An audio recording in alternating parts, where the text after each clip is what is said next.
I'm gonna try to finish up my junior year.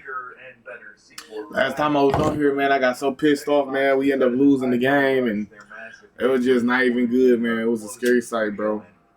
And now we 1-3, junior season. I didn't want to sim the rest of the season, but I knew if I would have kept on playing the last time I played, I would have just simmed the rest of the season, bro. I knew it would have happened. I mean, that was kind of a built-in ZeniMax problem, but still, nothing says we believe in the power of our studios like closing them, while Phil Spencer insists he's not retiring anytime soon. The new Xbox strategy... Georgia? Well, you know what time it is. We about to get our ass towed by Georgia. Hi-Fi Rush, Sea of Thieves, Pentiment, they're all sailing onto Sony's turf. Hellblade 2 is hot on there. I still got 75,000 followers, though. I feel like straight up, bro, if I get to 1 million followers, man, I might just stay in my senior year. Let's start partnering with people to make third-party handhelds. Oh, and they won't play the entire Xbox catalog, just PC games. But it's been a long time running, man. Yeah, a lot of head scratching going on. This is a long intro, but in order to set it up, there's a lot to say. It feels like we've been asking this question a lot, but, well, hi folks, it's Falcon, and today on Game Ranks, we are, again, perhaps more fervently and more seriously asking the question, what the hell is going on with Xbox? Alright, so the last year hasn't been... Hey, Xbox been on bullshit, man. Xbox everywhere. Like, honestly, bro, like, I haven't had an Xbox. I did have an Xbox. I ain't even gonna cap to you. I had an Xbox and I basically gave that bitch up. My man's literally told me straight up. I mean, my man's literally an Xbox nigga, and I literally gave him my Xbox.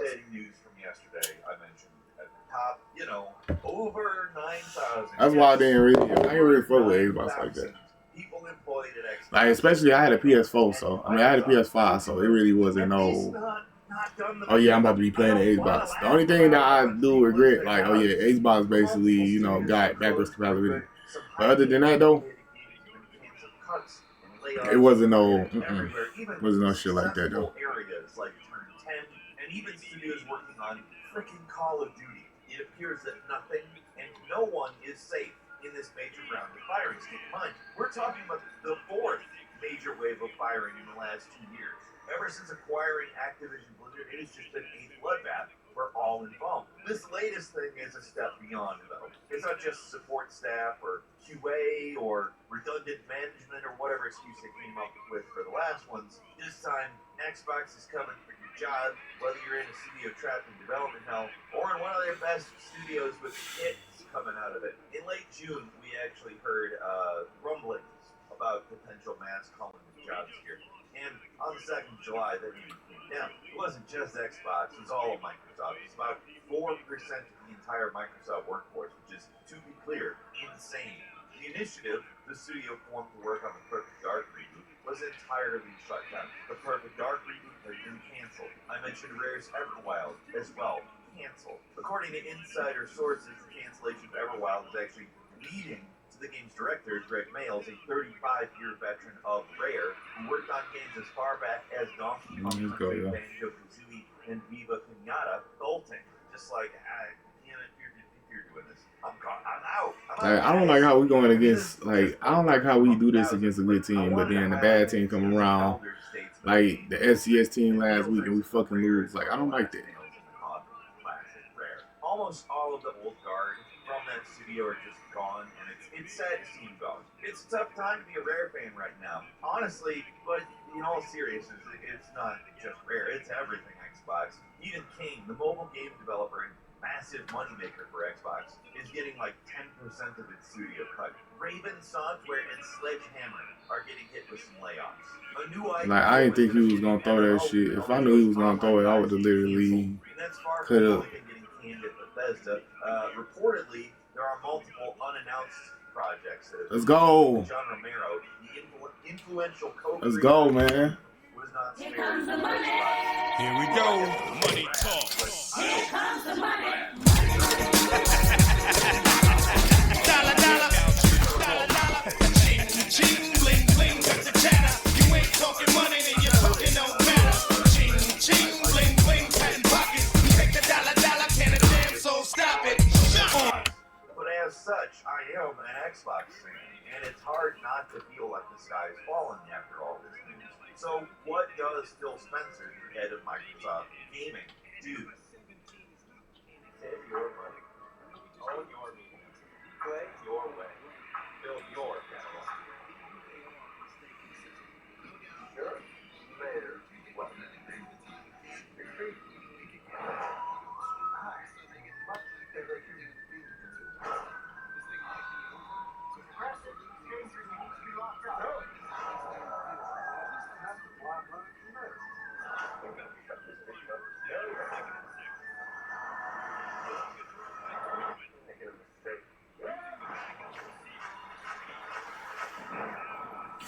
I don't like how we looking good against Georgia, but man, we ain't looking good against these other teams.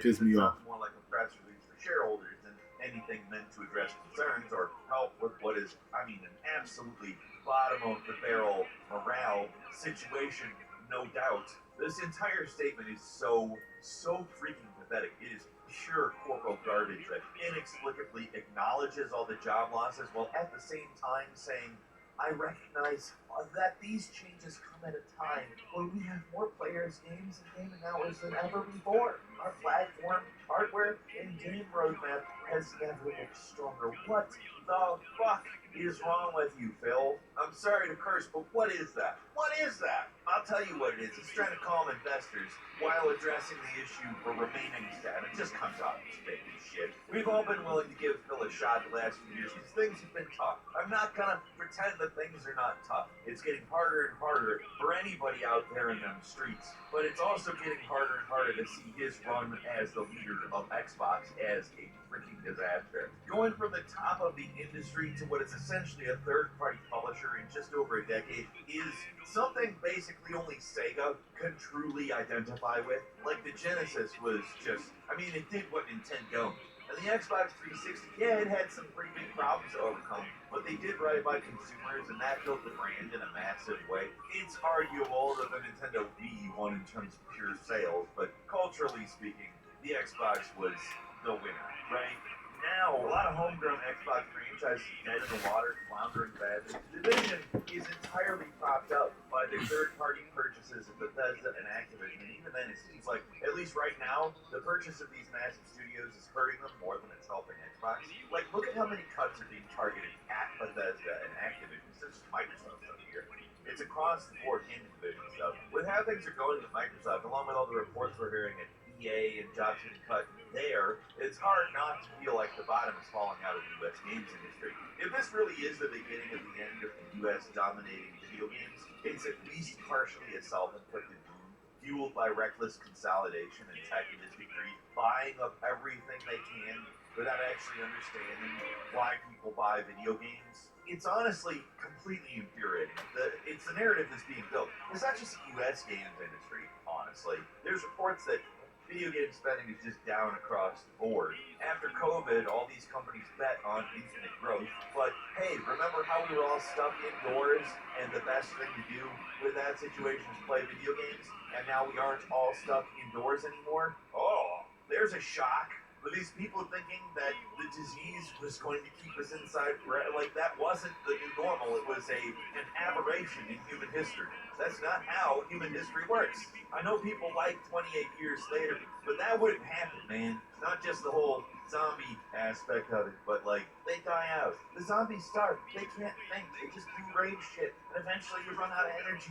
That's how diseases work. They become less as they spread and we don't need to get into it. I just can't fathom the reaction from all these companies that because we're in a pandemic and we're locked down and everybody's playing video games, that's how it's always going to be. I just can't fathom that. There's no set of information that implies that. Let's go. And yeah, it's, geez.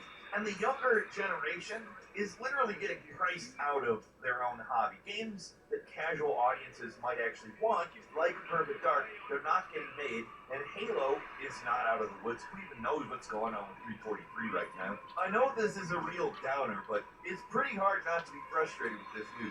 If there's something I can say to counteract the negativity, it's that Xbox isn't dead. All the news that's been dropped the last few days is bad, but that doesn't mean it's over. It means there's some major reshuffling going on. They do still have more than 40 games in development. There's at least one more Xbox console in the future, probably. At least that's what we're hearing.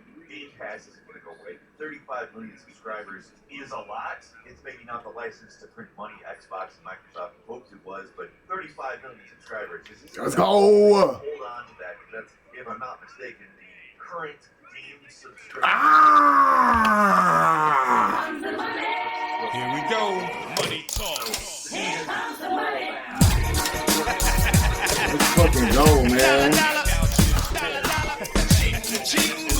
Two of them guys want to get goals. Two against fucking Georgia, bro.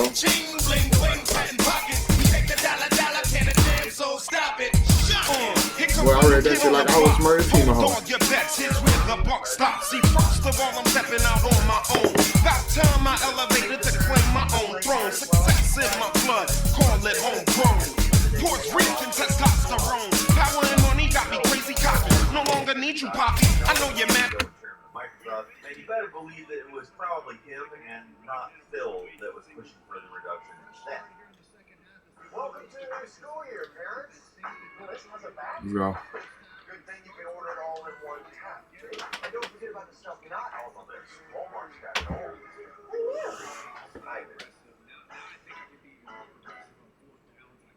Sorry, folks. Looks like the Wi-Fi is in.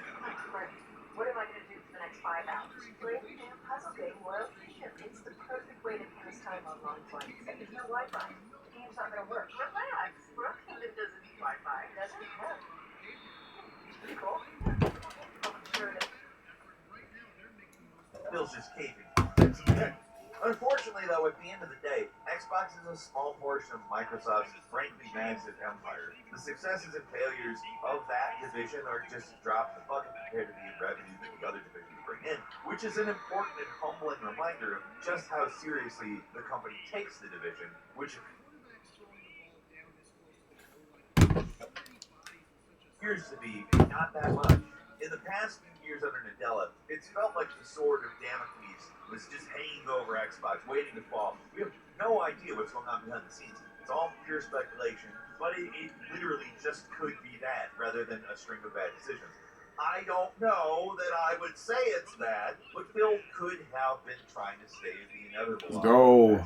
Years, just trying to keep the gaming division alive when the vultures at Microsoft's other divisions are circling. I want to note that this is possible and probably some of the explanation at bare minimum, but it's also not to say that the Xbox team hasn't made serious blunders. The way they've handled their internal studios, like 343 Coalition and the now closed The Initiative, has been a disgrace. Xbox was handed some of the greatest IPs ever, like Halo, Gears of War, and yes, Perfect Dark. There was major potential there, and they squandered it with poor management. We've been quick to praise Microsoft's hands-off approach to game development in the past, and it's led to some amazing stuff, especially from Obsidian, who are proving to be the MVPs of the entire division lately. Seriously, you know who I haven't had to mention up till this point in the video? Obsidian. That is of note, to say the least. But in the case of other studios' management, like Halo and Gears specifically, maybe a little more hands-on would have been helpful if they had. Maybe the Initiative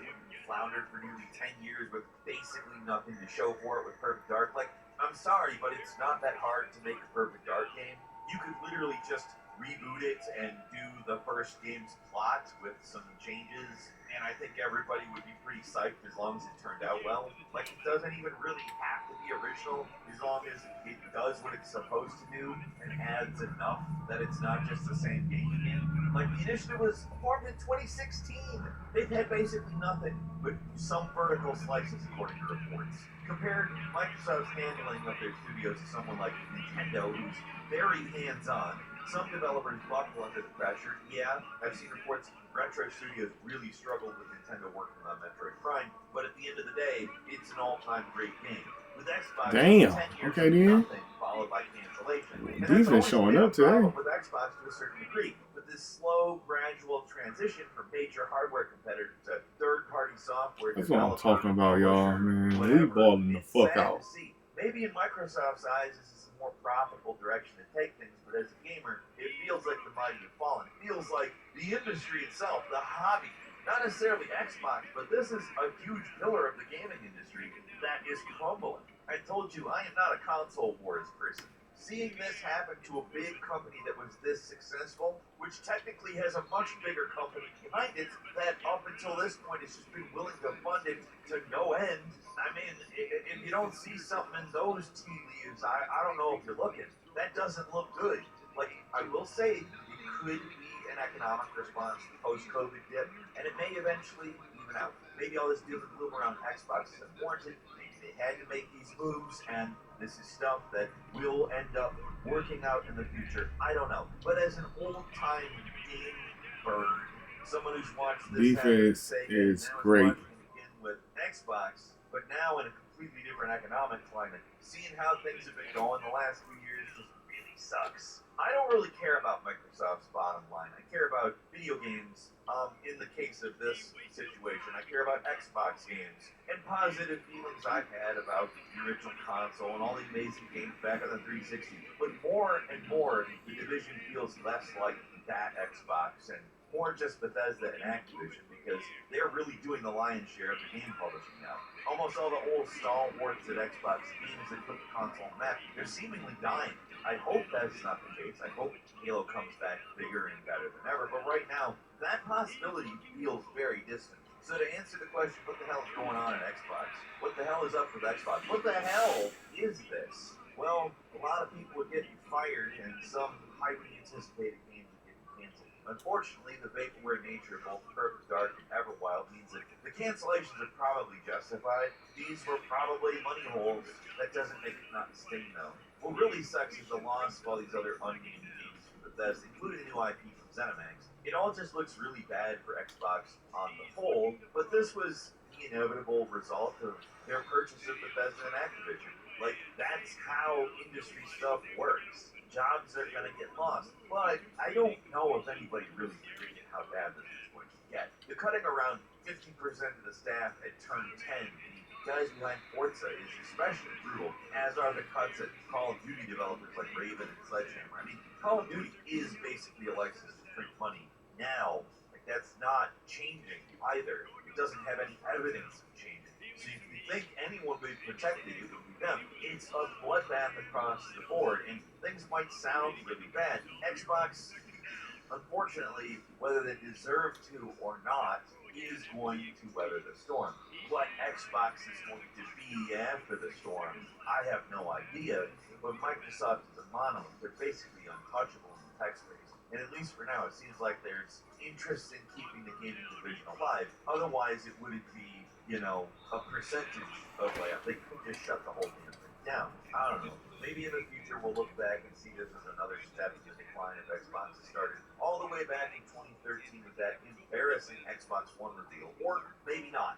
I hope things stabilize, not just for the future of Xbox, Wow. but for the future of gaming and the developers and workers that are still with the company. And hell, the developers and workers that aren't with the company anymore. There is a serious problem that Xbox is facing the need to cut at this rate. That has implications beyond if they keep their job at Xbox. All right, y'all. We won. Jobs elsewhere to get. We beat Georgia. Shit, we beat Georgia, bro. That's a big accomplishment. I just wish we would have won more games. We could have actually did something, make it to the playoffs or something like that. What do you think? But now it's like, you feel me? We just basically playing just to, play now. We upload random videos every day of the week. Best way to see them first is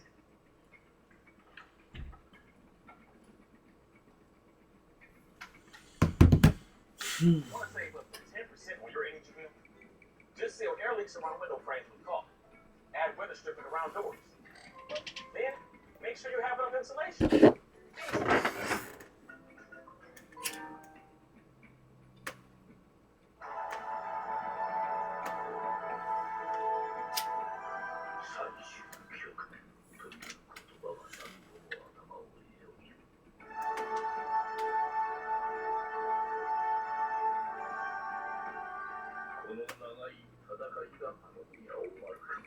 Now we gotta go against the number one squad. This is crazy.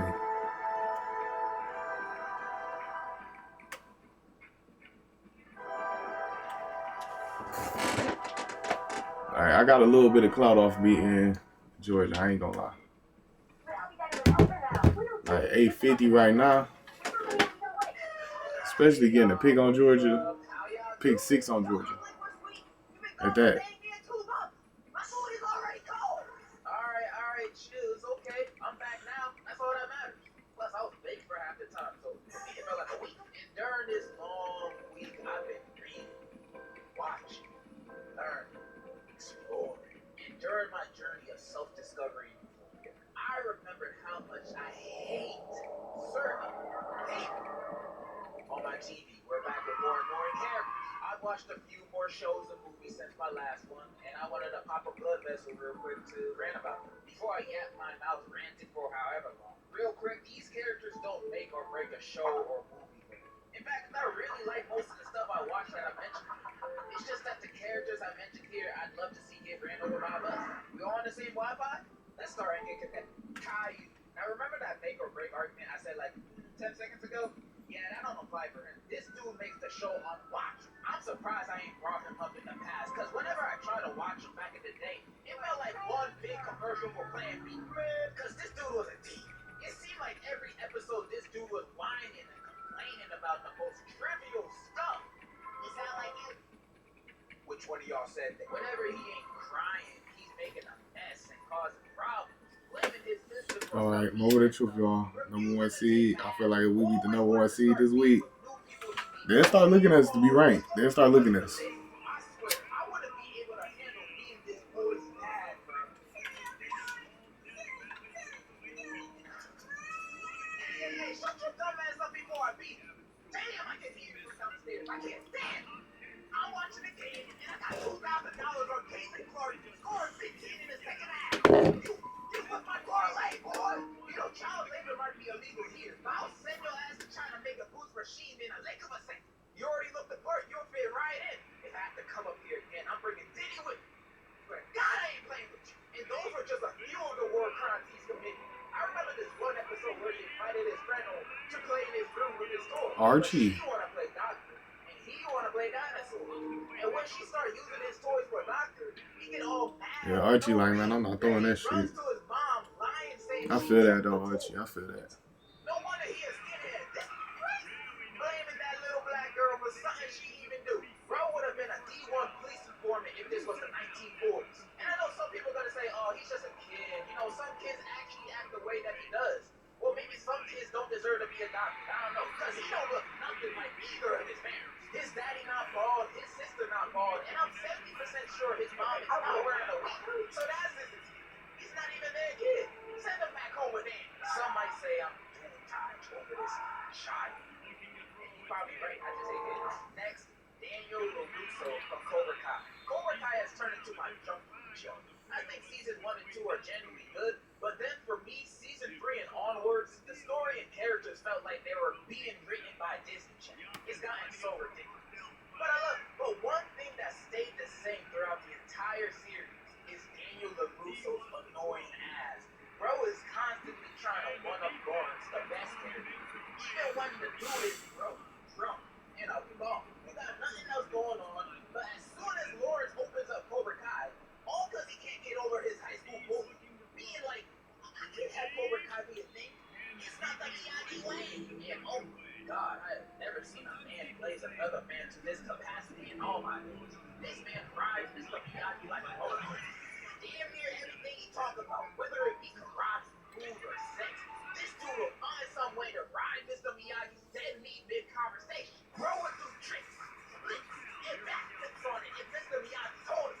I'm surprised he ain't lose all his purpose when he died. Instead, he worshipped Miyagi more than Jesus. Now, I ain't watched the Karate Kid movies, so I don't know Miyagi all that well. But if you were alive today and saw how Daniel be acting and talking about him, he'd probably be like, Daniel, oh, you such a hella dick. I really oh, man, he like 60. Acting like this is one of these high school karate students who are like in Go. their mid-20s. Just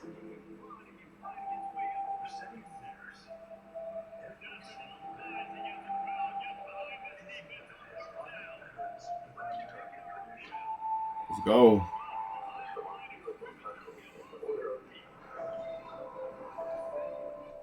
Dedicated to the ideal and the dream that have created America. Let's go, y'all. This is where heroes work. This is where veterans are celebrated. Thank you all. I'm delighted to be here for this happy occasion. This is history.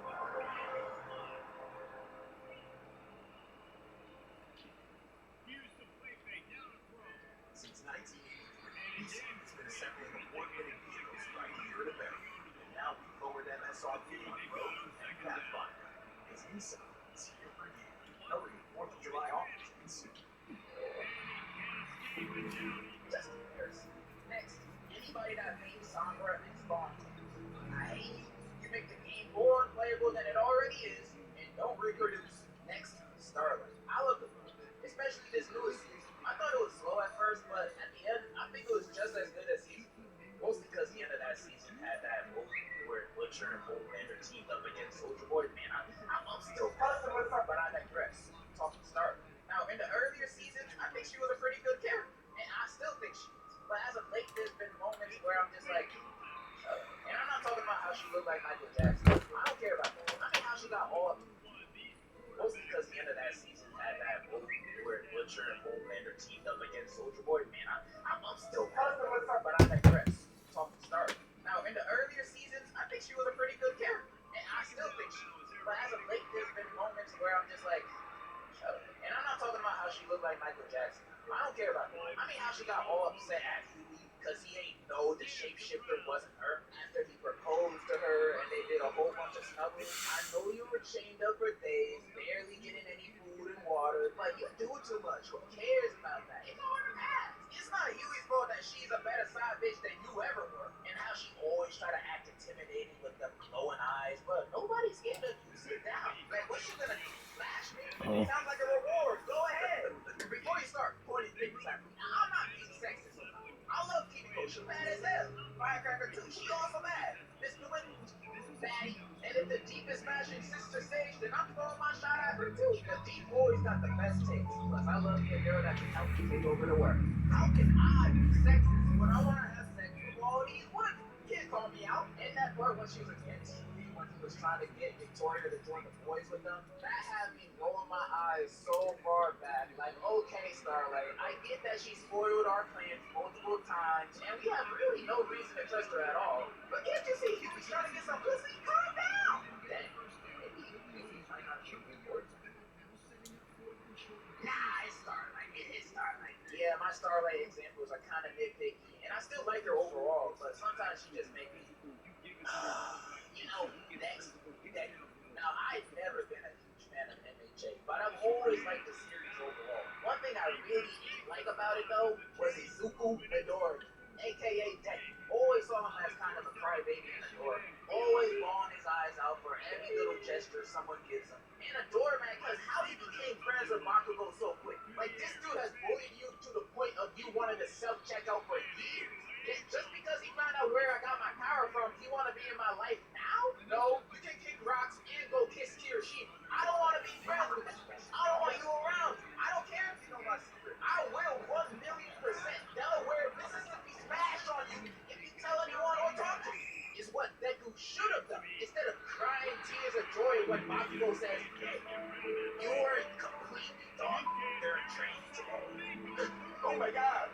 Thank you so much. But this could have all been fine, I've seen the power of friendship done well in stories, so maybe in the end it would have all been working. However, the manga recently ended, and honestly, I think Horikoshi is either trolling or hates Deku just as much as me. Because this was weak. The final chapter had everybody in his class end up as successful big star heroes 8 years in the future, while Deku lost his work working at UA as a teacher. What is this? I thought the story was building up to you being known as the greatest hero. Now my PE teacher, why isn't he a hero no more? We see him always be strong and crazy fast with no support of their quirk. Stain was faster than every hero he came across, including Lita, and he known for speed. Mirio is strong as hell, not because he can phase through walls, he just be hitting the gym. Deku could have done this. Imagine a hero as fast as Stain,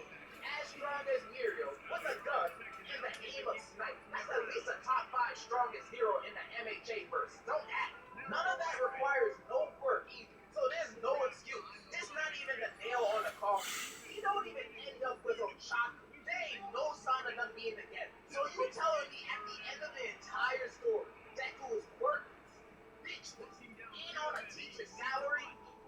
Maybe Bakugo was right. You should kill yours. This ending is so disappointing for me. He gone through hell and back for this house.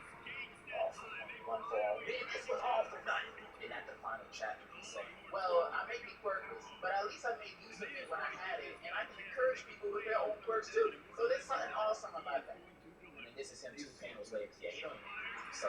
Oh, at least give my boy $1 million severance check every year. He saved the world for Christ's sake. But you got this.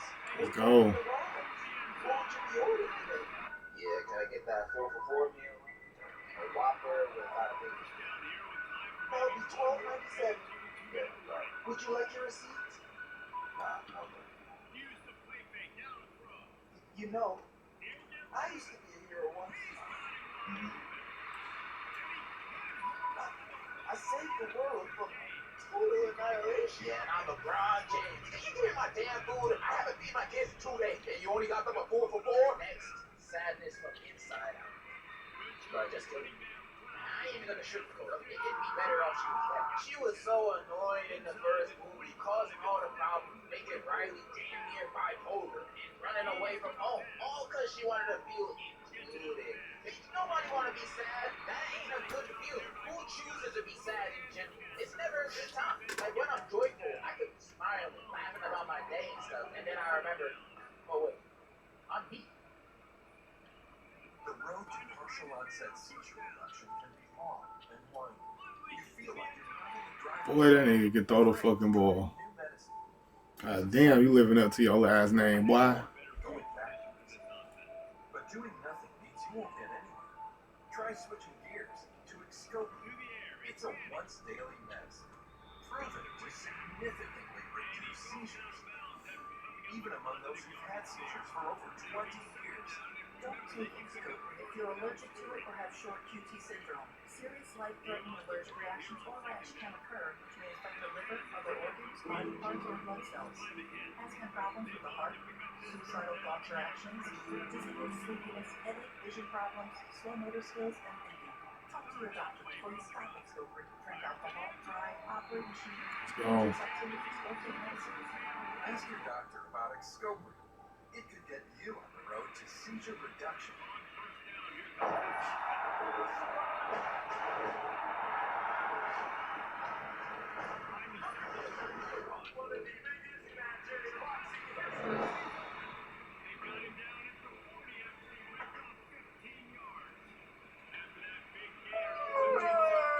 Nobody likes that feeling. Nobody should go through that pain, those emotions. Normally, I would just want them to make Riley think of the idea, hey, just take an antidepressant to make sadness just disappear.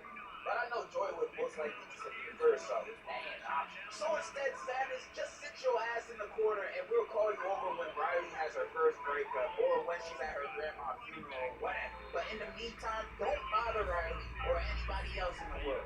And if I catch you messing up anybody's day, it'll be on sight.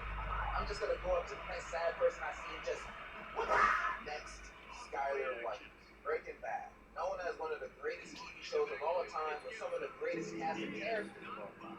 Also contains one of the most hated characters ever, Skylar, Walter's wife, hated by almost the entire fan base so much it feels like she's universally hated. And I think Let's go. she's not bad at all. I actually like Skylar. When I finished the series, The money. Here comes the money. Here we go. Money talk. Here comes the money. Archie Manning can't fuck with me. Ching, bling, bling, cut the chatter. You ain't talking money, then you're talking no matter. Ching, ching, bling, bling, patent pocket. We take the dollar, can a damn soul stop it. Here comes the new kid on the block. Yeah, Archie. Hold on your bets, here's where the buck stops. See, first of all, I'm stepping out on my own. About time I elevated to claim my own throne. Success in my blood, call it homegrown. Puerto Rican testosterone. Power and money got me crazy cocky. No longer need you, Poppy. I know you're mad because you can't stop me. And if you and wanted the divorce. And also the refrigerator scene happened. Did you remember when that happened? I will defend Skylar to the dust of dawn. I think she's a great character. I'm only bringing her up because Wow. And Brandon Walter like, yeah, let Jay die. Kill that kid. Oh, yeah. Y'all directed your hate to the wrong person. Because how's she the most hated when Walt Jr. exists? Oh, my God, I hate this nigga. Sister, so what you saying to me? You're a liar. Oh, my God. He's just selling meth. You acting like he's selling crack. Or robbed a Walmart or something. Release my nigga. Release my nigga. He making a big deal out of nothing. Damn, boy, he fucked me up. Empire business. I'm gonna be like, I'm over here looking at the quarterback. That nigga fucked me up. How much money you make? that much? And you're not sharing? You made me pay for your food yesterday. And you had this much? You greedy bastard! Next and last person I want to talk about isn't really a character, but certainly acts like one. It's Kanye. Why? How could you say it? He's the GOAT. I thought you loved Ye. And do you think I want to say this? Do you? I'ma just be blunt with it. Culture, dude, is not good. It is so big. It's disappointing. It don't even sound like they even tried. I mean, maybe $10. I can't tell you. It didn't sound the same as every single song it's ever been. But lyrically, Ye is at his peak. I wouldn't feel like crazy if you changed my life because but overall, Thank you, bro. Cause god damn, bro. I thought this nigga's about to have another one of them bitches. Let's go, y'all.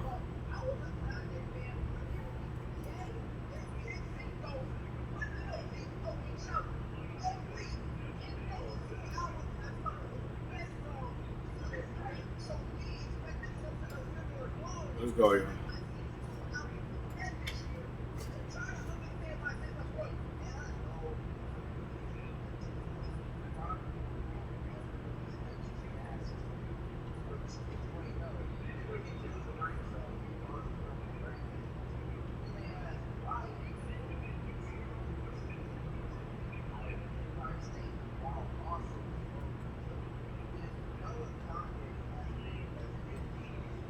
Damn, boy, these niggas, boy, they making plays.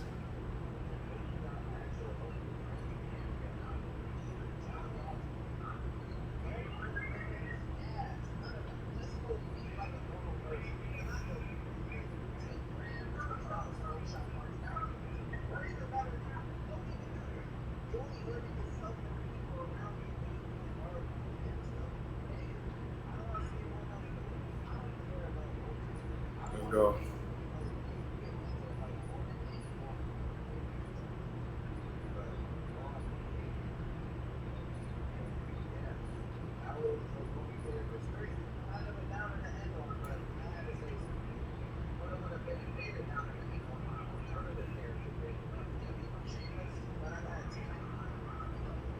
Come on, y'all. Defense, I know we can show up, bro.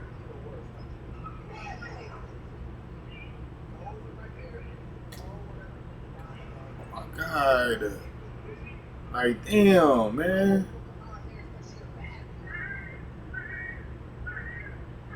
And now our team is not even going to be able to score no more, bro. That's just so lame.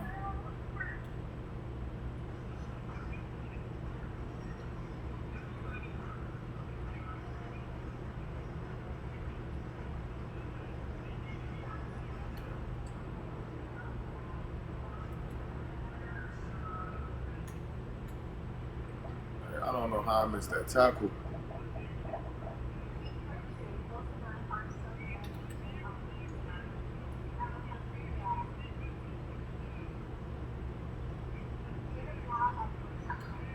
Let's go.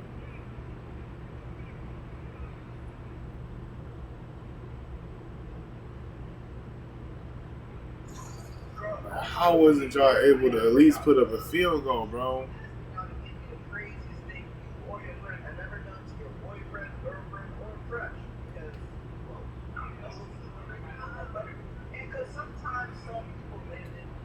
Come on, bro. Like, man, I literally positioned that shit the right way and everything to hit the nigga. And boy, they still let this nigga score that bitch, bro.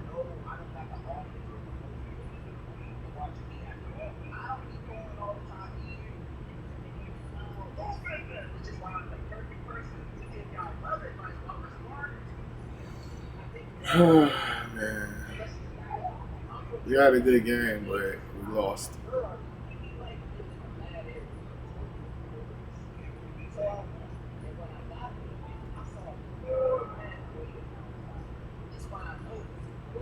God damn, niggas be just running that bitch on us.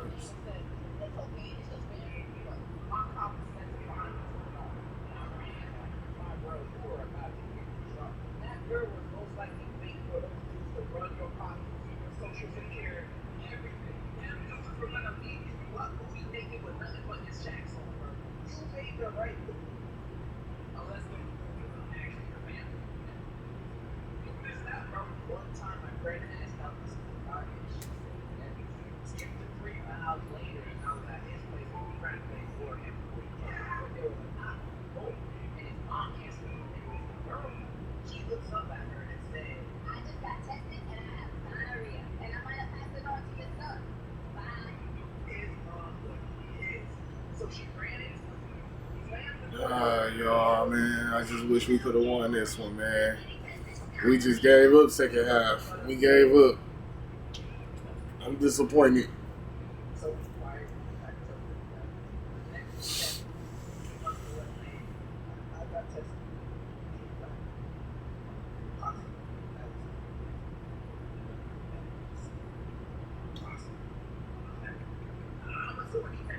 But hey, yeah.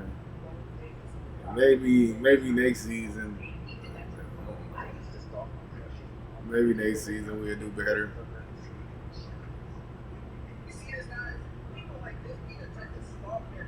I always got 2 D's in the F. Like, bro. I don't even, like, bro. Every time I study, nigga, I still get that. Alright, so 57 tackles first year with 5 picks. Second year, 48 tackles, 6 picks.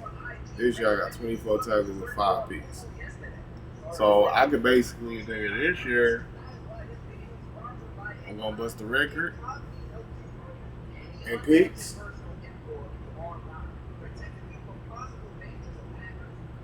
And shit, get more tackles, bro. But man, to look at my picks right now, it's crazy. I got 16 picks, y'all. And I got some touchdowns too. 5 touchdowns.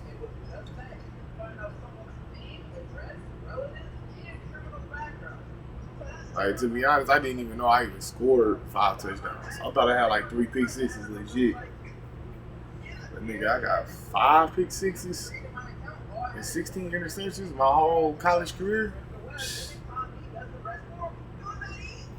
I'm that nigga.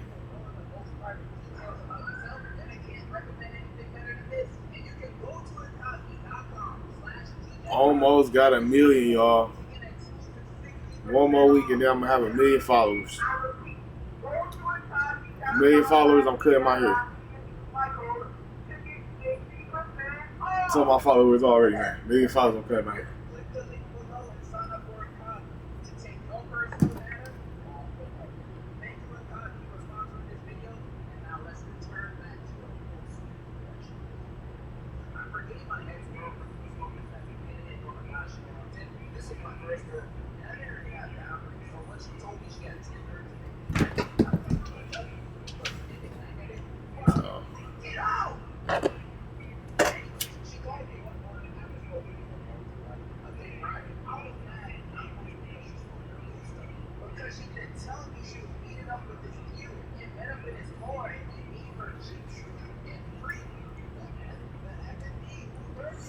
No, I need to look up over here. I need to look up and see, like, what's the interception, how many interceptions was the most in LSU. I want to beat the interception rate. I got 10 already, like 11 already over here. So they nasty. Got a quarterback with number 71 on is nasty.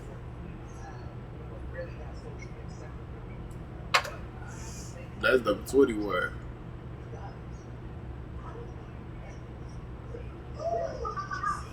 Good job, y'all.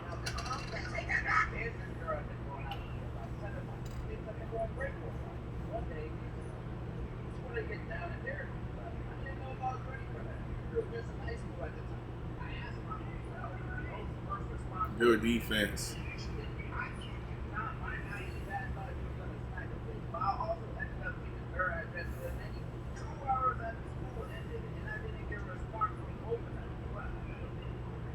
ended up walking up to her house and found them both literally getting dirty in the bathroom. No, that done played so hard. I ended a relationship right then and there. And school's been real quiet until I graduated. My condolences go out to you. You lost your home and your girl all on the same day. You know, that must have been a very tough thing to do.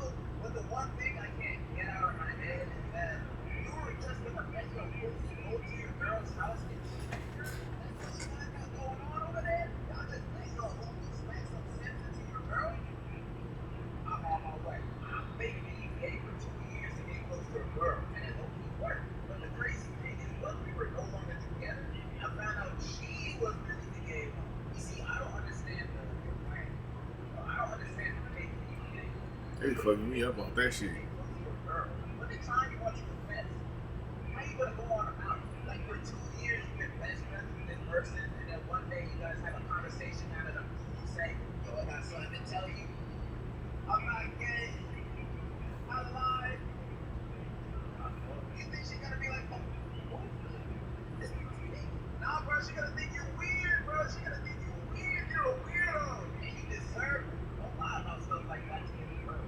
You lie about your name, your job, your family, your social security, you know, all that kind of stuff. But don't lie about your sexuality, bro. That's just a turn on. I used to like this boy, but then somebody told me he didn't brush his teeth for like 4 years. And it made me disgusted. And when I took a good look, I saw his teeth was gold.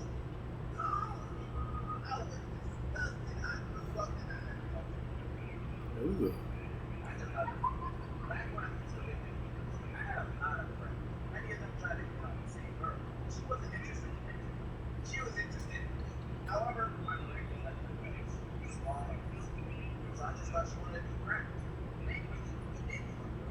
But after 5th grade, I had to realize all this reason. And I can promise you that love in society was keeping you away from me.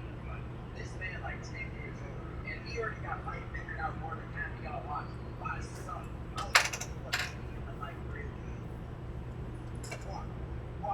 put guacamole on everything. Guacamole. One of my classmates in 11th grade had a crush on this girl from our class. Instead of going up to her, he turned her into an AI bot on one of those AI websites. He got creepy with the bot, so he could learn more about her and approach her in real life.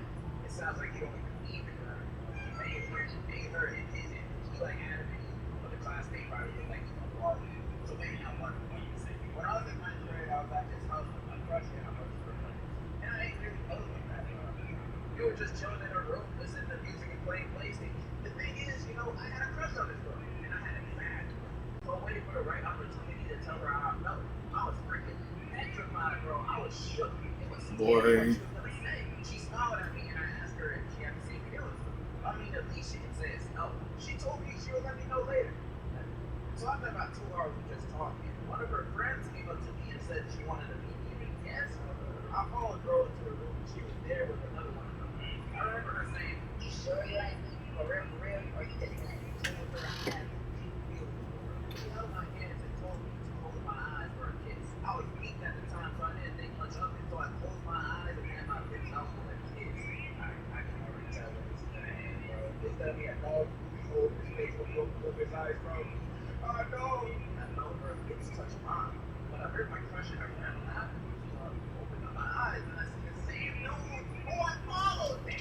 I separated myself from bro and I dipped out of that room. Nobody in that room never told anyone. I think this is the only time this moment was told publicly to anyone. Nah, they're definitely laughing about that in their little friend groups. They just haven't spread it around the school. They're millions.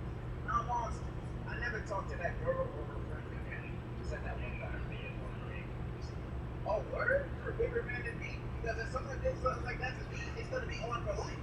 I mean, I'm not going to fight them or anything. That's scary. I'm just going to be silently in the corner waiting for their downfall. That's just as a thing. Trust me. But you said you're fine now, so I'm glad you moved on from that, bro. She was obviously not a good person.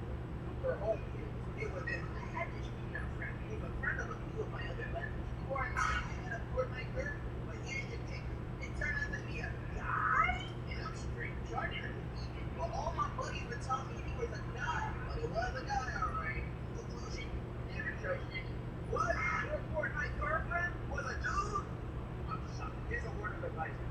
trust no woman girl friends on here. They're all and worse shit. Let's go. You kids should stay far away from work. Let's go. The one, the only. The money. Here we go. Money talk. Here comes the money. Dollar, dollar. Dollar, dollar. Ching, ching, bling, bling, got the chatter. You ain't talking money, then you're talking no matter. Ching, ching, bling, bling, patent pockets. We take a dollar, dollar, can a damn soul stop it. Here comes the new kid on the block. Hold on, your bets, here's where the buck stops. See, first of all, I'm stepping out on my own. About time I elevated to claim my own throne. Success in my blood. Call Alright, so a guy in my school picked me a hot stuff, but this dude looked like a dehydrated bitch. He tried to pull, but he doesn't, so he ordered the most expensive fucking boat to man to his school. Watches, glasses, etc. Yet he still doesn't pull. Moral of the story, if you don't pull, expect it at all.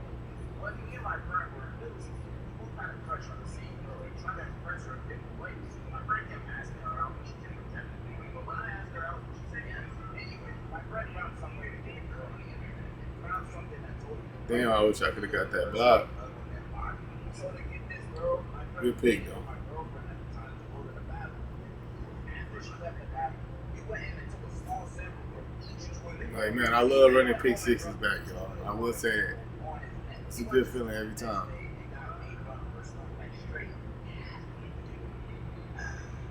Like, it's a good feeling running a pick six back every time. My sophomore year of high school, I really thought we were good. She was a senior and I was still a sophomore. We had great chemistry at first, at least up until the point. I paid for her tickets and she was wanting to hang out with her friend. Immediately after, she started dating a friend of mine and then dumped me for a guy she met online. I sat in her, despite everyone knowing. I even went all the way to the beach to hang out with her on her birthday. I texted her frequently, trying to help her with her relationship problem. 6 months later, we wished each other a happy new year, and she unfriended me and blocked me out of the group. I felt the beat. Wondering why I was wrong. You didn't do anything wrong. She was never right for you in the first place. Some people just pick up themselves without considering the feelings of the others around them. You are great, bro, and I hope you're doing better. Boy, fast forward to now, turns out she's a drug addict and her family's crazy, so I dodged the bullet. Yeah! I did best on FaceTime all my family. Not only did she say no, I started laughing. The whole thing was caught on my brother's phone. Ended up posting it and it went viral locally in our school. She posted a TikTok of her dancing on my grave after I was destroyed and got shattered. I mistook her and she laughed every time she sees her. And I'm mad, bro. That bitch anyway. If my brother did that to me, he would not be the lover of mine. I recommend fighting the fuck not to come before Sean here that night and Greg Eric. Okay, we're together. Oh, congratulations! But I did have a crush that lasted 8 whole years. And if you ask me what did I do in that amount of time, I didn't do myself moving up.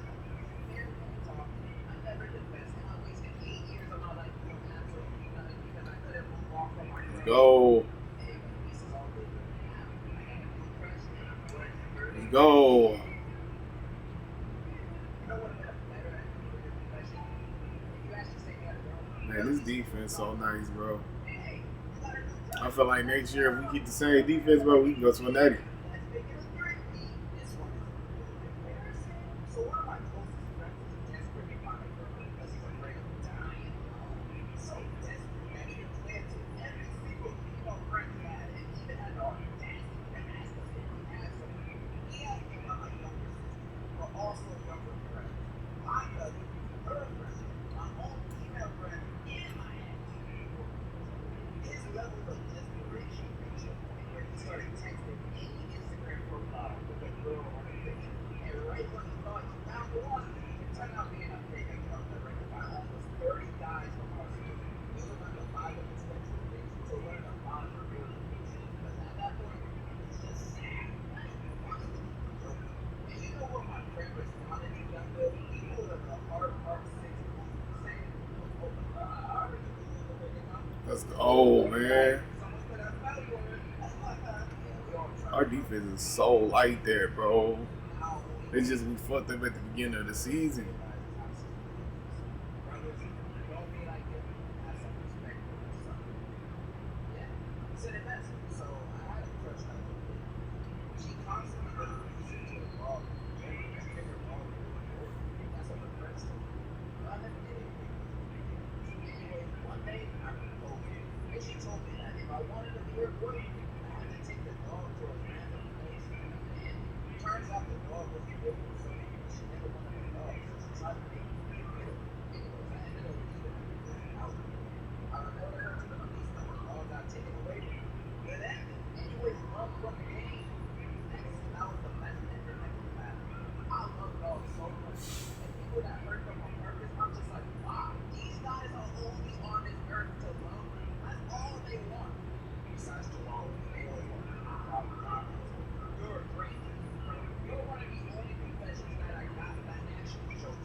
Nah, but for real, cause some girl asked my homie Like, if boy, I literal can't. shit to be with her. And do you know what he said and did?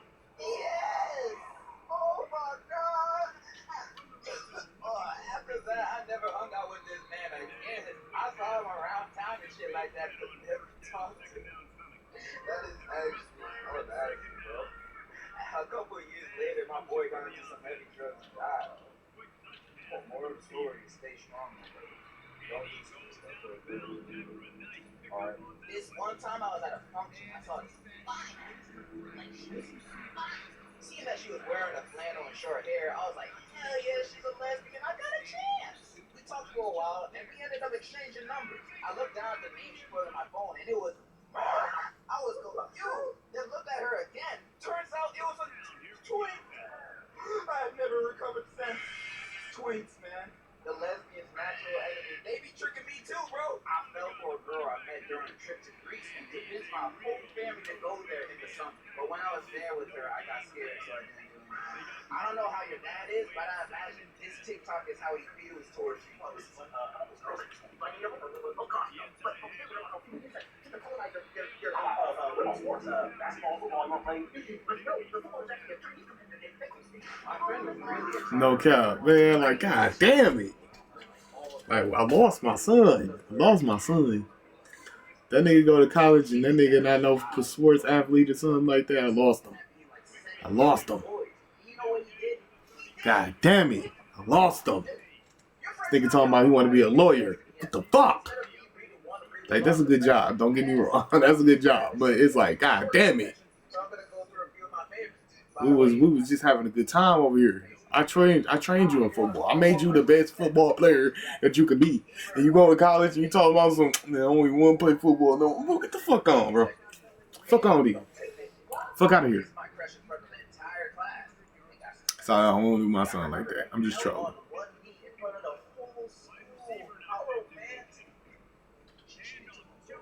I put our faces in a baby generator to see what our kids are. I take pictures of my crushes and put their pictures all over the walls of my room. One day, my friend wants to reply to his crush with a post that she posted, and he just said, "Are you a nigga? Wait, the ladies don't like that?" I once saw my friend suck his girlfriend's toes on accident. I don't have the courage to tell him. Go on. Tell him that you watched. I got my friends to jump me in front of her locker for 60 points. It's just all my past girlfriends have all become addicted to drugs. It's an evil yes. I took a girl to the movies once and did the shoulder. I had to watch Gossip Girl. Me too. And it was the new one. The new one. My boyfriend asked me to go on a 2-man with his friend, and he would break up with me, and I said yes. Nah, if this is real, you gotta break up with him right now, homie. Respect yourself, because he clearly don't respect you. My homeboy fell in love with a Twitter girl and bought her a $250 ring only after a few DMs. My best friend got with my dad. I didn't know until I saw her at his funeral calling him my man. Drop their pan dripping to each other's head. You know they got lights, bro. They gotta spray their head with Raid every morning. I became gay for my ex because she turned trans. Nah, really. She needed to break up with me. I'm not gonna lie to you. I would have took this to the grave. I'm not telling anybody this. And with the final confession, I wanted to do something nice. I want to confess my love to you. Please put this in the face of no problem, bro. Andrea, if you're watching this, my man over here has something to say. He would really, really like for you to leave him alone. He says you reek. Yeah. And those were your love confessions. Now, what did we learn today? Nothing? But for real, I really love y'all confessions. Y'all like this. It's really, really fun. Happy Pride Month for my gay homies. Happy Men's Mental Health Awareness Month to my sad homies. I'm out. And in conclusion, last week I asked you guys to send me the wildest confessions that y'all were planning on taking to your grave. I'm not gonna hold you. You guys delivered. But you guys delivered. You do well. And as of writing this, I've had more than 5,000 emails sent to me within the first 24 hours of me posting the video. I didn't know it was Mr. Fox. And these confessions are just one big mess, like a casting couch. These confessions go from murder to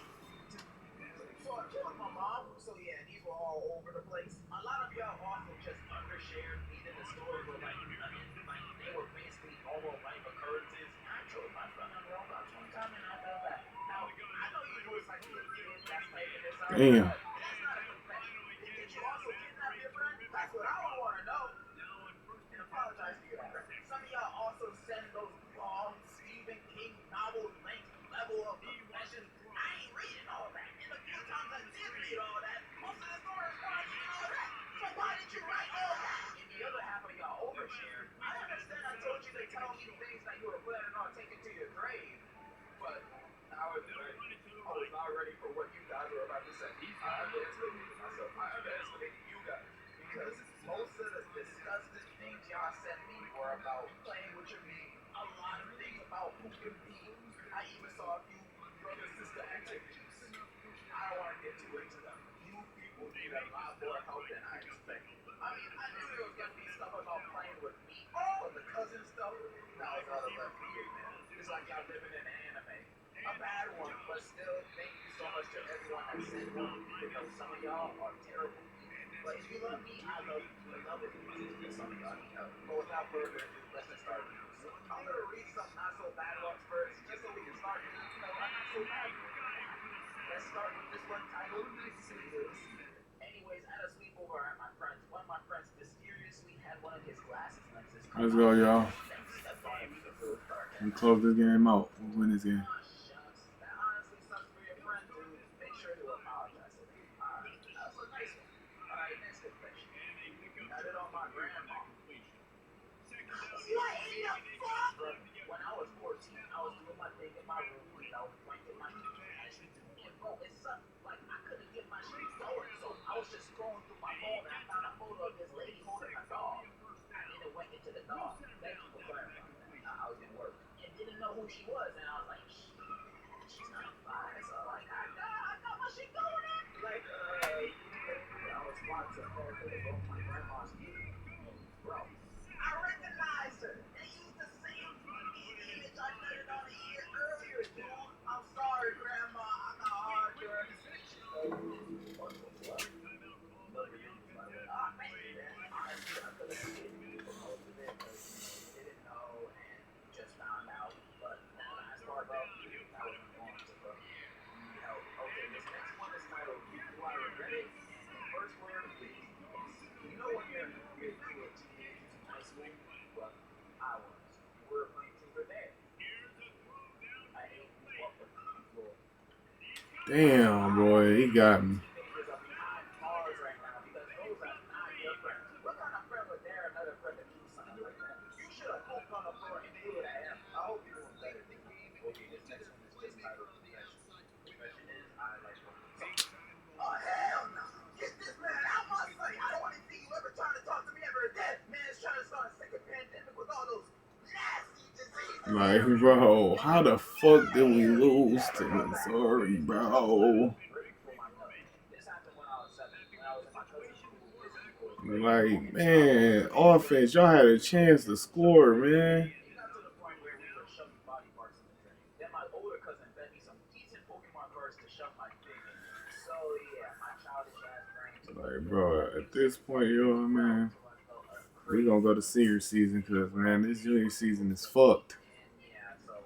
But I am gonna do senior season, y'all. I am. Unless we start losing games, if we start losing games, it's like, at that point, let's just basically go to the league at that point. 25,000 followers, that's the one.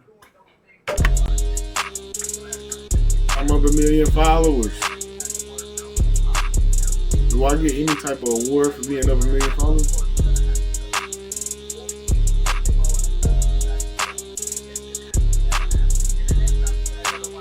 They said, nigga, for getting 1 million followers, you can't even play no more. Like, damn. Why y'all mad at me because I got 1 million followers, man? Y'all pissed off at me? 6 picks. I average 6 picks when I come. There was another time when she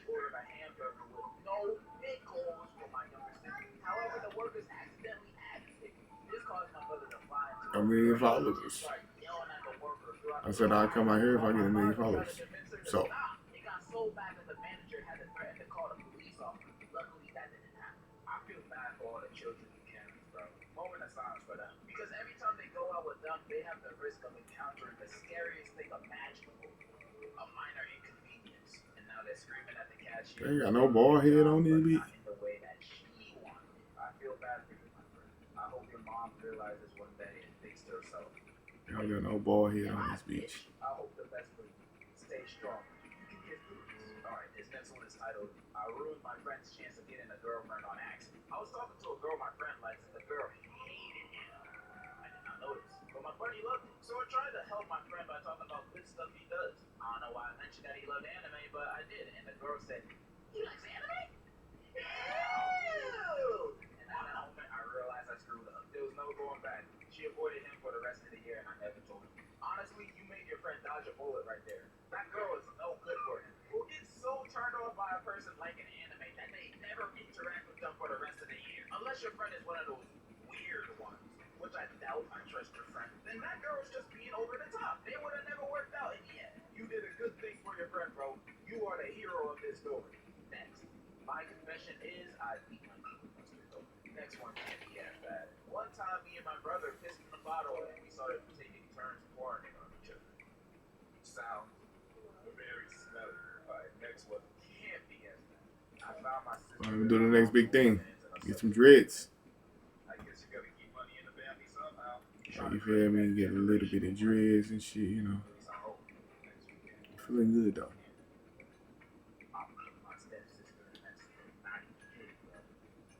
I'm gonna go with Phenom.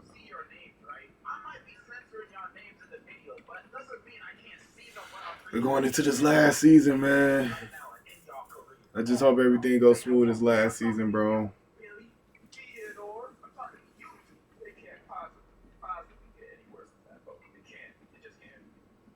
Next one, confession.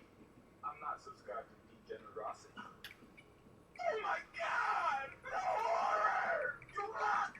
You blocked! Get out! I don't need heathens like you in my email. I hope I don't read another one like that. That's what I want to see, records. My confession. I pick my nose and ass. What is it? LSU records. Second confession. They're better than Tuesday. You see all that nose and ass picking. Then having no brain on one. That's why you think the second one is true.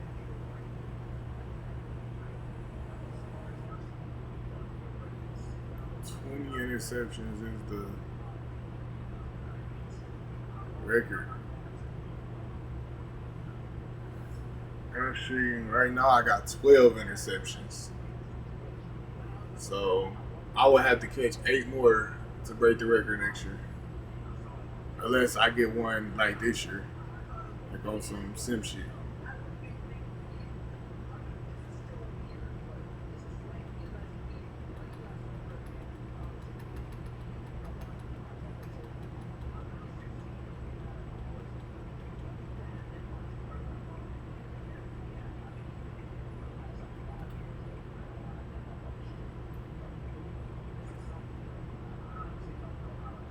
And 8 is the record for season 2, so it's like, woof. It's gonna be a hard objective. But from now on, I'm putting all my energy. Wow.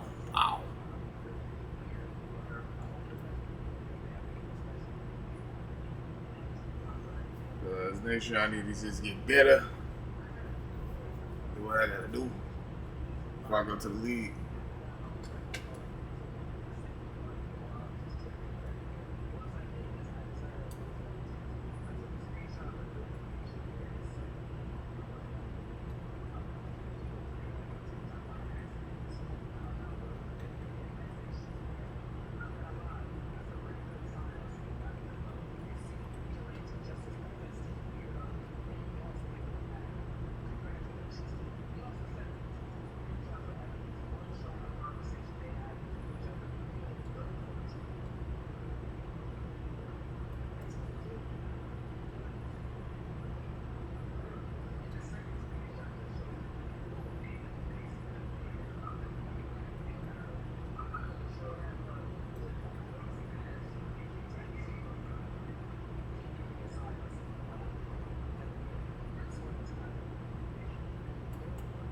I'm declining the deal.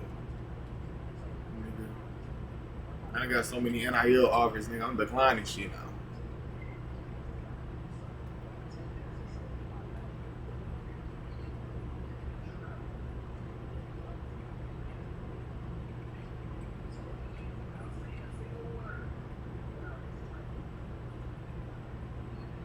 I feel like next season is the season, though, man.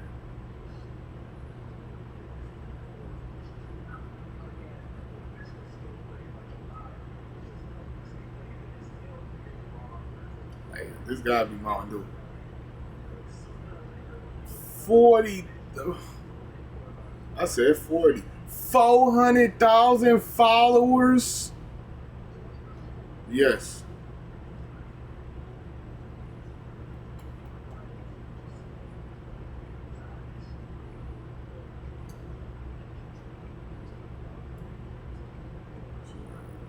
I should have to 138 right now. Because I'm about to run it up. I'm about to run it up. I'm about to run it up. I'm not about to play with these niggas, man. Play with y'all niggas.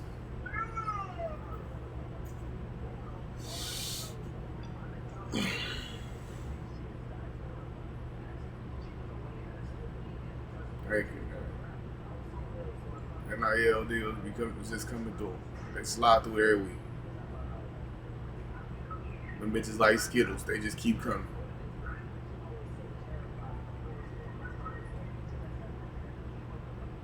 Ah, man, senior season. I'm nervous about senior season, bro, because I really want us to basically do something nice, man. I want us to do something good senior season. It's okay. I understand I'm ineligible. I understand.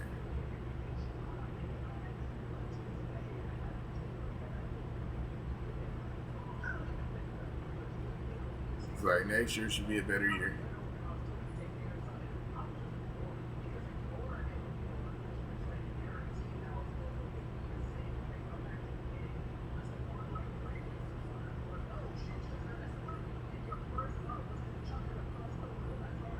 I'm already a global phenom, you feel me?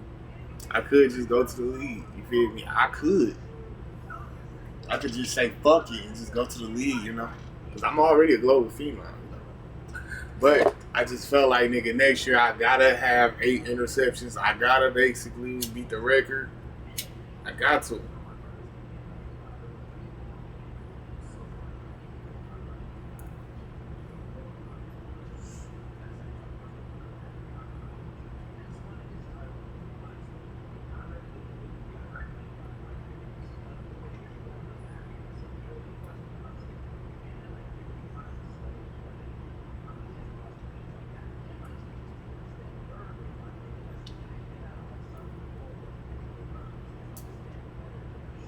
Like, nigga, just imagine.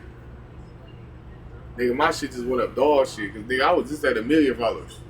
Nigga, now I'm at 2.5. I mean, I'm at 2.4 million followers now. Like, nigga, when I go to the league, nigga, I'm gonna be a sensation. Like, bro. Then they saying I graduated. Next year gonna be a dog ass year, man. I ain't gotta do no schoolwork. All I gotta do is just basically play football.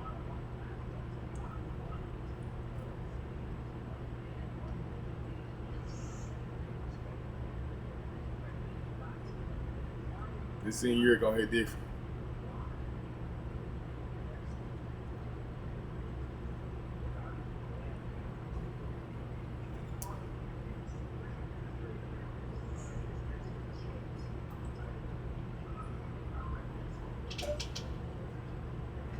I believe in LSU.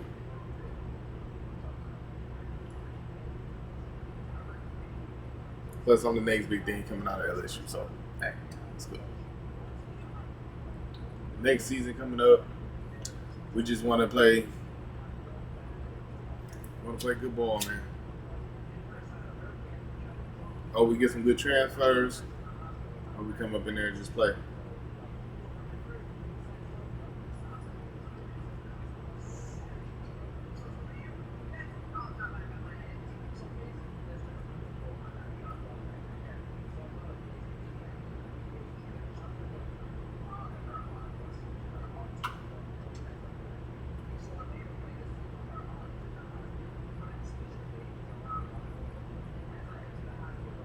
Thanks for real.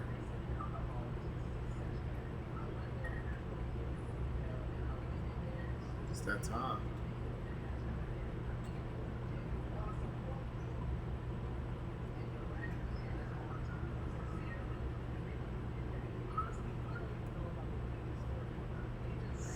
Three million followers.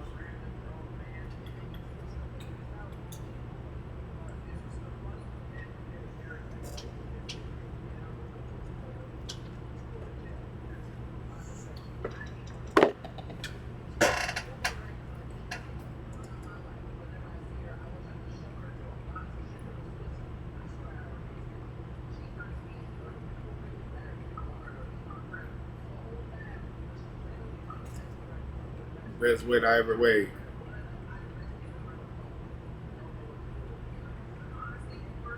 Alright, y'all. I gotta get 8 interceptions this year, man.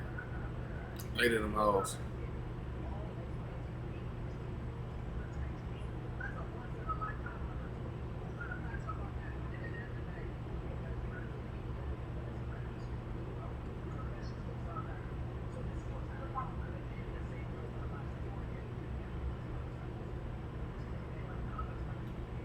Alright, let me switch up the gear.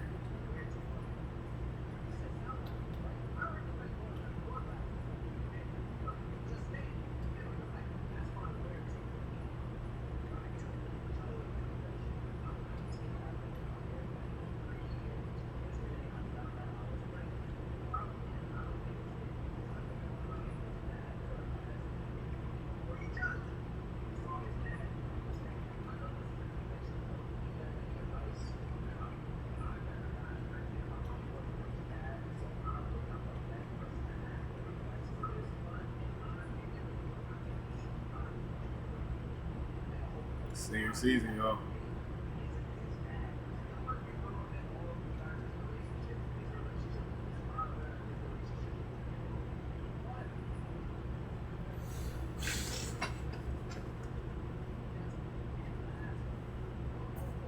Senior season. It's time to ball out. Last year indefinitely.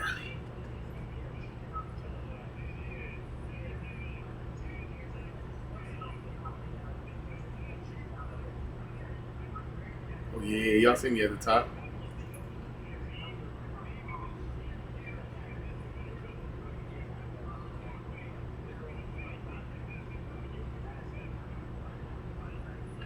Feel good to be back, man. Feel good.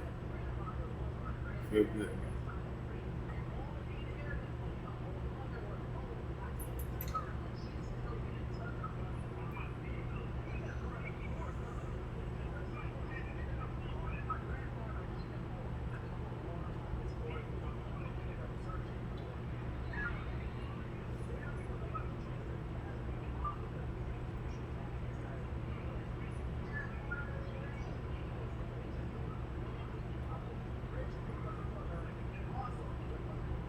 Damn, first one.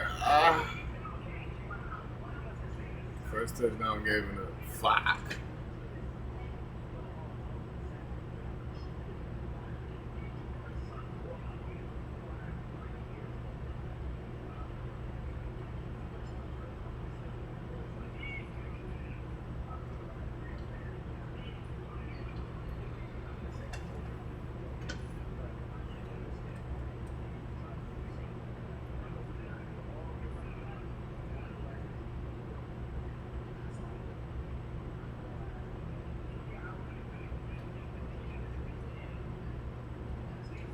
Bro, what? A little rusty, y'all. A little rusty. I'm going viral on social media, though.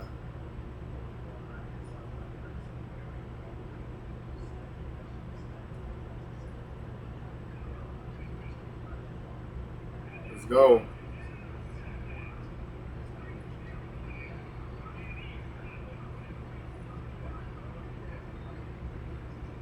Oh, y'all defense showing up. I got scored on offense.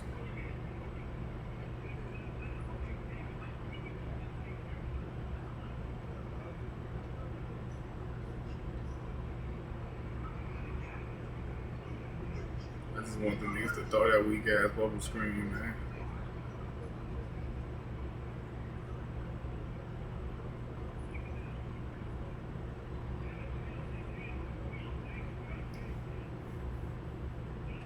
Well,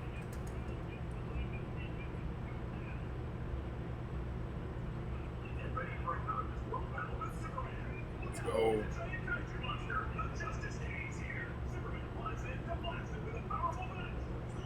Offense. Come on, offense.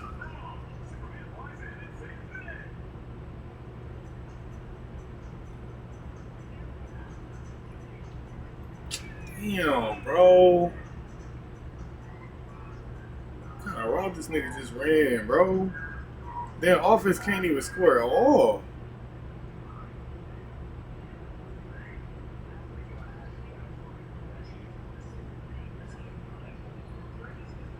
Alright, boy.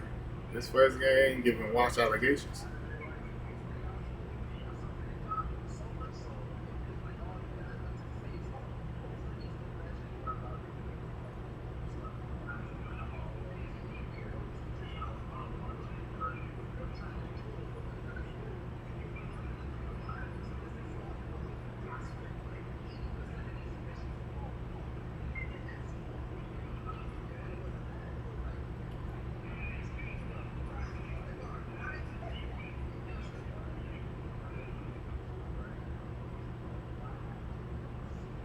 Like, bro, y'all can't score at all, bro. You telling me you took offense that good, and you took defense that good that y'all can't even try to score?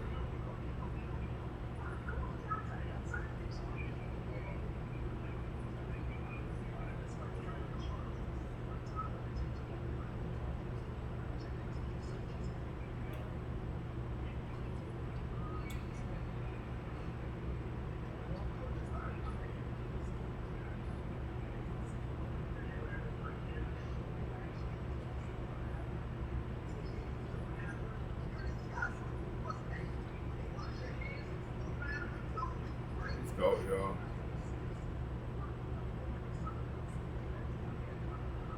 Like, this shit is crazy, man. You telling me straight up, bro, LSU cannot score on fucking YouTube. Let's go. I landed onto the book right there. Sack.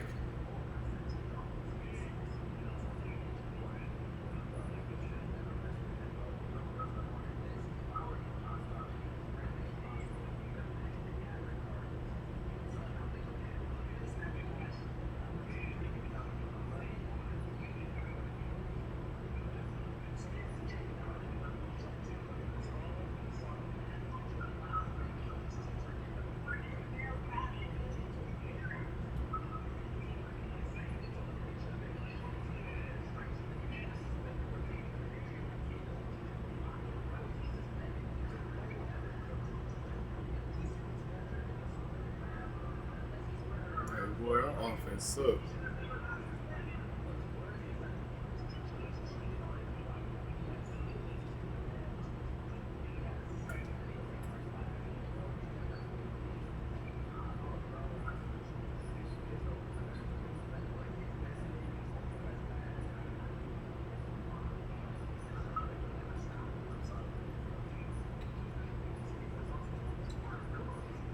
Like, damn, boy.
So y'all finally score.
Damn, bro.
Offense finally sparking up. So come on. Y'all show up as a defense. Let's go.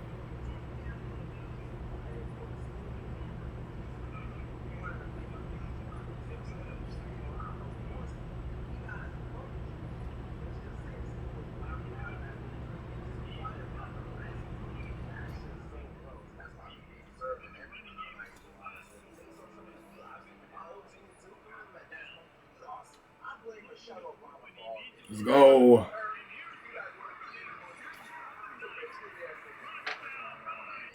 Jimmy smashed Josh's girl. He kept it away, of course, and he too. But Josh, he's rebellious and spicy. You know what he did? He smacked his girl and beat Jimmy's ass. Am I supposed to know who these people are? Alright, so I'm gonna do a speed run round real quick on a bunch of short confessions I got. So I can put as many confessions in this video as possible. So 3, 2, 1, let's go. I sold explosives at school. Someone put rat poison inside the water. A teacher ran over a stool. Someone put laxatives in the school lunch. Yeah, good champion. I smoked a blunt, got high, then sucked my own dick for 2 hours and 16 minutes. Perfect time. What the hell? My teacher said I was good. Yeah. So I slept with her husband. I don't. So why don't you tell me? The fat kid in my school bought someone over a cheeseburger. Nothing in a saxophone. A girl got pregnant with her stepbrother's kid and had a miscarriage in a fight. I'm gonna leave it at that. Yeah. I shoved my backpack Charlie stick up multiple people. He's attacked the entire school. It was crazy. My school boring as hell. I ain't got nothing to say. I was eating jerk's chickens in the stall when some dude walked in thinking no one is in there, and I ended up spraying on him. Once I was called reading Yowie in class. I do homeschooling, by the way, and had 2 teachers sit at both sides of my table. So your parents call you? Also, someone was stabbed over $2. Alright, enough of this. Let's go back to the normal confession, So I used to run a school confession Instagram. Then there was one confession that I got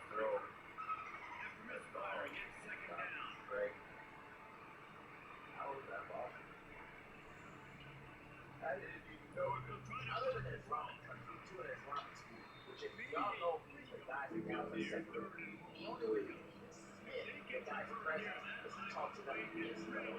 But some freaking how, one of the girls from my class had S. Unfiltered, pure S. With a guy in the girls' bathroom in the girls' section. And it gets worse. Because not only did this happen in 7th grade, but also apparently these two were half siblings. Which kind of explains how they were able to meet up. But still, these mother effers got expelled when they found out. But how did they find out? Well, the girl got pregnant. And from what I heard, it was twins. But they actually had a baby. To this day, I would never find out why she had S in the school bathroom with her half brother. Someone please save me from the freaking life. Half brothers? Half, not even a step brother. Half? Some kid jumped off the second story of the school auditorium to avoid taking a Spanish test. We still got the test. Imagine willing to sacrifice your legs to avoid a Spanish test just to still get the test and fail. You have to watch out for people. One time in 8th grade, I saw my crush walk into the girls' bathroom to take a dump. After she was done, I licked the toilet seat. You guys have not heard of submission trick.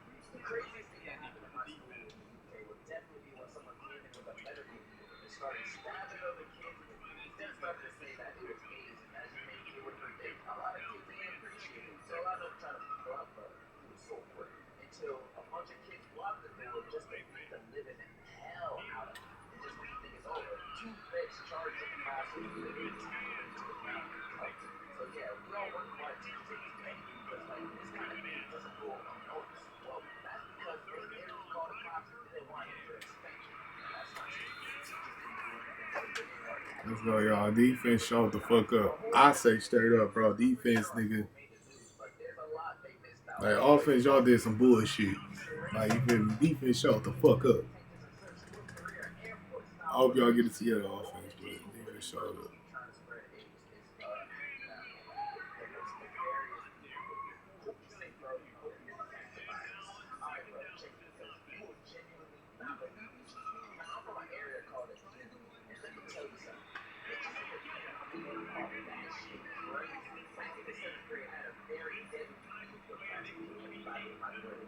Shit was like 90, but the rest wanted to see my ass more dead than ghost this career. One night when I came home from school, I was chilling in my room when my mom breaks down the door like sealed TC and snatches my phone out my hands like it's a ghetto girl weed.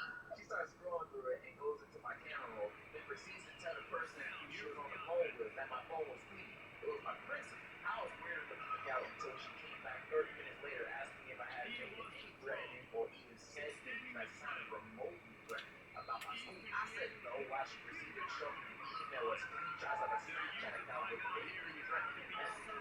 The Snapchat account was a fake account of me, and I was shocked as hell. My mom told me to go to bed, says my Wow. was known for calling the police a lot over small things. I still got the title, but damn, that nigga put me on my ass. We only use the bunch of ingredients that we can get our hands on. It's always going to be the top notch. All of our cheese is graded and tested before it leaves the building. We all aim for perfection. There's people on the floor that check through every step. Niggas turn into Michael Vick when it's that time. As soon as everybody get locked up, niggas turn into Michael Vick on this game. It really is gratifying to see a successful product come out. As a mom, you know, it's very important for you want the best for your families. Since Scientific White gives 2 shades whiter teeth, 24/7 sensitivity protection, I recommend it. We're going to have to go to the police station and clear everything out with the cops and explain the situation. Well, they were to find out through some digging. And a confession to one of my friends who went undercover was that this was another one of my ex-best friend's boys. They used their VPN on account and burned the devices to make an account of me.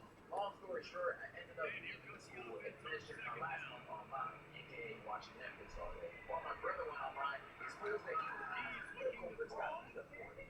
At least there's a happy ending. Damn, bro. Who the hell your ops? The League of Villains? I never understood having ops in like this young of an age. 7th grade? Damn, bro. What'd you do to have so much beef with so many people?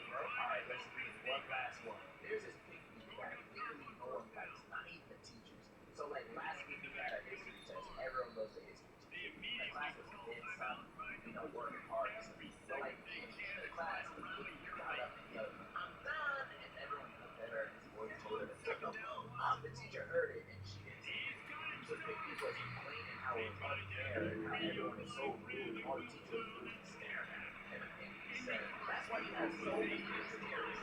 The teacher just got back from the hospital after her third miscarriage. The teacher got up and and all the girls in the class were Hold on. out of the pig.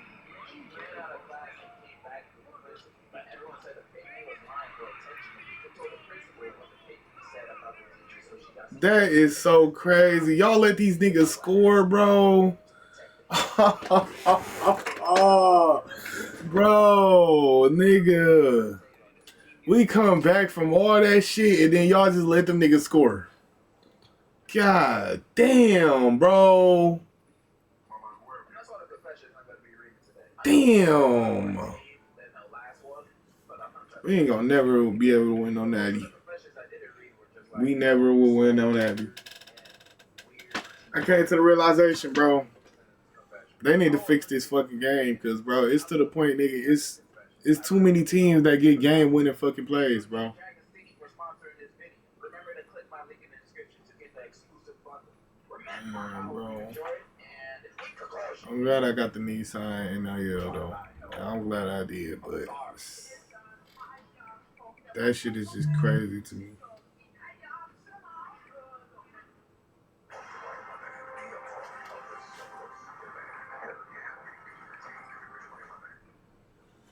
when vacation calls, emergency supports your immune system with so much more than vitamin C. Be ready to dive in with emergency. That last game was terrible. Try emergency crystals. No water needed.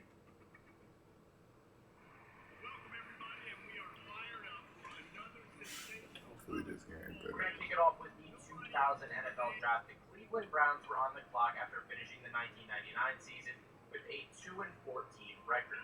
This team needed help at almost every single position at the time. I'll be honest with you, the only names that you're probably going to recognize from that roster are Tim Couch, because how you going to forget a guy whose name is a piece of furniture, and Phil Dawson, who was a kicker, and for some reason, that's the name that I remember most. With the Browns at number 1, they took Courtney Brown in an attempt to beef up their defense, seeing as they gave up 27.3 points per game the year prior.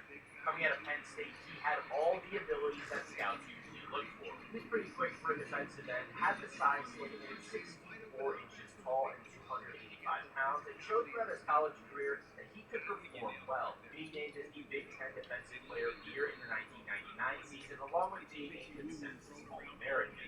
He did start off looking very promising, though, during his rookie season, but after that, things began to decline quickly for him. For some reason, Brown just couldn't stay healthy. Starting in his second season, knee and ankle injuries began to take a toll on him and his performance. Sometimes things like that just happen in the NFL. You're playing one of the most physically demanding sports in the world every single week. Some players just get hurt way more than others, which is unfortunate. From 2002 to 2004, Brown was only able to get on the field for 26 total games and recorded just 8 sacks during that time. Once it was clear that he was not going to be able to get healthy enough, the Browns decided to cut their losses and release him. During the 2005 offseason, Brown decided to sign with the Broncos, where he didn't perform up to their standards either, and he was cut after the season was over, ultimately ending his NFL career. Since retirement, Brown has certainly not spent much time in the spotlight, as it was very hard for me to figure out what he's actually been up to these days. I did see something that said he has been doing missionary work in the Dominican Republic, but I can't confirm 100% if that's true or not, since he doesn't have any social media.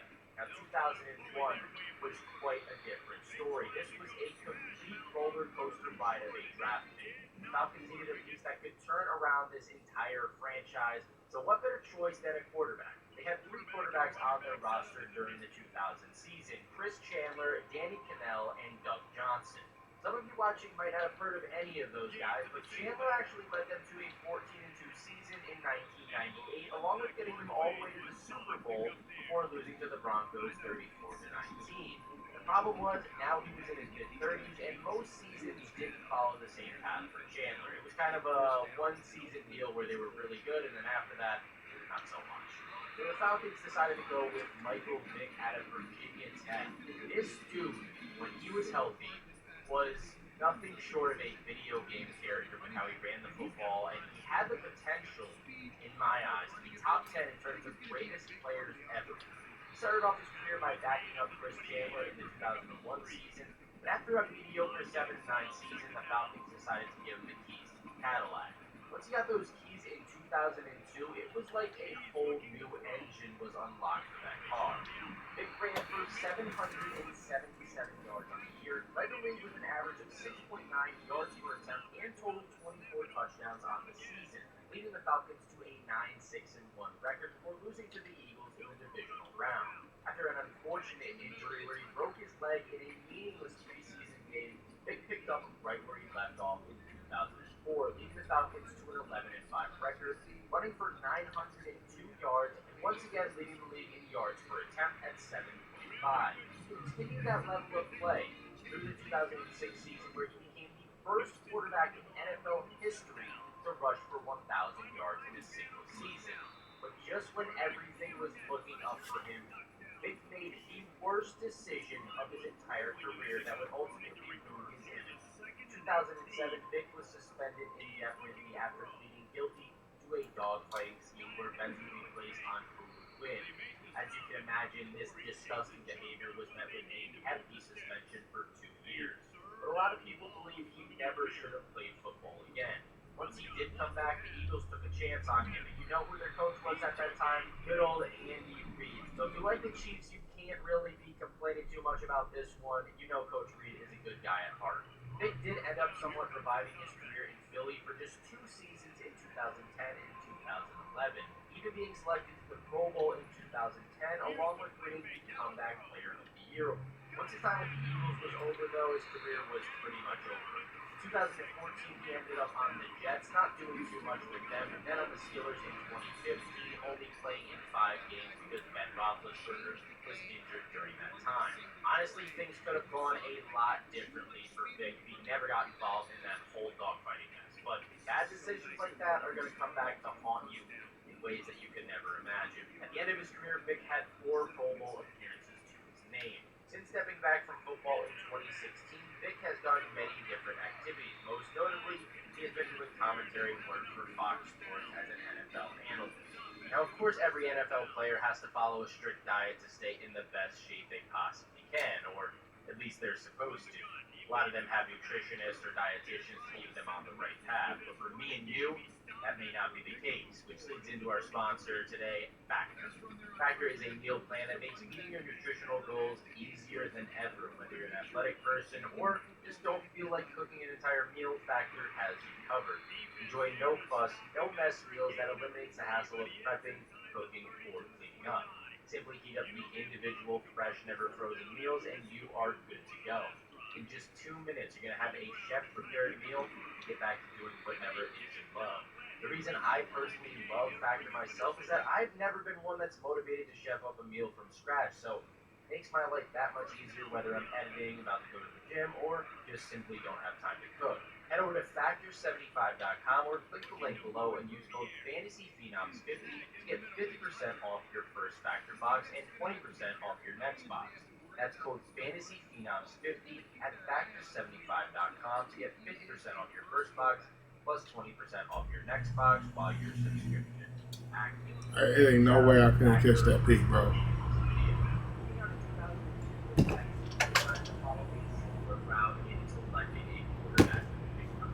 Except this didn't quite turn out the same for them as it would the Falcons. To be fair though, out of all the quarterbacks in this draft class, none of them really amounted to too much, so there was no perfect choice. Houston took David Carr in hopes that he could start off this franchise right and lead them to some success. That did not happen. Of course, the blame is going to all fall onto a quarterback in a situation like this, but the offensive line didn't do him any favors either. Out of his 5 seasons with the team, Carr led the league getting sacked 3 of those, which means those guys either weren't doing their job well enough or Carr was just holding on to the ball too long. It seemed to be like it was a mix of both. The best thing about his time in Houston was in 2006 when he surprisingly led the league in completion percentage. That didn't really help the team too much, and after that he was off to Carolina. With the Panthers, he only played in 6 total games and finished with a starting record of 1-3 during his time there. following his run with the Panthers, Carr didn't start in a single game again in his career. He got in games here and there, but for the most part, the teams he went to already had their starting quarterbacks in place. Carr did end up getting himself a ring, though, as a part of the New York Giants after they took down the Patriots in the 2020 Super Bowl. After retiring, Carr joined NFL Network as an analyst, but some of his takes are a bit out there to say the least. He did just recently say that Jalen Hurts should be benched for Marcus Mariota last season. I don't know if I quite agree with that one. As for 2003 goes, the Bengals were on the clock coming off a 2-14 season, where John Kitna, Achilles Smith, and Gus Burrott were the quarterbacks on the roster. Clearly that situation wasn't working out too great, so they drafted the best quarterback on the board in Carson Palmer. Unlike most number 1 picks, Palmer didn't actually play at all during his rookie season. Instead, he learned the ins and outs of the position at the NFL level during games and in practice. Once they did give him a shot in 2004, it was a bit shaky, with Palmer throwing just as many interceptions as touchdowns. That appeared to be exactly what he needed, because in the 2005 season, everything turned around. Palmer led the Bengals to an 11-5 record, along with leading the league in touchdowns and completion percentage. This was enough to earn himself the first Pro Bowl out of his career, and the Bengals truly had a chance at making a playoff run. The wildcard game matchup that year was against the Pittsburgh Steelers, and sadly, disaster struck on just the second snap for Cincinnati, with Palmer tearing his ACL. Now, the Bengals went on to lose that game, but the franchise was still very hopeful for his future. He made some noise during his comeback season, yet again making the Pro Bowl. Things began going downhill for him after 2006. In 2007, Palmer threw for over 4,000 yards, which might seem good, but he also led the league in interceptions thrown and then was injured yet again in 2008 after starting the season in 0-4. For the rest of his time in Cincinnati, they couldn't make it past the wildcard game, and Palmer ended up being traded to the Raiders in 2011. The same type of play continued while he was with Oakland until he ended up on the Cardinals in 2013. Then, something magical happened. His career completely turned around. Although they didn't make the playoffs in his first year at quarterback for the Cardinals, he led them to a 10-6 record, which was a huge turnaround compared to the previous season, where they finished just 5-11. Palmer did have some much needed power to help him along the way, by the names of Larry Fitzgerald, Patrick Peterson at the time on defense, and a couple more. But if the quarterback play is bad, then the whole team is just dysfunctional and nothing to work. So Palmer did his job very well. The following season, by the time Week 10 rolled around, Palmer and the Cardinals were smooth sailing with a record of 7-1, until yet again Arizona's chances were destroyed as Palmer tore his ACL against the Rams in the fourth quarter. He was a fighter, though, who came back just one season later to lead them to a 13-3 record, leading the league in QBR along with leading the league in game-winning drives. He was clutch. He was everything that Cardinals fans wanted him to be that year. They looked great. Something was off late in that season. They snuck by the Packers in the divisional round of the playoffs and then got blown out of the water by the Panthers in the NFC Championship game. Yet again, Palmer was dealing with an injury that he was downplaying. Later confirmed by Larry Fitzgerald, a right index finger dislocation would be the cause of the Cardinals' downfall that season. That pretty much sums up Palmer's whole career right there. When he was fully healthy, he could hang with the best of them and be a great quarterback. But injuries took a massive toll on his body, and at the end of the day, the job was never fully completed. After losing in the playoffs to the Panthers in that 2015-16 season, Palmer played just 2 more years with the Cardinals before retiring from the league, finishing with 3 Pro Bowl appearances and a lot of what-ifs for Cincinnati and Arizona fans. Nowadays, Palmer spends his time being a busy father to his children in Sun Valley, Idaho, likes to spend his time fishing and hunting. He also teamed up with an Idaho campaign dedicated to healing children diagnosed with cancer called Camp Rainbow Gold. Moving on to 2004, there wouldn't even be any what-ifs from this quarterback's fan base by the time his career was over. Eli Manning, he was taken first overall by the Chargers, but traded on draft night to the New York Giants because he refused to play for San Diego, due to him being worried about their organization at the time. Manning started off his career a bit slow, but that's pretty normal for rookies to dip their feet in the water before completely diving in and playing well. By year 2, Eli was looking a lot more comfortable in the offense, and things began to click with him finishing 11-5. Although they got skunked in the first round of the playoffs by the Panthers, the Giants' future was looking bright, and that was confirmed when they took down the Patriots in the 2008 Super Bowl. Eli finished the regular season with the most interceptions in the league, and they still managed to take down the greatest football player that we've seen to date in Tom Brady. David Tyree's helmet catch in the Super Bowl in an instant classic. But Eli and the Giants weren't done there. They would be back to the Super Bowl yet again in 2012 against none other than Tom Brady and the Patriots. NFC East was really Brady's kryptonite if you look back at it, thanks mostly to Eli Manning. After that Super Bowl victory, Eli seemed to have used up all his magic wishes because he would once again lead the league in interceptions and the Giants started playing worse and worse. Wishes well spent though, I must say, because anytime you can beat Brady, it's definitely worth it. Manning made one more Pro Bowl in the 2015 season before calling it a career in 2020. I have to say, sometimes Eli would look goofy, he would make decisions here and there where all you could really do was just shake your head. But at the end of the day, Eli did exactly what the Giants needed him to do. Go out there and win football games when it mattered the most in those two Super Bowls. Eli will always be known as a Giants legend. I want to know your opinions in the comments section below. Do you think that he did enough from a Hall of Famer? Since retiring, Eli has been super busy working with local brands such as Corona, is half the Manning cast that airs on ESPN during Monday Night Football games, and is apparently looking to get into some ownership in sports teams in the future. 2005 was yet another wild up and down journey, and your captain of this trip went by the name of Alex Smith. He was selected number 1 overall by the San Francisco 49ers, and his career got off to an atrocious start. 1 touchdown thrown and 11 interceptions for Smith in his rookie season. Had to leave fans wondering how in the hell they picked this guy. Was Smith a bad pick, or what exactly was happening here? Now, I know I said rookies usually struggle, but not that bad. After that start, you began questioning if he was going to actually last in the NFL, and if he did, would it be for that long? He did, however, come back with a better performance in his second season, but it was still clear that he wasn't playing at the level that the Niners needed him to. The following season, Smith would run into his first physical obstacle of many, separating his AC, joining his shoulder and being shut down after playing just 7 games. He would then break a bone in the same shoulder before the next year began. I got a couple tackles that game. It wasn't too much. Once he did return, Smith actually played much better, even though he dealt with some Man, it's like this season's just gonna be a real filler, man.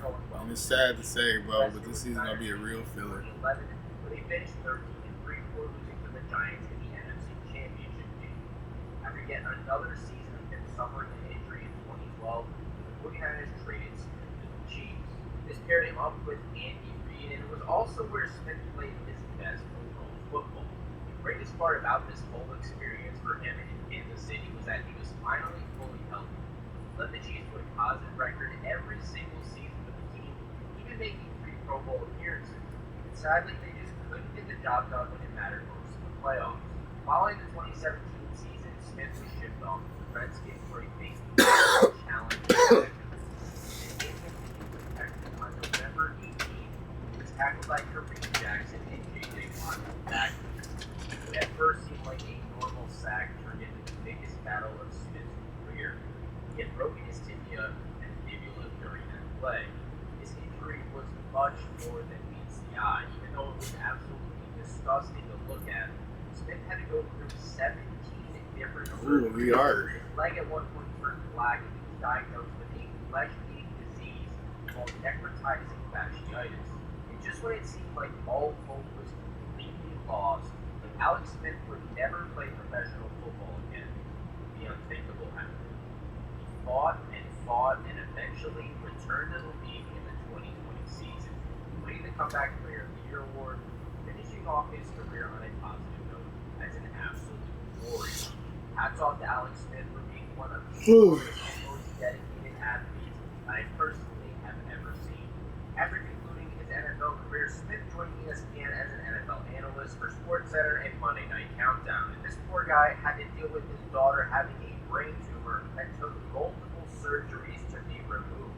Now, for 2006, we had our second defender taken at number 1. It would be by the Houston Texans.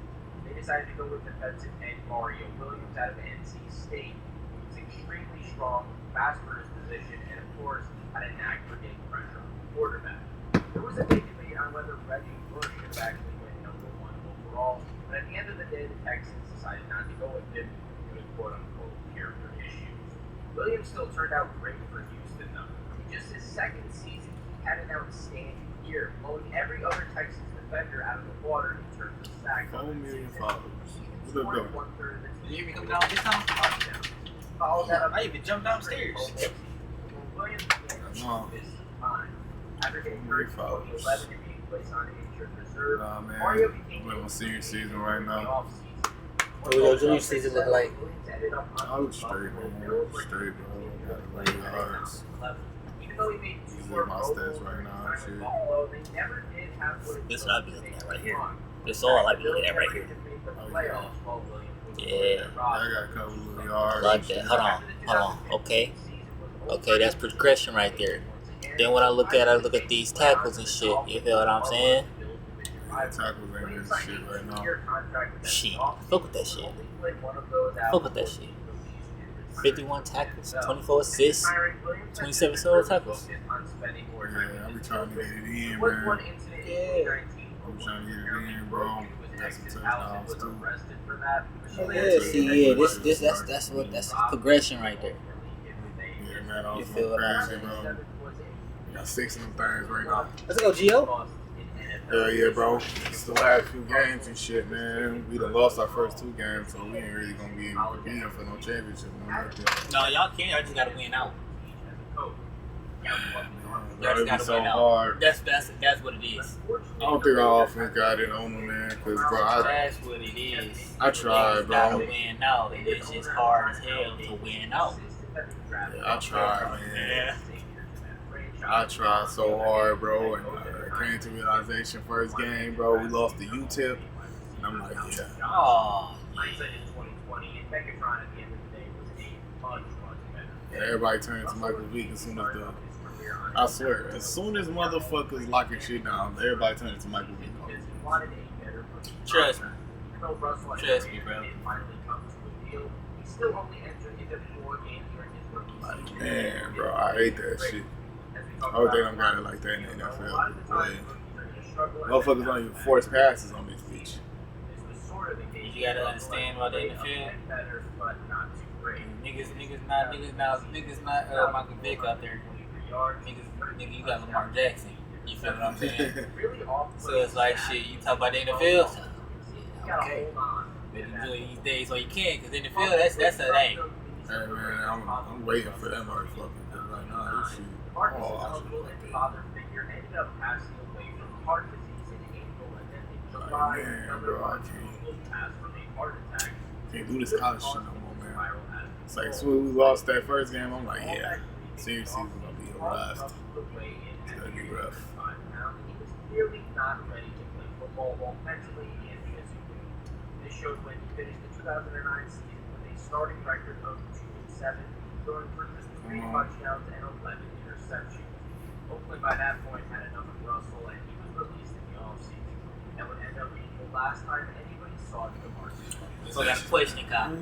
Out of all your players that you made this year, what would you say is your team health?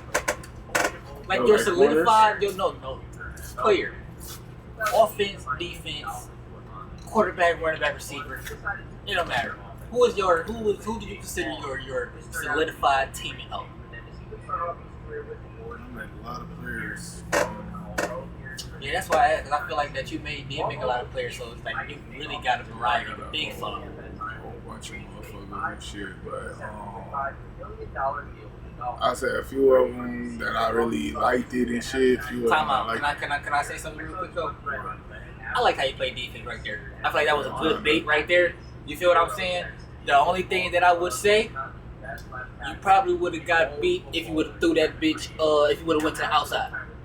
You feel what I'm saying? Like if you would have did a fade. Yeah. Instead of you going inside, because I see you went inside. You feel what I'm saying? If you would have went outside and he would have threw that bitch over the shoulder, cuz that would have been nasty. But that's the difference between college and the NFL. Because the NFL they doing that type of pass. The NFL is doing that type of pass. Hey, dog, that shit is ugh. The NFL is doing that type of pass, brother. Hey, bro. But no, like, see, crazy thing about it, bro, like, you feel me? I would say, like, my nigga Agent Brick basically was the biggest quarterback I had and shit. And that nigga, he actually broke, like, records in the school and shit, you know. Like, you feel me? And I felt like that shit was good because I never really, like, won a Heisman on this bitch or never really, like, I won a national championship and shit, but like I never really won no, awards? like, Heisman and shit. Yeah, nah. So I ain't never went Heisman up on this bitch and shit like that. I can't, man. It's like, it's so hard, bro. You gotta play on 12-minute quarters and you gotta damn near throw 400 yards a game. It's like, God Yeah, damn, I think quarter lengths. Cause how many minutes do you play on? I play on 8 minutes on this nigga because it just flow better. Yeah, I feel it. See me, when I be, I could literally play a whole 12-15 minute game. Yeah. Like I can literally do that. You feel what I'm saying? Only reason why I decided to cut my minutes down was for content purposes. Yeah. You feel what I'm saying? I feel like 10 was still like, I feel like 10 minutes a game, 10, 12 minutes a game. That's still good enough for me to knock out at least. Basically, I know that the gameplay is about to be at least 10 minutes. You feel what I'm saying? I really did the science up on that shit. And I'm like, bro, if I could get like when I told you about the 30-minute videos and shit, I'm editing videos and shit. And I edited one game and shit. And I look at the video and shit. And I'm at like 11 minutes. You feel what I'm saying? Besides my intro and shit, I'm looking like, bro, this game is only gonna take 10 minutes for me to it's only gonna take 10 minutes of the video. You feel what I'm saying? So if I could do like 10 minutes each game, I could do like 3 games each video. Yeah. And each video will be 30 minutes because each video will have only 3 games. You feel what I'm saying? Yeah. So yeah, that's how I broke that shit down like that. Oh, that's heat for real. Covered the 2000s draft. It gave me a lot of range to do some shit. Like if I don't want shit up in there, shit, I can just wipe it out and I can get a video that's up under 30 minutes if I really wanted to. If the footage I got is like some bullshit or some shit. Yeah. Like if I'm getting too cooked, you feel what I'm saying? If we getting blown the fuck out. If we getting blown the fuck out 9 times out of 10, I'm gonna cut the motherfucking I'm gonna cut the game at the third quarter. Man. If I know we have no chance of coming back, I'm cutting the game at the third quarter. I mean, they didn't really have a choice though, since Oh, Mark we didn't even Bolger do it was no more at that 32 point. and that 1 in 15 You feel what I'm season saying? we I just cut the had game, would be now we on the draft next game. league. Sam Fuck Bradford that. was the best available quarterback at the time. That's who the Rams decided to go with. Sam motherfucking Bradford. Boy, that nigga for sure finessed the fucking system. A lot of question marks for scouts. Man, Was one due of the to anything best he college was doing quarterbacks wrong ever, man. necessarily, That's but his crazy. offensive line was so good. That nigga was so good. And Bradford was rarely ever pressured, so nobody knew if he was good at throwing on the run or would struggle making decisions quickly. Nigga offensive line was crazy. Man, was you Yeah, hearing this shit, bro? I'm just looking at this nigga, and this nigga literally just sitting back there. No pressure at all. His first year, you could definitely see the potential that he was showing, throwing for over 3,500 yards and 18 touchdowns. It was a little issue throwing 15 interceptions, but overall, a great season, winning Offensive Rookie of the Year and turning the Rams team around, leading them to a bit more respectable 7-9 record in comparison to previous seasons.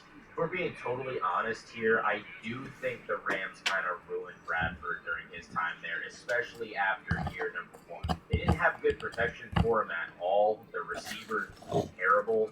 And the only real good player that was on that offense was Steven Jackson. Yeah. Steven Jackson. That nigga Steven Jackson was so hard. Of the 2013 season, it was a recipe for him to leave St. Louis for good. In 2015, Bradford ended up on the Eagles while he had one of his best seasons yet. The team only finished with the AI number 1 jersey. You know how Philly fans can get. Okay, Just any more nasty than 6 work. losses, forget about it. Pack your bags, you're canned from the team. Also, the Eagles went out and drafted Carson Wentz in 2016, so, you know, there was really no place for Carson him on Wentz that had team after potential that too. year. The next year, he found himself in Minnesota, Yeah, and that's this turned out to nasty, be too. his best season That's yet. disgusting. Finishing the year leading the league in Like, completion man, you percentage talking about along with fake having Kirk a Cousins? 4-to-1 That's crazy. touchdown to interception ratio. And he was balling though. Once again, his efforts did not lead to a winning season. And after numerous Them niggas started off 5-0. What the fuck do you mean they didn't have a winning season? They started off 5-0. How do you lose 11 games?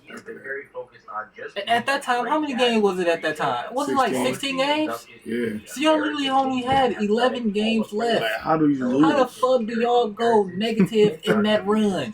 If y'all started off 5-0. How? That's the real question. How? Von Miller, Patrick Peterson, Y'all win 5 more games, niggas. Y'all in the playoffs. Julio Jones. Like, literally, nigga. All y'all gotta do is win 3 and maybe. And God forbid that the other teams in the conference is not good. Cause now y'all in first place.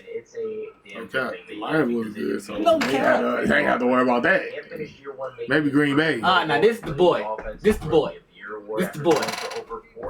Cam Newton's career just, man, bro, like, damn, man. I just, like, bro, I don't know if I really want to be mad at TJ. What is that? No, I'm just saying that's how Cam was smiling. Like, yeah, like, bro, I don't want to be mad at TJ Watt so much, but god damn it, he fucked up he fucked up my nigga. Yeah, I can't be mad at TJ Watt because it's not like that it was a He was in it's not like it was position. a dirty play. He was really in position. That shit You just feel what I'm went. saying? It just got him. Yeah, I can't even be mad at TJ Watt. You feel what I'm saying? Because that was literally. Especially when this nigga was really so physical like that. He was physical as fuck. But then again, them niggas wasn't calling shit. So was he really physical, Shane? Or was they wasn't calling shit? Who you talking about? Cam. I mean, what the fuck they gonna call? That's exactly what happened. It's like, you feel me? You gotta basically tell that nigga like, hey, you feel me? If you ain't... Stop being all that physical if you ain't on that, because nigga, we gonna start letting them niggas really tackle you. But that's the thing, because Cam was on that. That's the thing. Nigga, stop getting on that. Because nigga, you're fucking up. But that's the thing. You can't tell Cam. You feel what I'm saying? Stop that if you're not trying to get on that. When Cam is literally in the front line when it's time to get on that. Yeah. This nigga's the biggest fucking offensive player besides the line that the fucking Panthers got. This nigga's bigger than the running back. Yeah. You feel what I'm saying? If the running back is ducking smoke from the contact, if the quarterback is seeking more contact than the running back, god damn it, we got a problem. Yeah. You feel what I'm saying? Yeah. God damn it, we got a problem. But we already know how this story go. We gotta make sure it don't be on some RG3 shit. Because it's like, nigga, you could be a dog-ass scrambling quarterback, but... The thing is, the difference between RG3 and Cam Newton, having somebody else rate 25 in New Orleans is fucking disgusting. You feel what I'm saying? It's fucking disgusting. You feel me? But the difference, I'm gonna tell you, that shit looks so fucking sweet, bro. My nigga Cam was looking nice in that New England. I don't give a fuck what nobody say. It's just that shit. It just wasn't a fit. It just wasn't a fit. It didn't work. It just wasn't a fit. It just wasn't. But it looked good though. Oh, it looked like Photoshop. Did you see that blue? Did you see that blue? It looked like Photoshop that for blue real. looked so clean. Look at that. Look at that. Oh no, that's a Panther. Nah, that was that. I'm back. I'm back. I was loving that shit. I was too. I was eating that shit out, bro. That was that 1 week. That 1 week I was just in that bitch. Cam is back. After that shit, nigga, Cam was in. But yeah, the difference between Cam Newton running style and RG3 running style is, I would say the same thing is the difference between a Marshawn Lynch type of quarterback and a LaShawn McCoy type of running back. You feel what I'm saying? One is gonna win with power. You feel what I'm saying? And one is going exactly got finesse. You feel what I'm saying? You think Cam just was the finesse or he was the power? Dude, I'm gonna ask you this question. Which one do you think RG3 was? Do you think RG3 was power or finesse? RG3 really ain't had too much finesse into him. That nigga RG3 was really a speedy type of guy who he made plays with his legs, but it wasn't no just he juking niggas and all that shit. Like I feel like that nigga. I'm gonna tell you. Cam Newton was juking niggas more. I'm gonna tell you. When I say finesse, you feel what I'm saying? It doesn't always mean like a dog ass juke move. You feel what I'm saying? Yeah. Everybody got a dog ass juke move. You feel what I'm saying? Yeah. The finessing is how you do it. Do you feel what I'm saying? That's the finessing. I don't gotta juke you up out your feet just to just to get past you, nigga. 2015 was the year where Yeah. everything began. I don't gotta do that. I just looked at RG3 and RG3 just felt like one of them niggas that if he got the ups on the speed and you can't catch him in the angle, then that's his best. That's facts for sure. That's the best RG3 that you can get. That's facts for sure. Now Cam here actually stutter step. Oh yeah, nigga. What Yeah, you, but what I'm you not on? about to sit up here. I'm not about to sit up here and say Cam play with more finesse than the RG3. When RG3 literally runs away from it, get away from niggas, and Cam runs through niggas. Yeah, I do agree. You feel what I'm saying? So I'm gonna ask you again, Kyle. Is RG3 more so powerful, or he's more so finesse when he runs the ball? Yeah, he's more so finesse at that point. Yeah, you feel what I'm saying? That's what I feel like the difference is. RG3, he like a cat mouse show. Yeah. Tom and Jerry. You feel what I'm Well, saying? no, I just don't want to get caught. So, Type shit. You feel what I'm Let me saying? run. Let me run. You feel what I'm saying? Cam. Cam Newton, where's that? Oh yeah, it's a linebacker. Nigga, Come on. Nigga, Come on. that Cam the type of player that'll be 5 yards down from the tackler. The nigga turn around just to absorb the contact. Just to absorb the contact, bro. No cap. He that type of nigga. He that type of nigga. He about to cross. He about to cross the fucking goal post and shit like That nigga that. right there. That nigga was the only nigga ever to go number one out of Central.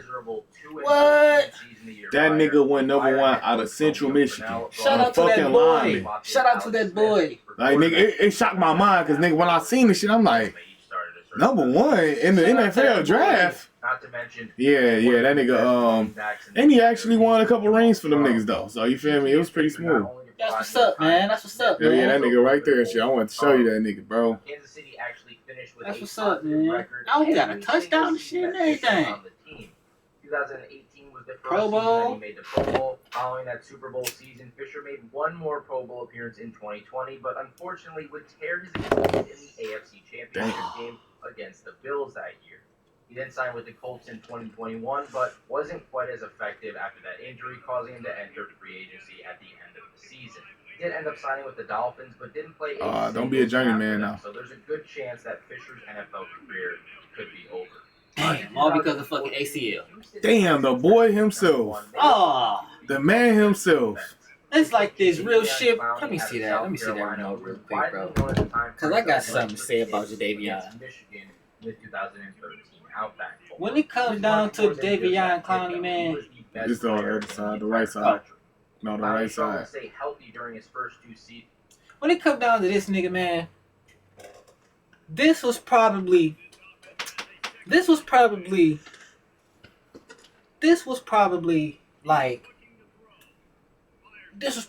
like I don't even know. You feel what I'm saying?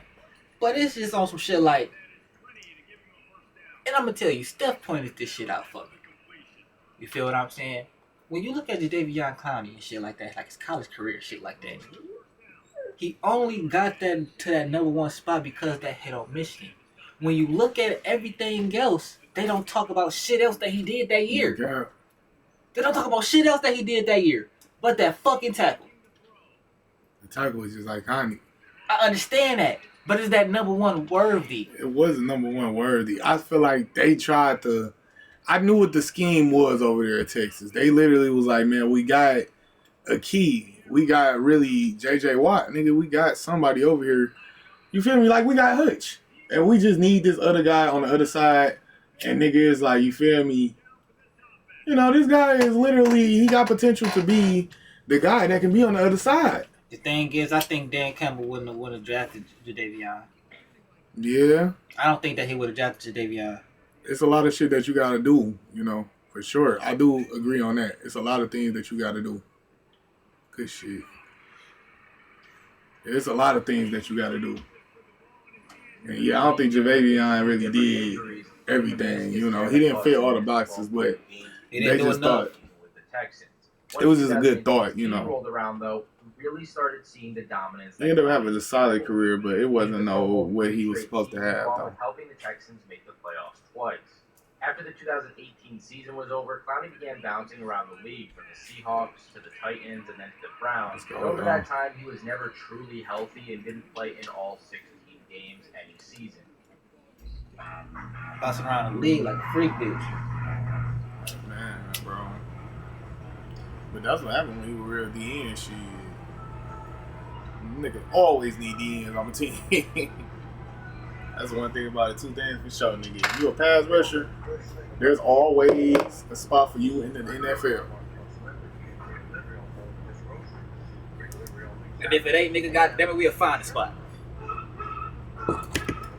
Like Brandon I'm Graham. talking about the weakest nigga on the roster getting cut. Brandon Graham played for the motherfucking Eagles for literally 20 years. Okay. Hey, Let's go. that was a good read. Yeah, I seen that nigga do the little. I'm like, oh yeah. You know what route that I really fucking hate on this bitch? What? That route when they go in, and then That's what that nigga just did. I fucking hate that shit. Yeah, that shit be terrible, bro. But I really hate that shit when they do that shit on the outside, then come in, cause then it's like they got all that space in the inside. Hey, this the boy. Protect J-Mo at any means necessary. Man, bro, J-Mo's supposed to be so hard, bro. By any means necessary. Having great accuracy, impressive football IQ, can scramble well, and more. The main weakness just seems to be his immaturity on the field. Now, if you've watched the NFL a lot since 2015, I really don't like that shit, bro. Like, damn, why the fuck can't I just be myself?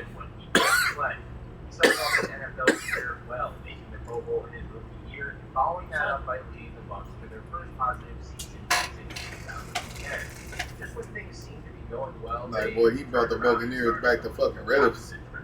during the 2017 and 18 seasons, Wentz I ain't never seen the Buccaneers did something before Jameson came. Well, nigga, that 1 year. But then again, nigga, it was so young. Once 2019, Right, it's time. I said, nigga, I ain't never seen the Buccaneers do shit. Instead of like, you know, when he got there.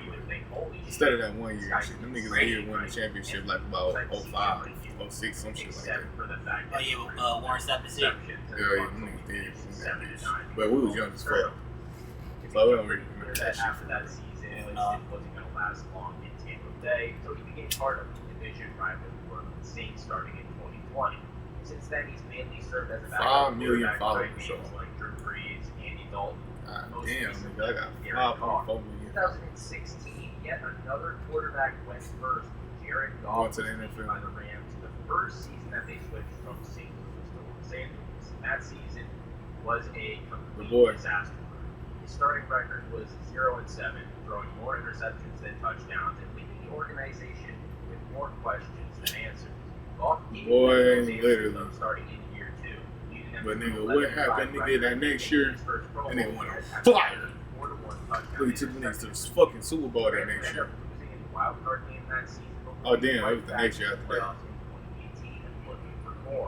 On the back of another The second or third year he made it to the Super Rams Bowl. made it all the way to the Super Bowl against the Tom Brady-led Patriots. This Like, was boy, a this defensive nigga, man. battle. 16 total points I knew scored, Jared Goff 0 had it. touchdowns thrown by either quarterback. This was a casual fan quarter nightmare. And the Super Bowl is the most casually watched NFL That shit game was of all terrible. time. That Super Bowl, nigga, wasn't no scores until like third quarter.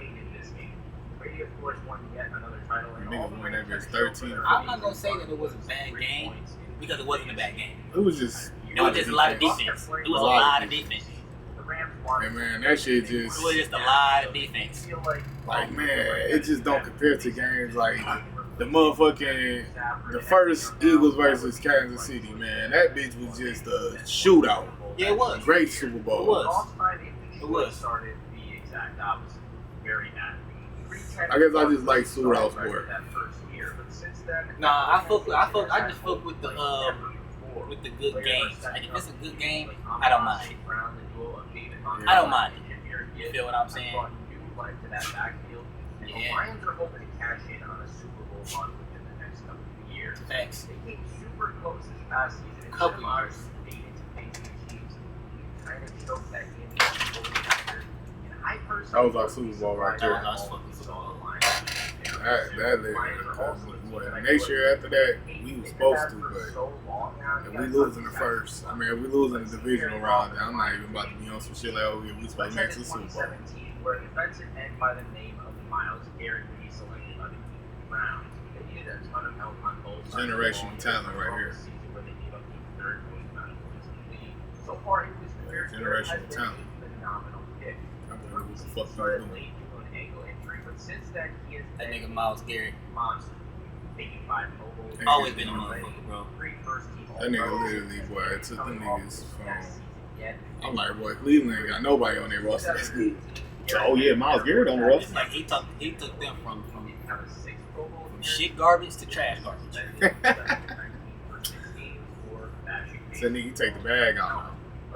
Okay. That shit was in the fucking garbage. Like, they didn't even have garbage bags. Past season, he just won his first Defensive Player of the Year award. That's what it was. Right where they left off next Like, season. them niggas had trash and the motherfuckers just trash. And shit like, bro, what As the for fuck? 2008, Miles Garrett came, ain't shit changed, just put a trash bag in the trash can. Hey man, he was like, so you know you put trash bags up here, right? Like, so what you mean you put trash bags up here? We just been putting trash up in this motherfucker. There's one difference, you know. He's out here leading the NFL team in the playoffs while I'm over here. Baker. So, if you wanna Baker, see man, he somebody has shook back. That nigga has shook back so much, bro. And I'm proud of Baker, man. I'm proud of that There nigga. were mixed opinions about it. Because, I oh know- my Some god. thought he was 8 years later, but the toughest I knew Baker was a good player. while others thought he was too cocky. It's Cleveland is just a bad organization. That's Bad organization. exactly what went around. That's what I'm saying. The players would put everything on the line. And it's like they had a good roster over there, but The Browns Because when they had Odell over there- back to close to an even record Yeah. for the first 2 years. In the third season, they finally broke through. They finished with a record of 11-5 and made their first playoff appearance. That boy nice, man. Cleveland even won their first playoff game, beating the Steelers before eventually falling to the Chiefs. After that year, Baker couldn't I do find not their like the Baker level of disrespect so success much, in man. the That was disrespecting my boy. Oh man, the disrespect was so heavy when he was over trade there. deadline. Mayfield ended up Then they started coming back. miraculously My nigga, he brought his career back with that one. Yeah. Ooh. Sadly, that like no way you can't get a contract. Tampa Bay, come on. Tampa Bay, like, man, we need somebody. really turned his career around. And my boy did it. He threw for his first 4,000-yard season of his career, finished third in comeback player of the year voting, and led them to a playoff berth. They absolutely smoked the hell out of the Eagles in the wild card round, 32-9, before falling to the Lions. Hey, 2019, we have yet another Kyler. quarterback, Kyler Murray. Kyler fucking Murray. This is a Arizona wild was boy coming right off here. a 3-13 season. They were not happy at all with Josh Rosen. I know. What the fuck happened to Josh Rosen? God damn, that nigga was out the league so quick. Murray. Now, Murray's first season. Like, I ain't never seen a nigga just basically get his spot took the first year. Awarded for 20 touchdowns. Let's go. There were still a ton of I ain't never seen a nigga get a spot the took like that. Cardinals only finished with 5 wins, and he was sacked the most out of any quarterback in the entire league. I hate that. You know, in 2020, the Cardinals decided to give him a weapon by the name of DeAndre Hopkins, who was one of the best wide receivers in football at the time. This went well for both of them. They kind of made the Pro Bowl 2 straight seasons, and Arizona making the playoffs in the 2021 season. They lost to the Rams in the wild card round, but things seem to be heading in the right direction for them otherwise. 2022 became Murray's worst season, though. He began finishing with a record of 3-8 before tearing his ACL in a game against the Patriots, ultimately ending his season after just 11 games. When he was healthy, the blame couldn't even all be placed on him, though, in my eyes. This roster had very limited talent. Hopkins was suspended for the beginning of the year, so the main wide receiver was Marquise Brown, and as much as I love Hollywood Brown, he's just not a clear number 1 leading receiver in the NFL. This past season, Murray came back in the middle of the season, but a lot of people fear that he is not the same Oh, it's a player fumble. as he was Let's go. The Cardinals are continuing to stand by Murray, but I want to know what you guys think. Let's go, Shane. oh, you forced that bitch. Okay. Bro. In 2020, we have every lady's favorite quarterback. Yeah, throw the nails up.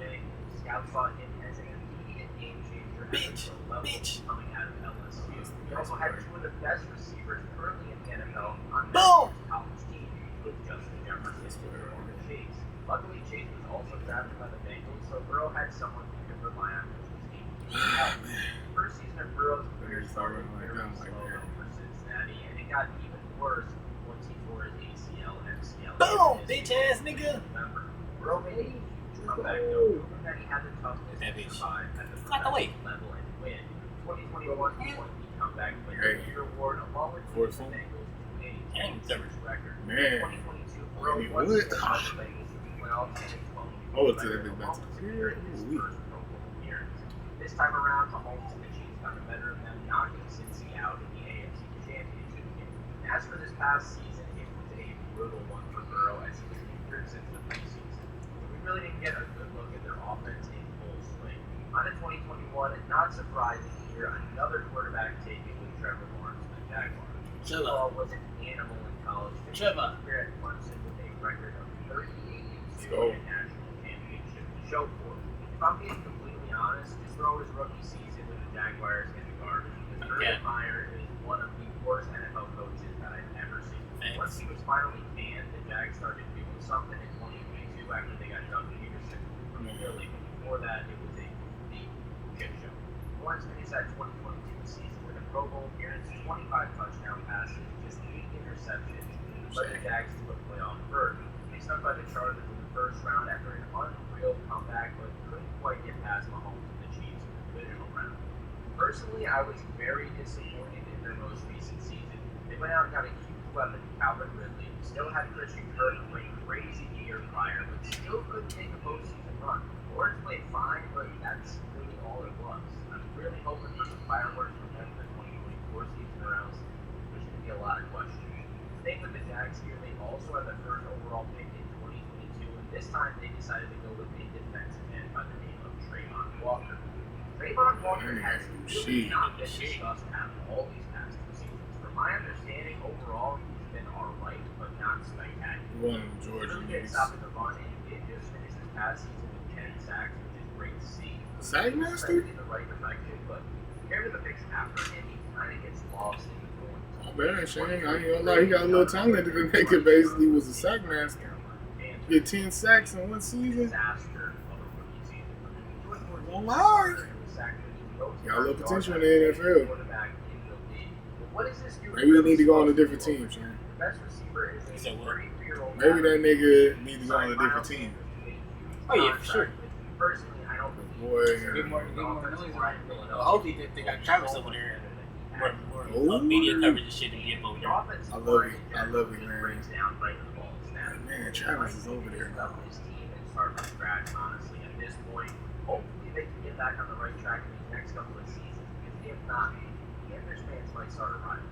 And as for 2024, we don't know yet who's going to be the first overall pick. The Bears have a choice to make. Maybe it's going to be Caleb Williams or somebody that nobody expects. We're going to have to just wait and see. They came hard. Motherfuckers came hard. It's crazy.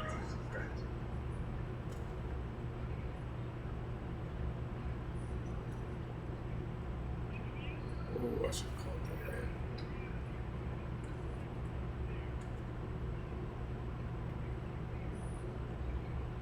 Despite the fact that they're one of only 4 card NFL teams and the only one in the NFC never to appear in the Super Bowl, The Lions' success over the last 10 Oh. years has really been inside out. It started with the offensive line. I feel like, man, they was just, like, sometimes they want you to get the interception, sometimes they just don't. Because, bro, I be in position. And a rookie signal caller at the center position. That's a really important job. So, not saying they can't overcome it. This is a very big deal for Ben Johnson. We know that he's a brilliant offensive line. Former defensive coordinator Aaron Glenn becoming the head coach of the New York Jets. Oh, that really is I don't like that nigga, man. I don't like that nigga. Why the fuck that nigga leave? Nah, I still fuck with Aaron Green. It's Ben Johnson law fuck with. Cause nigga, you living in the same division. Like, bitch, y'all niggas gonna leave us? Gonna leave us, nigga? Bitch, we ain't even win no Super Bowl or nothing, nigga. Y'all supposed to leave after the Super Bowl. Damn. Dan Campbell's still here. That's all that matters. Come on, man. That's all that fucking matters. Heart, pride, Great. grind.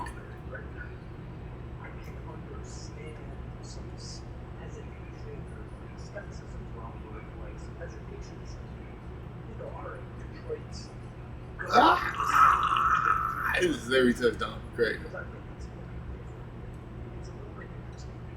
As good of a play caller as Ben Johnson is, I actually think that the Detroit Lions offense is a little more simple and consistent and reliable. And I don't know, don't take consistency the wrong way, but like, I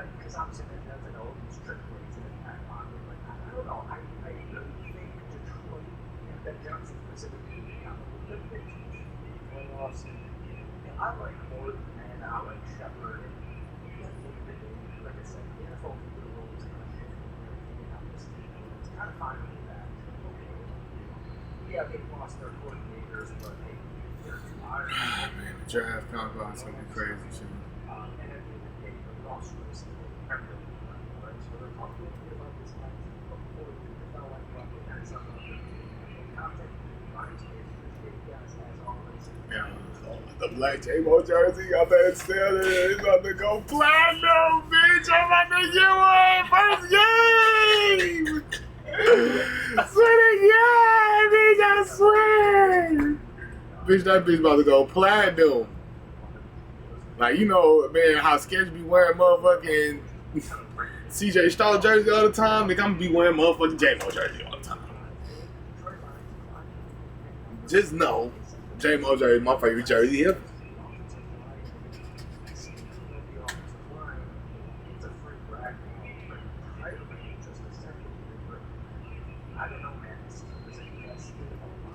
Kirby! Oh my God! Team Ho? Kirby Team Ho? Know that. That nigga stamped. That nigga is stamped. Kirby Team Ho. That nigga is stamped. Cause what the fuck was that? Kirby just lost that nigga.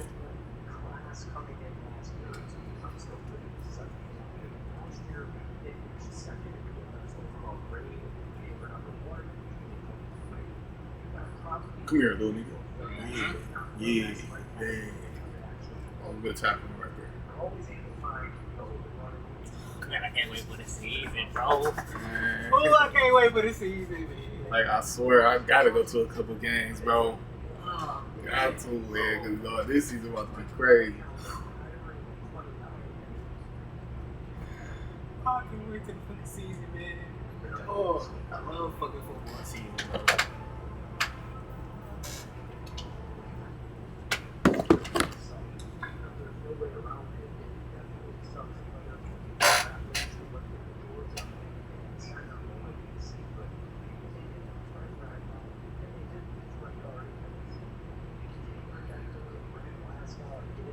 I've been waiting up to get that money. Whoa, whoa. Got a bad bitch ass tatted. Whoa, whoa.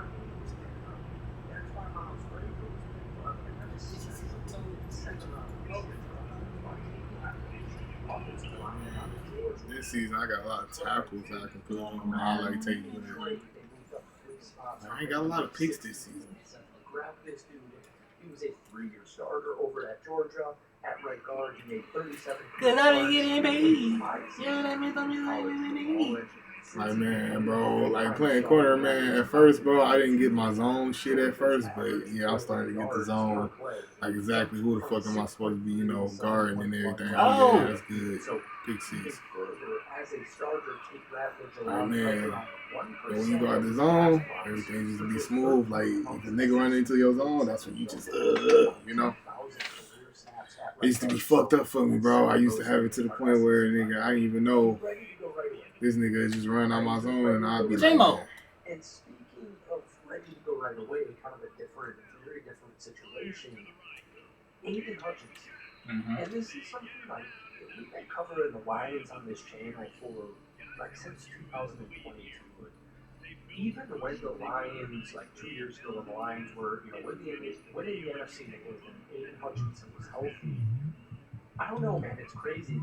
People still don't even really understand just how much he does. And you've got a talented secondary coming into Detroit, you know, specifically the DJ Reed acquisition. You've got to be Robertson, retaining Kirby Joseph, Brian Branch, Carrion Arnold, and a Straight Straw entering here too.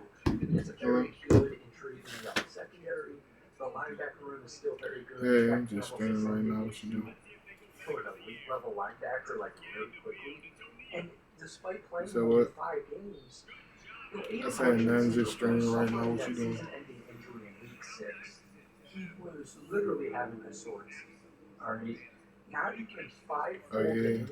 Aiden Hutchinson led the NFL. Man, he must have been knocked out. Pressures in not even 5 full games. He had 8 sacks, a 95 PFF pass rush grade, and a 38.3% pass rush grade. 38% average win rate, probably not gonna But give me about 30 minutes and I'll just play you back, okay? when we come out here and Alright. you remember the storylines last year and Cause I'm getting paid. Yeah. There he is. linebacker, secondary, you name it. It truly was insane how this team. That shit, oh, that like cash down. I was up in there in the crowd. Ah, Lord. The big Lord. It was Phillies. I can't wait. You feel me? I'm gonna have my cash down moment when the WNBA comes. Hey.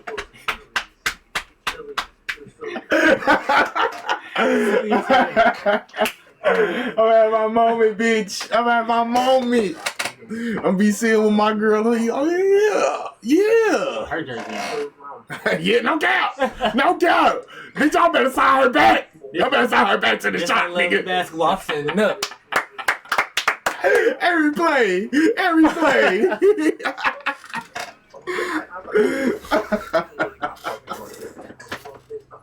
St. Brown and Jameson Williams, they counted for 7.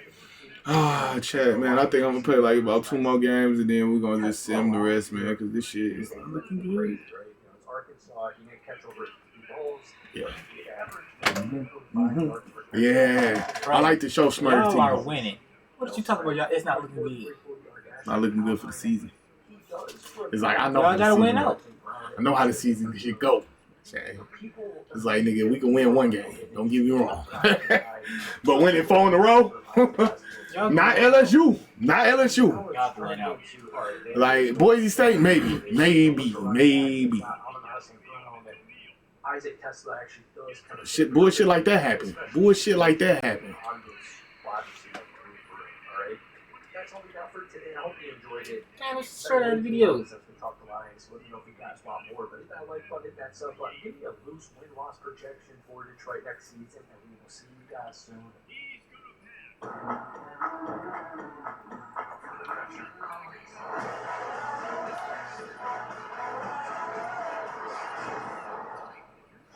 is this place?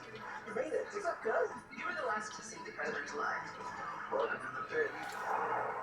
Now, a crew of pirates is coming. Watching it? Of course not. I thought you always watch everything. I thought you eat up all that. I'm gonna keep it, but I wasn't even paying attention. I don't even know what just happened in that commercial. No, nothing. It's some Marvel Disney Plus shit. Oh yeah, I don't even know what the fuck that was. I like I said, I wasn't even paying attention. I couldn't tell you 2 things that happened up in that. I couldn't tell you a thing that just happened up in that bitch. I'm over here thinking about something. Dramatic skin clearance as early as 2 Shit. weeks. Many saw clear or almost clear skin. Plus, many had clear skin and less itch, even at 4 years. Revoking vulnerability to fight infections. Man, you see, they don't never want to throw my shit. Like, nigga, I told you. And my boy slimmed down a little bit. Like, now, senior season, 260. And we shooting for 245 in the draft. Hold on. Hey, tell bitch ass off me, nigga. Ah, I'm trying to do the G. Yeah, I don't know why the juke really don't work on the corner, but the corners and shit, bro. Cause I be trying to juke and I be juking weak as hell. Dollar, dollar. Ching, bling, bling. Chatter. You ain't talking money, then you're talking no matter. Ching, bling, bling. Patent pockets. Take a dollar, dollar. I feel like I So get stop control it.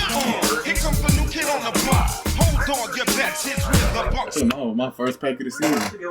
I've been really getting a lot of tackles this season. A lot of highlight tackles. And I theorized that we'd be getting one soon, and that EA seemed like the best choice to make one. This was based on a report from Insider I be doing that shit. Yeah, I be trying to get them niggas, man, quick as I can. Internal discussions about developing their own college basketball games after the popularity of College Football 25. And it turns out he was correct. On June 30th, Matt Brown, a trusted journalist in the college See, I was trying to get there. reported that There we go. That's that defense, though. Like, niggas got defense, but it's just, niggas only show up when it's the good teams. I promise you, nigga, we beat Georgia, like, so crazy. We beat Georgia so crazy that I was like, bro, y'all niggas, next season we should win this national. And then the next season came up, UTEP first game. Offense acting like they just can't score no more. They just act like no, they can't even score. Then after offense started scoring, the defense just basically gave up the game when it scored. Oh, yeah, I know how that be. Not even me though. You know. I know how that be. Like I would have told you, it was me, but it wasn't even me. 2-2. I know, man. We hoping that it can keep on going. We hoping we can keep on rolling. We trying to keep it rolling, man. We trying to keep it rolling. If we can win an Natty this year, or at least, you know, make it to an SEC championship. SEC championship. I will be happy. I have to catch 9 picks. Well, 8 more now. To break the record for LSU. You feel me? I got 12 right now. The record's 20. Well, I got 13. You know, so I'm trying to basically get like, you know, one of them 2-3 pick games, you know. No, it's kind of terrible. I do like how, you know, in your senior year, you feel me, you ain't gotta do no studying or nothing. Work on your game. Bro, nigga, you know what niggas will be doing in real life? Niggas will just be cracking holes. All fucking year. All year. Like, nigga, I just be cracking holes and working on football. Bitch, I ain't got no class. Shit, you just come over right after your class. I ain't got no class. Come on. Start to 12. Practice don't start to 12, bitch, and I'm off at 3. So you come on right after. Come on right after, baby. I think that's a terrible thing. That made me curious, however, about the state of college football 26. EA's upcoming. What you mean the state of college football 26, nigga? It's gonna be good. It's gonna be the best game of all time, bitch. I've wondered this for some time. It's gonna be the best game of all fucking time. Information if they do or don't. And I've been assuming 2K could theoretically make a competing college football game if they wanted to. I do like that. So I reached out to Insider Gaming's Mike Straw, and he put in a FOIA request to find out. He got an update that yes, EA does indeed hold the exclusive action simulation rights for college football video games via the CLC. If that hasn't been publicly confirmed yet, it is now. As much as we all wanted to see college sports games return, EA holding an exclusive license. We win this game, boy, we might be something. 3-2 might be really something. Future titles, or how bad they potentially get. If only EA can make them, they will sell, and no company can create a product that competes directly. As we've seen with Madden, where EA has held the exclusive simulation rights to the NFL license since 2005, this usually ends poorly. Monopolies are bad. This is universally known to be true. So this college basketball game seems like it might follow the same path, if EA's bid is accepted as is. I did have someone reach out claiming to work for an affiliate company related to the situation, and he said that the CLC was negotiating with both EA and 2K, at least as early as December of last year. He said EA is trying to artificially dominate the market by getting exclusive rights, but 2K is also trying to make a game here and battle for those rights. Also of note, he said college baseball games are right around the corner. Perhaps EA won't be granted exclusive rights. No. We didn't ask for all that. We didn't ask for all that. Calm down. College football game. Perhaps that's why EA was able to secure exclusive rights. They're gonna oversaturate the market. Like, we didn't ask for no college baseball game. Focus on making this fucking game the best game you can make. That's like the DJ Hero. The situation is developing. No cap! No cap! Starting development on a college basketball Y'all game. just doing shit, just be doing shit now. Like, bro, what is we doing? Potentially hinting that they are We good. Well, we don't know if that's true yet. Regardless of exclusivity, more sports games releasing is a good thing. Even if it's an EA exclusive, a college basketball game would still be competition for NBA 2K, which could result in a better product from 2K. Ideally, neither college football. I say it can really make live bounce back. If they really make a good college basketball game, then they can really get a good live. Some extra reports from And Matt that could Brown be y'all include the competition. working title of the game, which appears to be EA Sports College Basketball, matching the college football title that no longer includes the NCAA. The NCAA will participate as a licensing partner, but will not be in the title.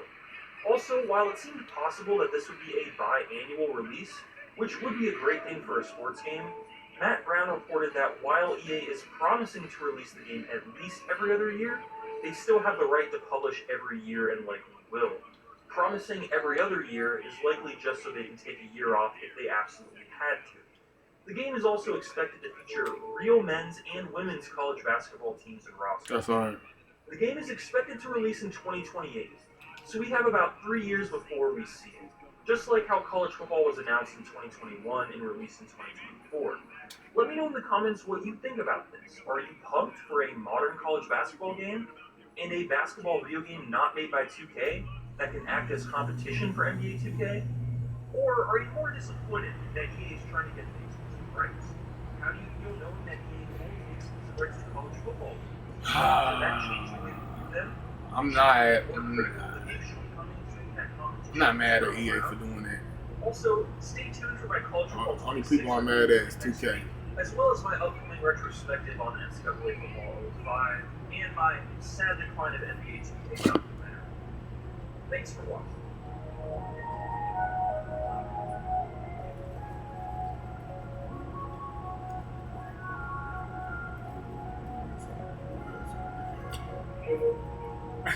No, yeah.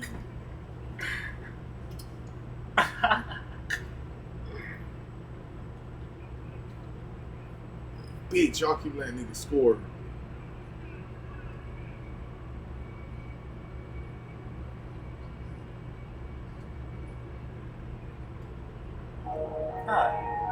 They only scored one time. No, they scored. What did I say? What did I say? I'm sorry. Y'all keep letting niggas score. I'm thinking they about to got they got like 28 points or some shit. Nigga, they only got 7 points. They scored one time. Like, y'all shouldn't let niggas score though. I be uptight. I be uptight about that. This video sound good. Oh, yeah. This bitch sound good. Hey, bitch, you What a way to motherfucker. start off. The motherfucker said. Like, hold on now. Wait a minute now. What type of game is this? This is popcorn right here. Hold on now. Is this the NBA Finals that we just never seen?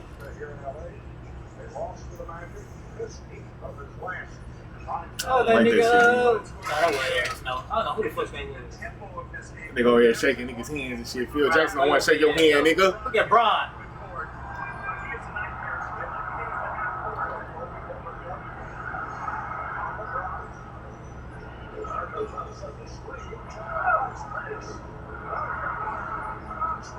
That shit out of here, man.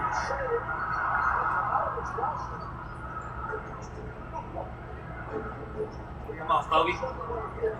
He dislocated his finger or something.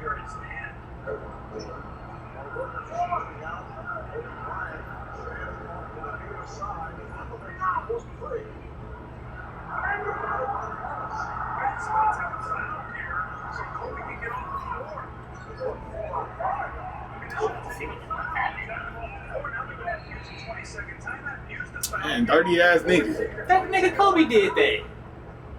Look at that. He did. Oh boy, Brian, man.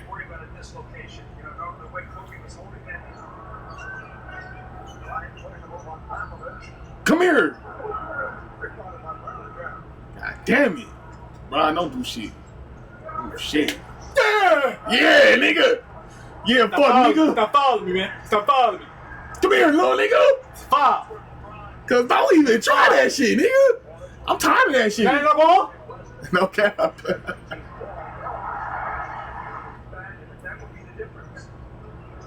Let's go. Money. Comes the money. Here we go. Money talk. Here comes the money. That was good. Dollar, dollar. Dollar, dollar.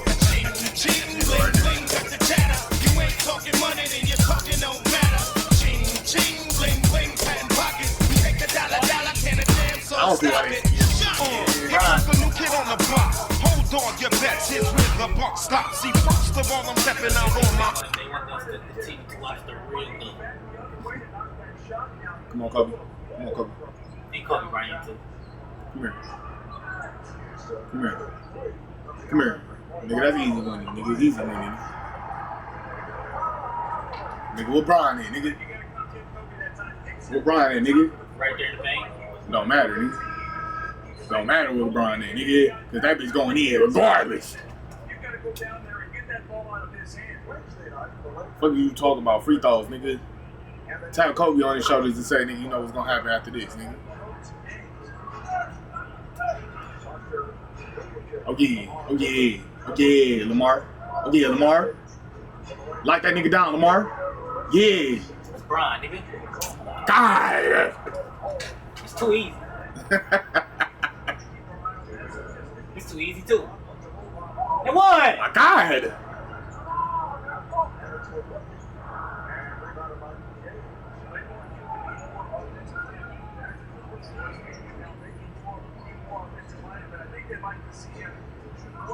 Bad pass, bro. Bad pass, bro. Good block though. Bitch ass nigga. I don't even know why you even went for that shit. Come here. Good Hell pass. no. Oh, that's a good pass, Kobe. Oh yeah. Oh yeah, that's cool. That's cool. That's cool. You know what the fuck going on. Do him like that. Paul. My nigga that ain't Paul. You know a nigga that ain't Paul gonna get a bucket on you.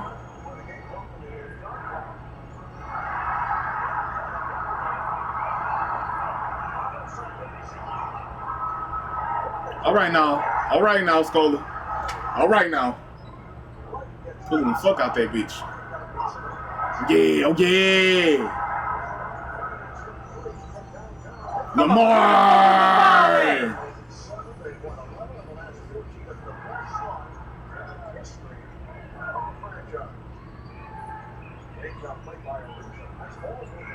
Oh my God.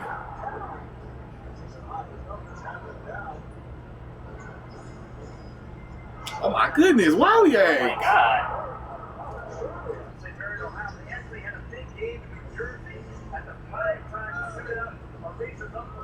Oh my God. What a pass.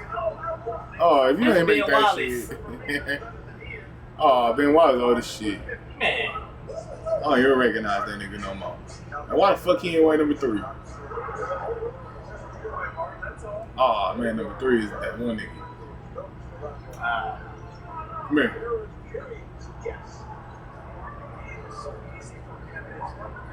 Man, he too good.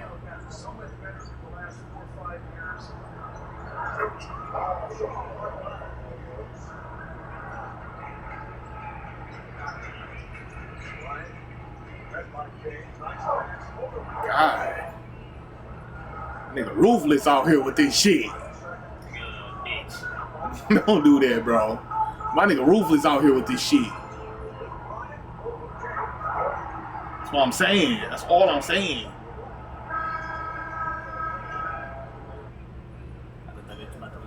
Boy, Brian ain't fucking with my nigga, bro. That's just what it is. Nigga, I just seen it personally. He ain't fucking with it because he over that nigga. You right. What? Nigga, what? You right. He over that. Fuck that.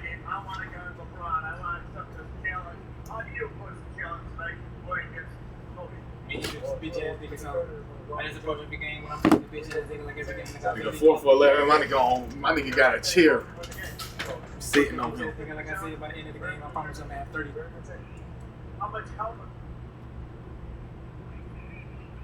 All I'm gonna say is chair. I'm gonna have 13-5. Is he on Reeves Island? Because 3 for 11 for LeBron first half. I mean, LeBron scored 20 first half. It's gonna be crazy because Brian about to drop 30 second. Nah, bro, we need about the Bulls, bro. We talking about that nigga. Come here. God. What the fuck is we talking about? Shit. Come on, Kobe. This is what you live for, nigga.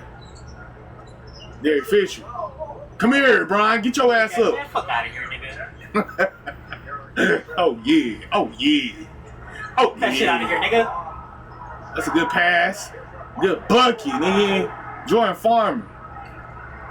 We got role players on our team. We got Brian, nigga. Oh yeah. Oh yeah. Oh yeah.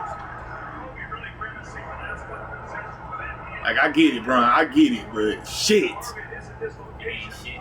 You gotta step up, Brian. You gotta step up, nigga. Pass that big. Oh yeah, this is my nigga right here. Oh yeah, that's a good bucket. That's a good bucket. It doesn't even matter. Hey, pow!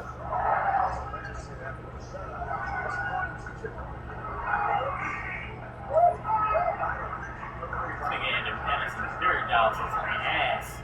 I ain't seen not one highlight of this nigga. Not one rebound or nothing.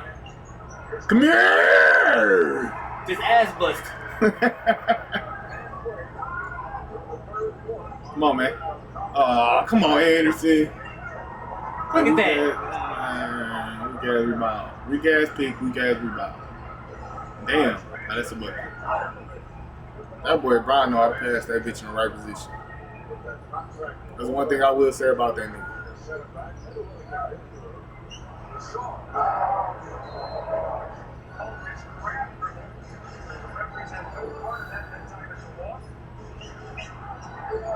I'm shaking like a stripper, boy.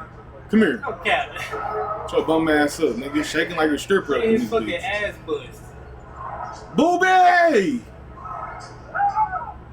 Serbiak. Wally Serbiak. Bum ass. Oh, that's a good ass pass. Yes, man, I know that nigga love Gasol so much with that nigga got him. Man, that was a fucking foul. Shit like bread and butter when that nigga passed to Gasol. Okay. You know what time it is. Dog, who with some ass? Like this nigga? Oh my god! Okay. That's why he's that nigga. Lamar Odom didn't even want to. God damn. Come here. Scola. Come on, Brian. Take over this bitch, Brian. Fuck this nigga. Look at that. Paradise, 2 points. Here, Lamar. I mean, it took you 3 quarters to get 2 points, but hey, you got it. Come here. Fuck that nigga.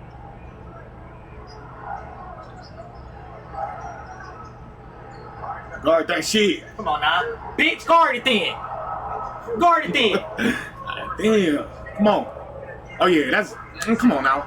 Bro, you might as well just get the fuck out the paint. You ain't worried about this shit. You might as well just get the fuck out the Get paint. that ball You know up, what Bobby. time it is. Get You that know what ball time up. it is. Hell no. Bitch, come here, nigga. What the fuck is you talking about? Bitch, come here. Give me that fucking. Come on. Come on Now now. they dick sucking. Come here, nigga. That was a rainbow, too. Wally. They need to stop shooting the ball. Give the ball to LeBron. Give the ball to LeBron. JJ Hickson? Oh, yeah. Y'all niggas is bad. Y'all is bad. Y'all down bad. Hey! They is dick sucking. Come here, They Brian! is dick sucking. Come here, Brian! Take that bitch all the way. Oh, shit. Don't pass that ball. Come on, Oh, bro. yeah. What you doing? Trevor Ariza with the defense. Pass it up to Trevor. Yeah! That's how you win a fucking game. Hell no. Fuck the niggas, man. That's how you win a fucking game. Fuck the niggas, man. Fuck all of them niggas.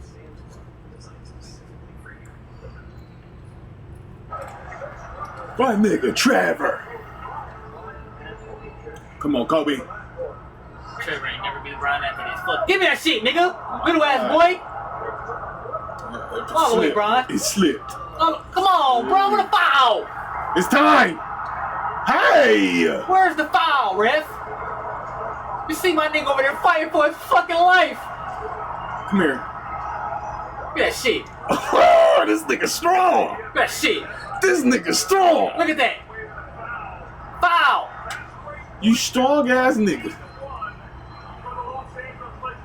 He did smash shot.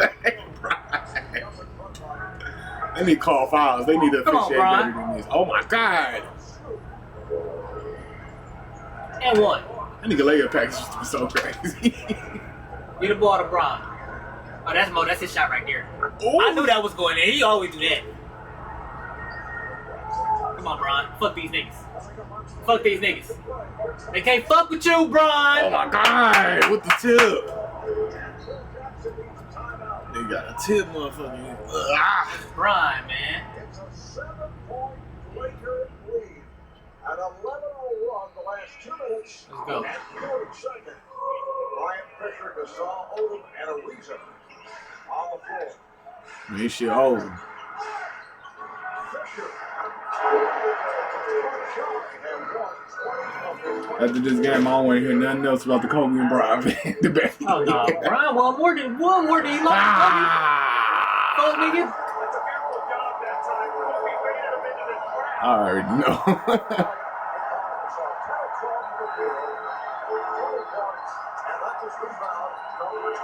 17 offensive rebounds for the Lakers.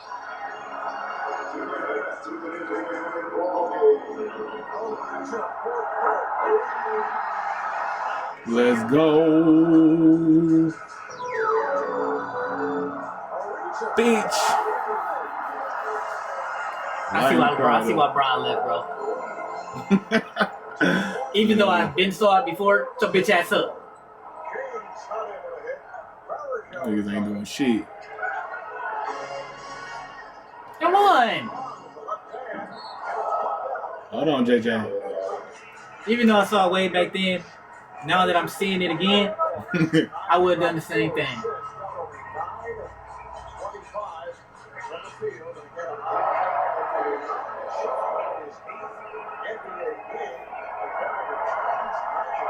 You want to know something what I realized watching this whole shit? Yeah. When they was showing this shit, showing the Lakers team, they showed team highlights. When it came to Cleveland, it was nothing but Bron. Bron really got nobody. Hey, they showed one, like, you know, they showed a few highlights. Bron, take that fucking jersey off, man. God damn.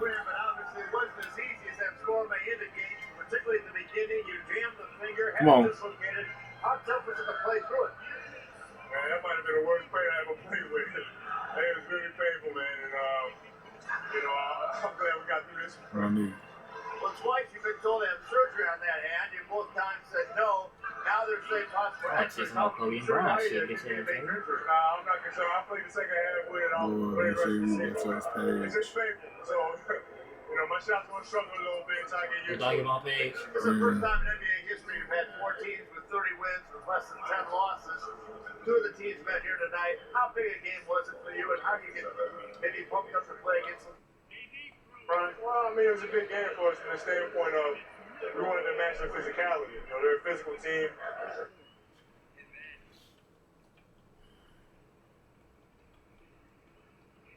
Oh, yeah, this thing. Yeah, he got some shit.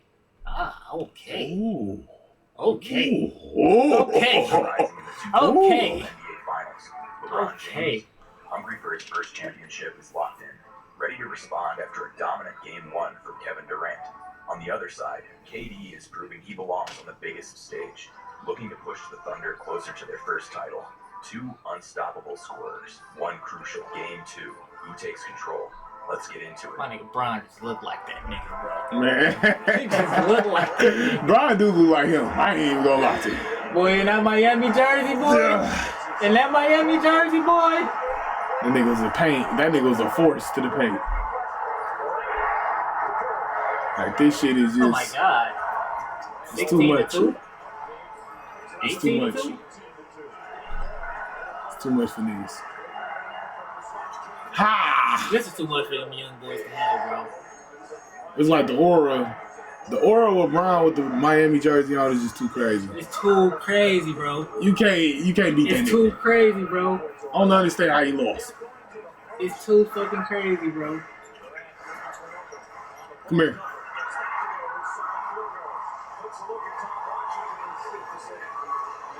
Boy, that nigga look. Oh my god, boy. He had all that in that nigga face. Still hit that bitch. Come here. Good shit. Oh yeah. It's that time. Oh my god, it's that time. Like James Harden, you already know. Nigga Serge Ibaka could have blocked that bitch, but it wasn't enough. It's like, nah. Mario Chalmers, hey. Come on, y'all. We on a good streak right now. Hey, too fucking little. This is beautiful. Shit. Oh yeah, bro. The Bron Miami Heat jersey. The black jerseys. That bitch is just too crazy. It's too crazy to me, bro. Like, looking at that bitch. Oh my god. I'ma tell you, the white jerseys, they was nice. But the black on black bitches, the you black remember them on black bitches? bitches. Oh man. But I'ma tell you, one of my favorite jerseys of Miami Heat is probably the all red sleeve jerseys. I remember them all red bitches. Them bitches was hard as fuck. Oh man, them bitches was so motherfucking tough. Them bitches so motherfucking tough.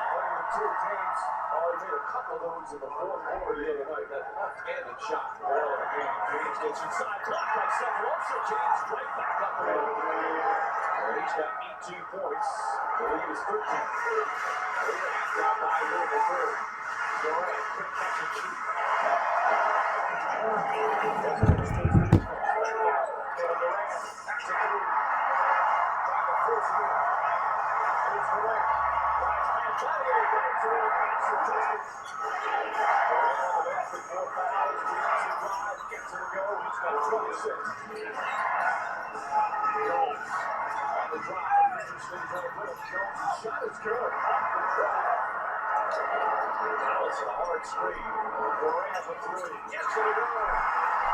Bro, it's so fucking crazy how much basketball changed, bro. Cause I'm like, you really looking at this shit, bro. You can just see how much the offense is just moving. Yeah.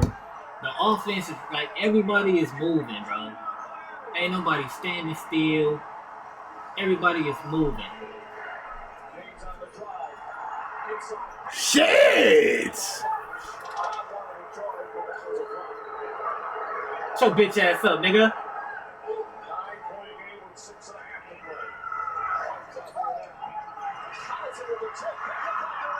It's that time. Yeah! That's the Brody right there.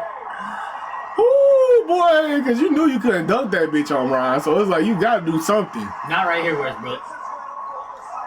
Because, nigga, Brown was expecting it. Let's go. Shut y'all ass up. Come on, James. Hey. Young James. 38. One. Bitch, oh my God. Bitch, God damn, they coming back. Wait. Hey. Ooh.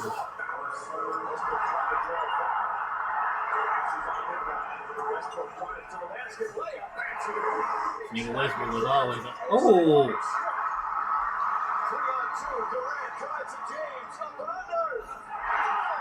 Westbrook. Boy, you jumped up there. And that was all vert. Boy, that nigga Kevin Durant fucked up something special over there, man. Man.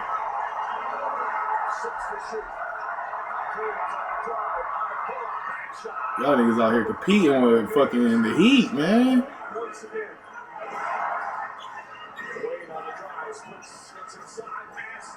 Shit.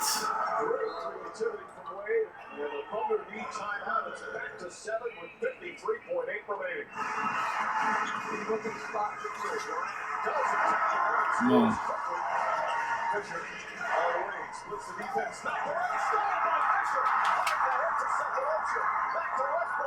Oh shit! Boy, why was they lighting shit up in this bitch? Bron, shut your ass up, bitch. Oh, it's a game winner. Oh, it's a game winner.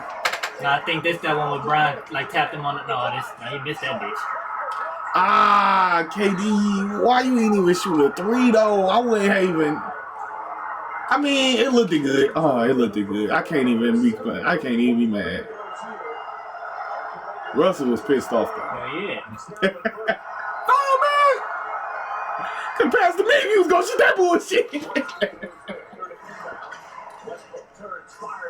Hell no! Hell no! It was a lot of time left on the clock too. Like, bro, I know damn well, nigga, that's not the result. LeBron James came into this game with one goal: take control. From start to finish, he delivered. Every drive to the rim, every mid-range jumper, every defensive stand. Every single this one. was a prime LeBron performance. But across from him, Kevin Durant wasn't backing down. Young, hungry, fearless, he kept OKC in the fight with his signature scoring touch. This was a game of momentum swings, clutch plays, and superstar moments. In the final minutes, LeBron made sure Miami wasn't leaving with a 2-0 deficit. He attacked, got to the line, and closed it out. The Heat escaped with a hard-fought win, tying the series at 1-1. Boy, you know it's a hard game if Brian got the headband off that. You know it was a hard-fought game if Brian got the headband off. Oh shit.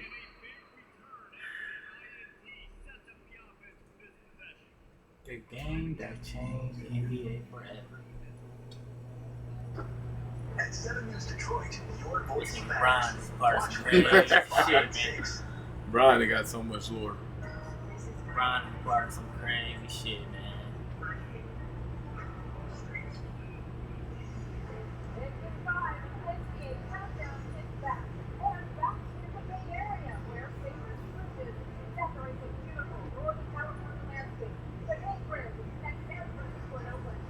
Oh yeah. Oh yeah.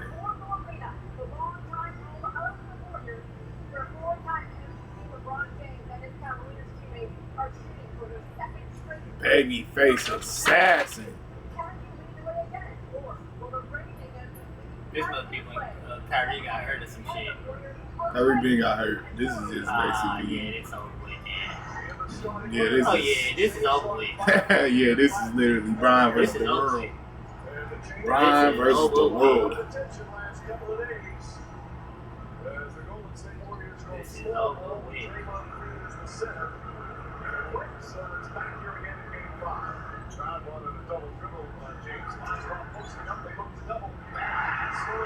Oh yeah. Oh man.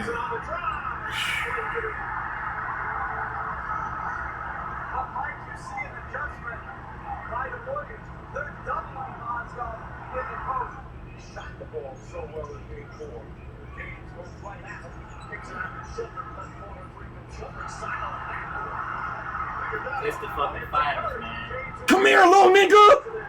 Fuck is you talking about, Brian? Finals, man. This nigga Elon Shepard got the basketball bouncing off the side of the rim. Nah, bro. JR. Come here. That's a dependable shot we can depend on.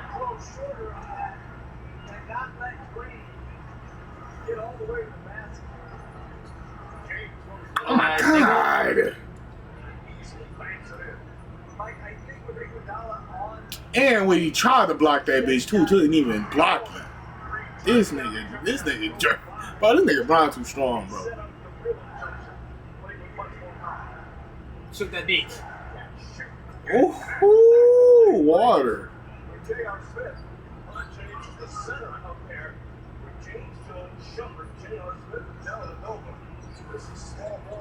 One. Oh.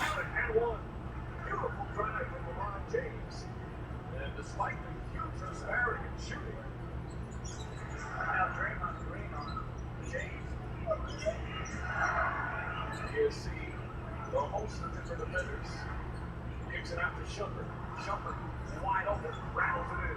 The open shots that were not falling in game 4 started to fall a bit. That's their third three-pointer. Most important part of the game, Golden State played 7-2. They cut their rotation. Iman with the hot top was a crazy time, man. Man. Beautiful cut by Livingston. James slows to Shepard, trying to post him up. Backs down, that's good. When Magic Johnson played, started at the center position. Shot to that. No, why not? As Curry gets a three. James 8.2 in his first quarter. Warriors a 2-point lead. They are still guarded by Curry. Step back, hits it again. Now on LeBron James. Thompson eventually defended, but tough on the guy this size. James again. Fights his way in, gets the offensive rebound, count it, and one. Fights in his body. If you don't run today, he would have nicked with The superb NBA Finals. Smith again. Game 4. A lot of his shots were contested. He's had good open looks up there. JR. Boy, JR, god damn. Lining it up here in the first half. Steve Kerr, one of the things he knows before the series, he could not let J.R. Smith go off in that one of those games. He's starting that way right now. With Tristan Thompson finds the shoot. James gets it. It's not behind him. James falling away. That shit too easy. Shot clock expires. The crowd wanted an offensive foul on James.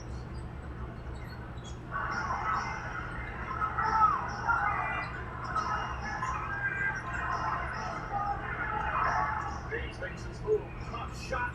Nails it. You see guys make shots like that because they put themselves in position. Curry for three. Takes the finish. There he goes. Into the paint. Baby one travels like a motherfucker. God damn. That's all you see in the crowd. Curry steps back. Boy, that nigga was shooting the fuck out that bitch. Shit.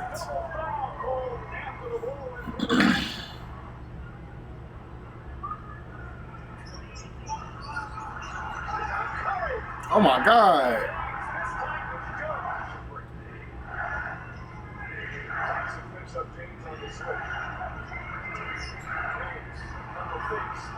Shot, it's good.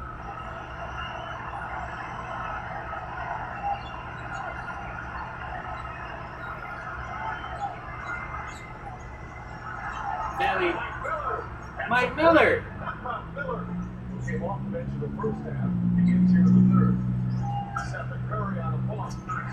How is he trying to get in a pick and roll situation? Thompson down low. With his energy. Livingston, still a very good defender.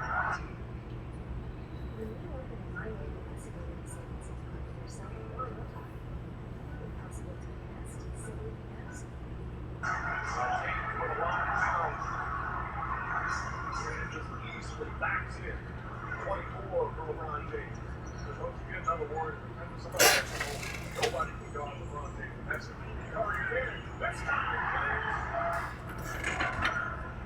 Curry puts off the stick, double team, finds it down. Wide open three. Puts it in.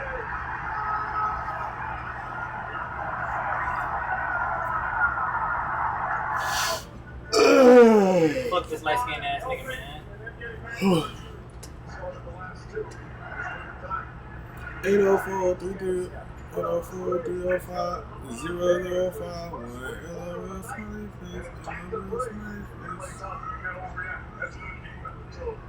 I decided to get Curry back. Curry's played all but 3 minutes. James kicks it out, Shuffler up top Miller. Back to James, Shuffler back, Shuffler's three, puts it in. Keep on Shuffler. The United States with him makes it a difficult shot. And Hornets defense, excellent defense for Iguodala. But to me, Mozgov's got to come into the pick and roll right now. Curry pulls up. Clear. That's good.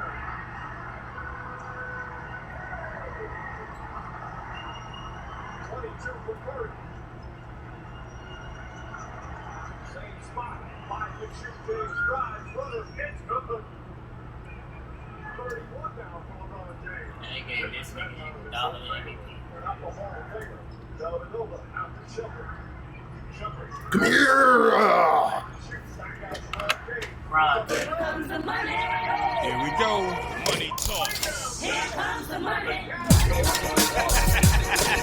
20 of interception, 20 of career interception.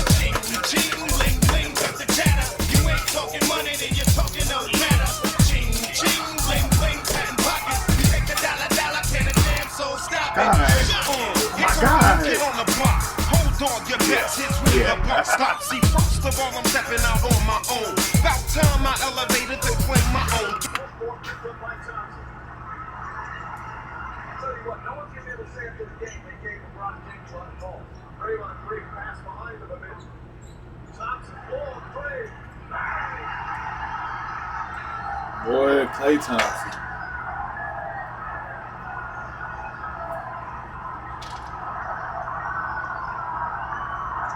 We're midway through the fourth. James gets in the fake back out.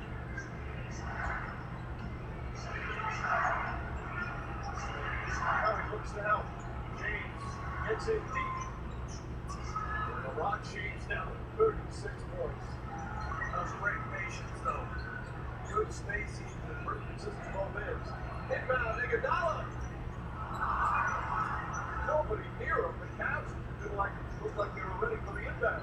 LeBron James not focusing elsewhere. James now with Thompson on him. Looks to drive.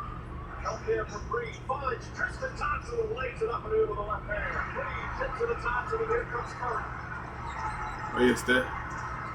Curry finds Green. Picks it out. Oh, yeah. Open for Green.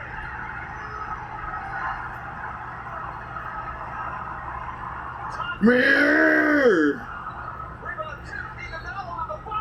Yeah, that's why he won that beat, Shane. Bro, they was already up 6. They was already up 6. Bro, I'm about to have 40 on this nigga. Curry splits the defense, goes down the lane, left-handed, backs it in. He's got 27. He's a talented motherfucker right here. This nigga is talented.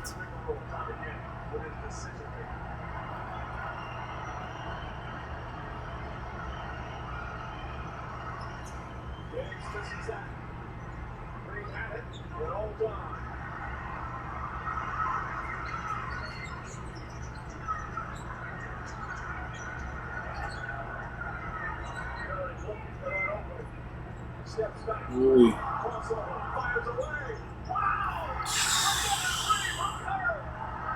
Boy.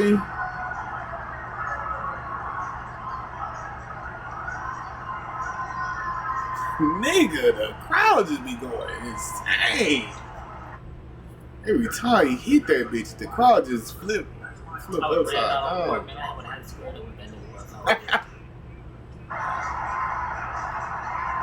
Teddy. Defense showing up though. That one was a good defensive play by Quinn. Smith behind the back, but leaves Curry. Takes the three. James right there to bail him out. James puts up a three. He got it! Oh, James knocks down the three-pointer. And it's back to 7. James Jones quickly grabs Iguodala. Takes it out to Dellavedova. Rushed the shot, missed it. Curry with a rebound. Curry's got 6 boards. Splits the defense. Minute and a half remaining. And an 8-point lead for Golden State. Curry for 3. Exclamation point.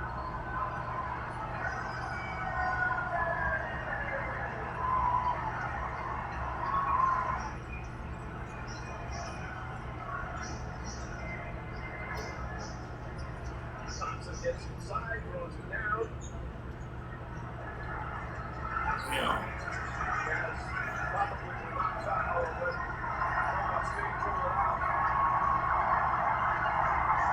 The Warriors are man. won their first NBA title in 40 years.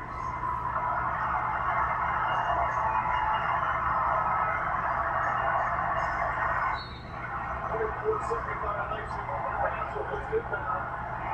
And the head home and Cleveland try to avoid losing on their own floor. What a victory here in Game 5 for Golden State.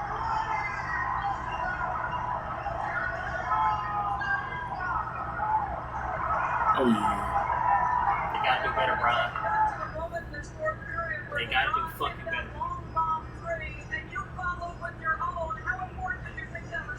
Man, fuck that nigga. I don't give a fuck about that nigga shot.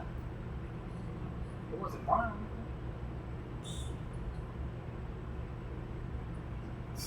Watch that.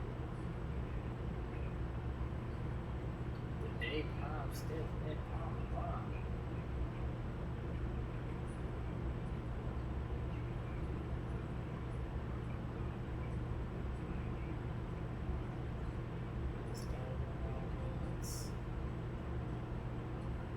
Yes, crowd silence. No, they got Kevin Durant over here. I don't even want to see that. I don't even want to see him in that show.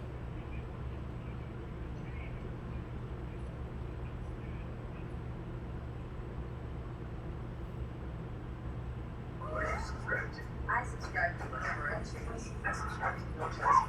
I subscribe to Is the loss of Kyrie Irving going to be the difference maker in the 2015 NBA Finals? Welcome back to Oakland, California. The town as the football scholar, and the town is the official of the Golden State Warriors. Right now, bringing out for this team, the first fantastic greatest player in the world, LeBron James. Bring that shit over here, bro. But the game must go on. That is exactly what the MVP and Steph Curry plans to do, deliver and pass LeBron and Kevin. The MVP in the league, you see his pregame ritual, superstition. It represents excessively credibility. What else he can Steph Curry is a routine, a sequence of actions, including knocking one down from the top. Steph Curry's ready, and so are we. Game 2 of the Steph Curry showed why he's MVP. But their key is their depth. In their first ever NBA Finals game on Thursday night. As always, the crowd ready here in Oakland. 6 points in game 1. Harrison Barnes. And they're 0 for 3 from downtown to start. Well, LeBron James, as he gets it down low, Martin leads it in, gets his first 2. He said he's got to do a better job of getting his other guys involved and getting them in rhythm games to start. But you'll see Draymond Green, you'll see Thompson, and of course, see Iguodala. James scoring away. Nice shot from LeBron James. Quality shots, great option. Recognizing the mismatch, getting the ball in the hands of Klay Thompson. James floats that one. And for the Cavs, his name is LeBron James. Curry drives. Curry's layup won't go over the top.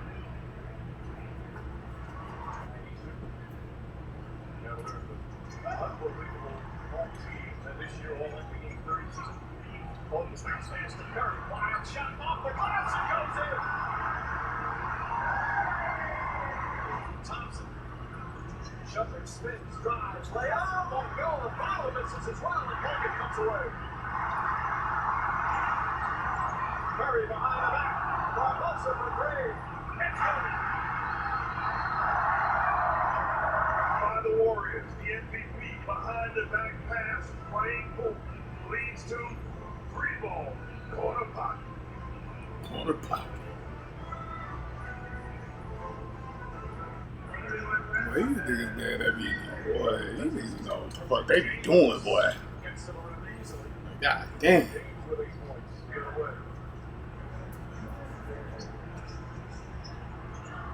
He's off balance, gets it to go again. He's 5 of 9 from the field. Has double digits already. He's on pace to the back more minutes he played. And great Larry Bird as James gets inside easily. They already got 4 turnovers here in the second. James knocks down the 3. James Jones. That's good. The veteran James Jones. Finds James Jones. Jones on the ball. That's good. That's excellent defense by Kevin Durant. James Jones. Oh my God. Jones off the bench with 8 points in just 10 minutes. Good. And Cleveland back up by 2. And James Jones. And over 5. He is a great shooter. Moscow.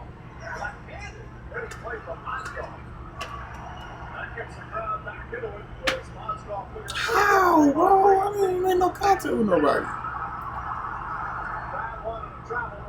God, how long they want to go?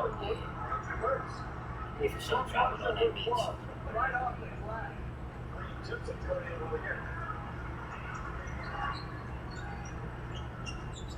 They've got two bigs in against a small line. As Curry grabs his second field goal in his first three-pointer.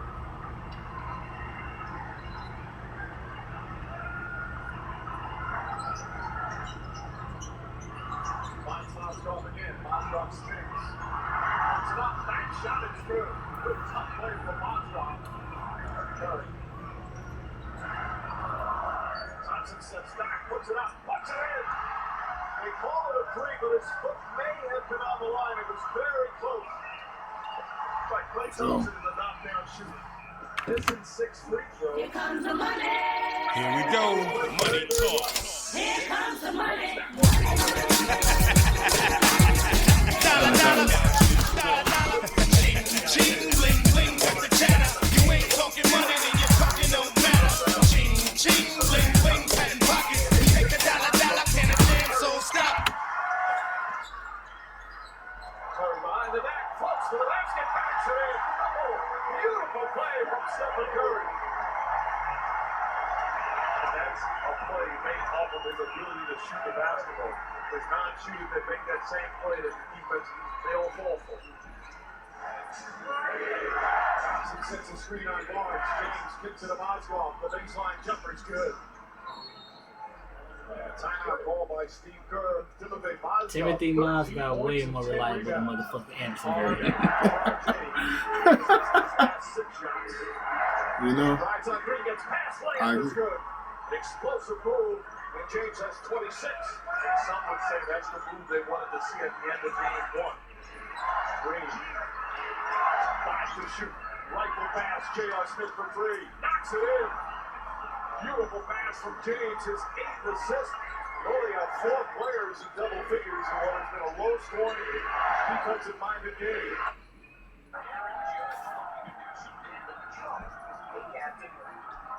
Oh my God! Dellavedova. Oh, nice move from Dellavedova. His first field goal. 30 points the most he's had in the postseason. James steps back. Nails the three-pointer. His second three-pointer around James now at 29. Curry. Curry drives down the lane, finds Barnes inside, and Barnes finishes. Curry trying to poke it away. Dellavedova, open look, and hits the three. Matthew Dellavedova from downtown. James settled for a three, and nails it. LeBron James from downtown. Timeout Golden State as the Cavaliers take an 11-point lead. 34 points in a triple-double for LeBron James. damn, LeBron. Beach.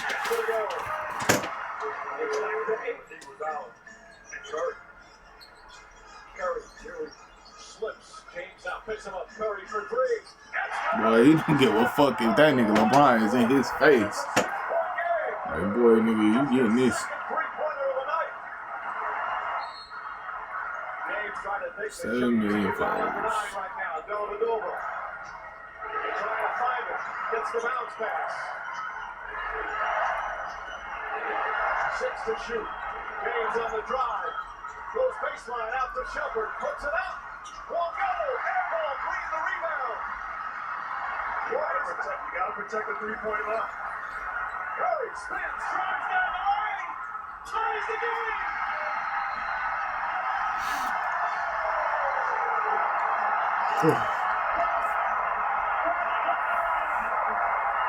Boy, fuck them niggas up off that beach.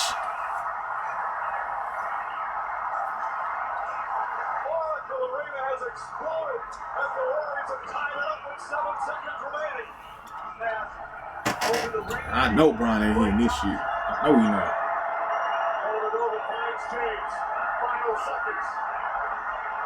He ain't got it in him. Hell yeah. This is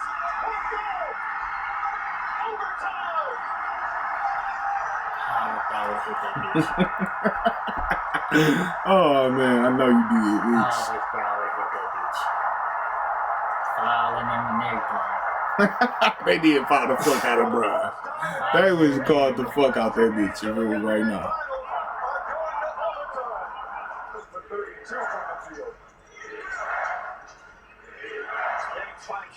Shepard gets a good look and nails the three-pointer. Iman flying offensively. So it puts the Cavaliers up 3. He's going to help. He's going to be open. James drives down lane, kicks it out. J.R. Smith. James the rebound. Head fake. We've been on a 3-game winning streak, Shane. Yeah, I know. I see niggas and shit. I told you niggas that went out, man. Pumped it up. It's the feel for real. 2 consecutive plays, several times down the stretch. It's a good thing when the playoffs start, everybody's 0-0.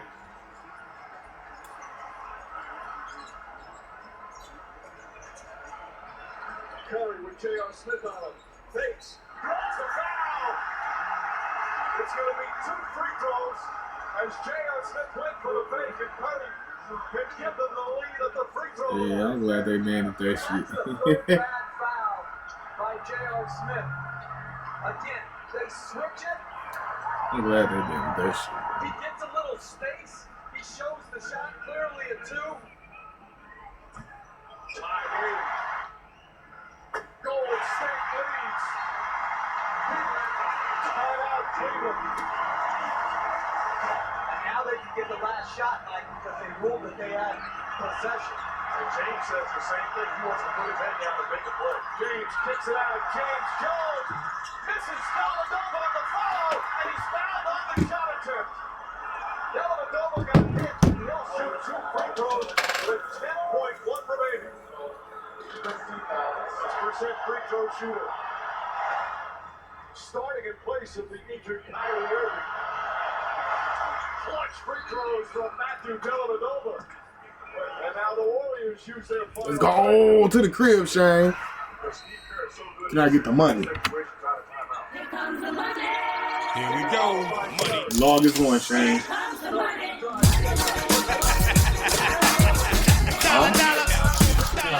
I was hoping I was praying on first down. You ain't talking money, then you're talking no matter. Ching, ching, bling, bling, bang, bang.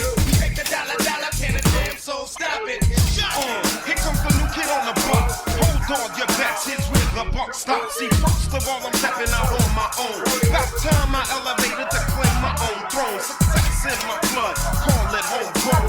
Puerto Rican testosterone. Power and money got me crazy cocky. No longer need you, Poppy. I know you're mad because you can't stop me. And if you wonder how this player does future, honey, I think she's. It's only game 2. We're taking a break and being the auto.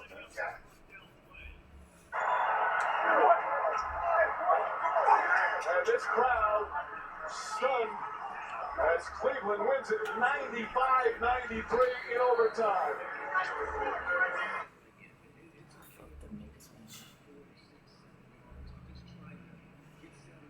Oh man, shit. I don't watch that episode. But I got you.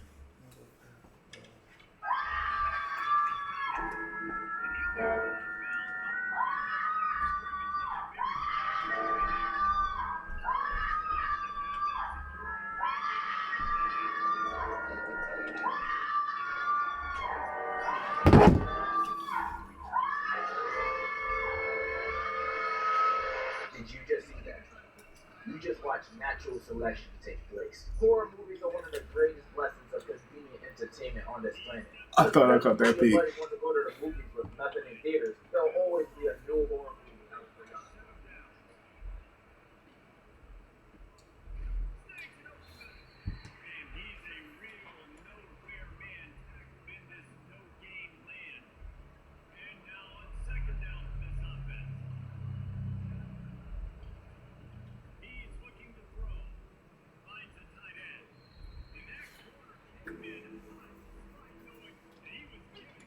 Alright, boy. Projected first rounder. That's all I'm gonna say. Projected first rounder.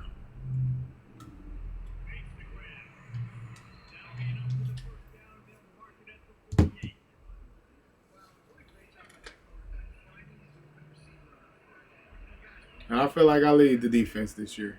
Like, you know, I led the defense last year too, though.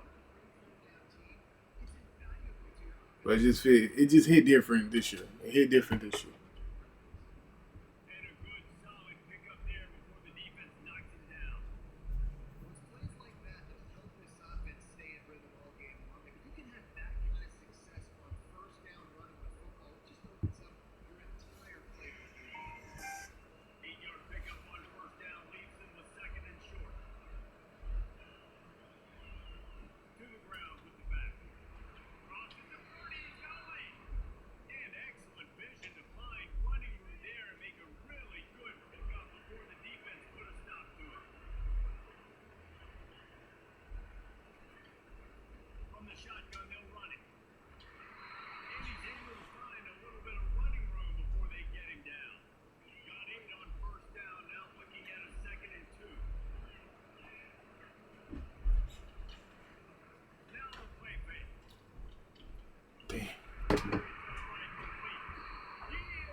Damn.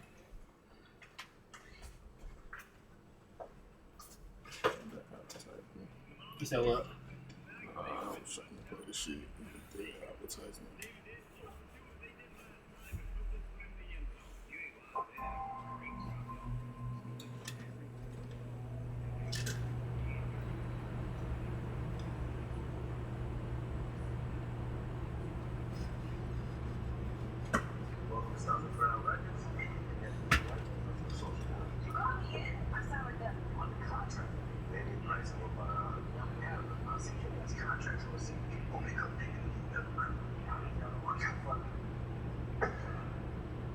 Raise is great and all. Work is fun. Oh, are you crazy? Serial? Oh, I don't play like that, saying like you wasn't easy back in the day. No, nigga, different. Motherfucking bitch would have bought you, Coney, Shane. He was going. Let's start there.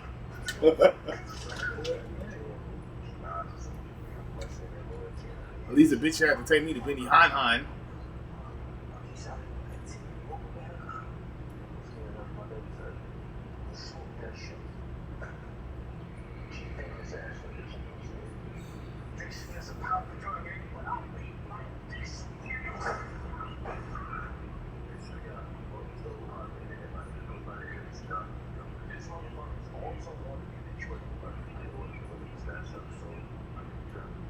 Cut that bitch up.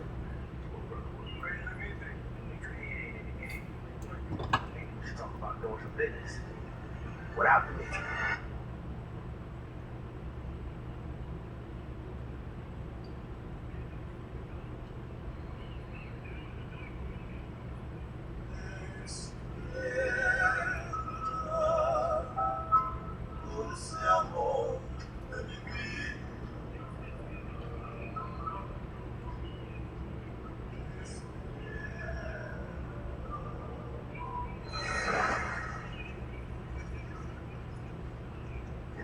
Shit that is outside.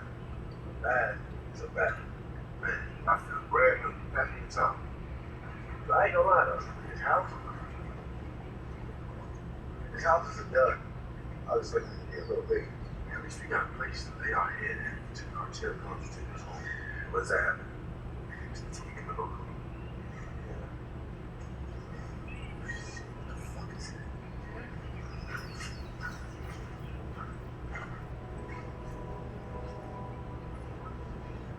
It's a key. What? It's okay. ¿Cómo te llamas? Me llamo Dilo. ¿Tú? ¿Qué te mandó? ¿Te vas a los federales? It's a kid, loco. Vamos. What are you doing? You just scared kids. Pues eso no es free. I'm fine. Asustado. Los federales, video. Motherfucking spot, Shane. Get that little nigga a spot. Vamos, boy. No, déjame. Okay, what do you do? is. Yeah, no shit. We still gotta find out facts about the kid in case he just survived. Look, go way up.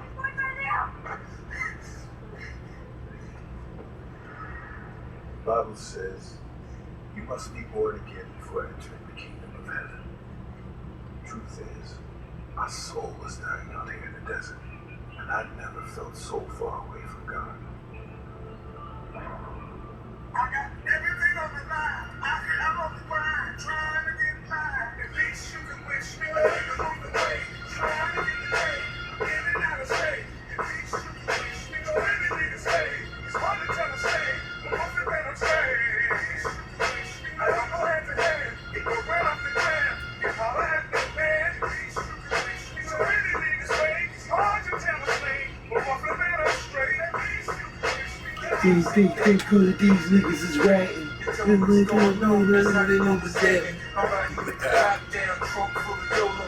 Get them from the studio, I move that Coca-Cola. Thousand grams of Purito, I fuck with the weirdos. It's the only way to pain, bang the dope in their vein. Shorty crying, Christmas ain't coming up, ops locked up. When it hurts the worst, age find out she knocked up. Welfare ain't an option when the feds come knocking. It's all fucked up, so wish me luck. Wish me luck on the way. Trying to get the day, in and out of state. At least you can wish me luck. Anything to say.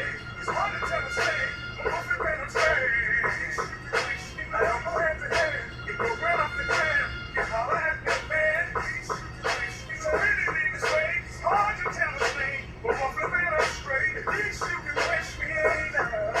At least you can wish me luck. Oh, yeah, wish me luck. All you got to do is wish me luck, yeah. Everybody listen up. Got a new product for the streets. Now this shit is so strong, it'll hook you quick. We ain't chasing taking buzz no more. We're chasing your buzz now. Now in 3 days, I'm launching Stomping Ground Records. Biggest party the city's ever fucking seen. Yeah, let's go. And Purdy, not a new hip-hop joint. Hit the airways tomorrow. Alright, listen, y'all ain't soldiers no more. Y'all missionaries now. So it's time to spread the gospel. The alleys, the parks, the corners, or the pulpits. Preach to every inch of that. Y'all can slip store for some free taste. They'll spread the Hey, you word. see little Bugs Brown? I already converted the station. I need every fucking Walkman, boom box, hooped it. I need the fucking Purdy so fucking loud the Lord himself gonna go down. What's the problem? I know about your little secret business in the room. I have my guys tell you. And don't tell me you was on some styles and privilege shit. I know you moved on from conjugal shit. Yeah, I went to go visit Boom, but not to fuck him. I'm done with him, I told you that. Bullshit. Listen to me. I got Isaac through Boom. Wow, you told me that now, right? The only reason I went to go see Boom was to make sure he had shit to do with the sting, which he didn't. Alright. So what about that cop Vince? You fucking him too? No, I'm not fucking Vince. I had to find out what went down when our deal with Isaac went south. Vince told me he got arrested for embezzlement, which ain't got shit to do with us. I was just trying to make sure we were safe. That's cool. Keep going up. T, listen to me. You broke my heart when you went down to Mexico.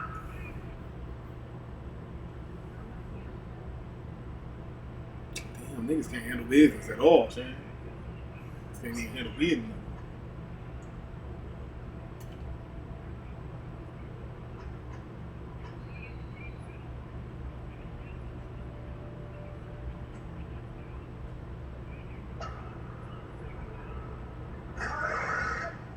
Hey, Frank. Hey, man. I got something for you. What's this for? Just a thank you for giving me those shits when I needed it. I'm going back out on tour. No. When you came back from your last tour, I stuck my neck out. Even took shifts from other men so you could earn it. Now you're leaving it. I just appreciate what you gave. Well, when this next tour ends, don't come knocking at my door. I like scotch. That's hating though, Shane. That's hating. God damn. You don't want me to get about this bitch.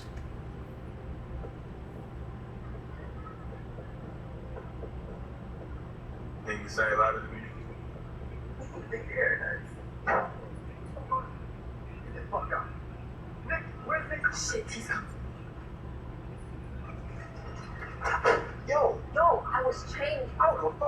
had that big ass party out there? Nobody, but Mama's at an overnight church thing and Pops is at work, and you'll ask me with you no more. Yeah, well, I'm going out of town. I'm going to check on everybody.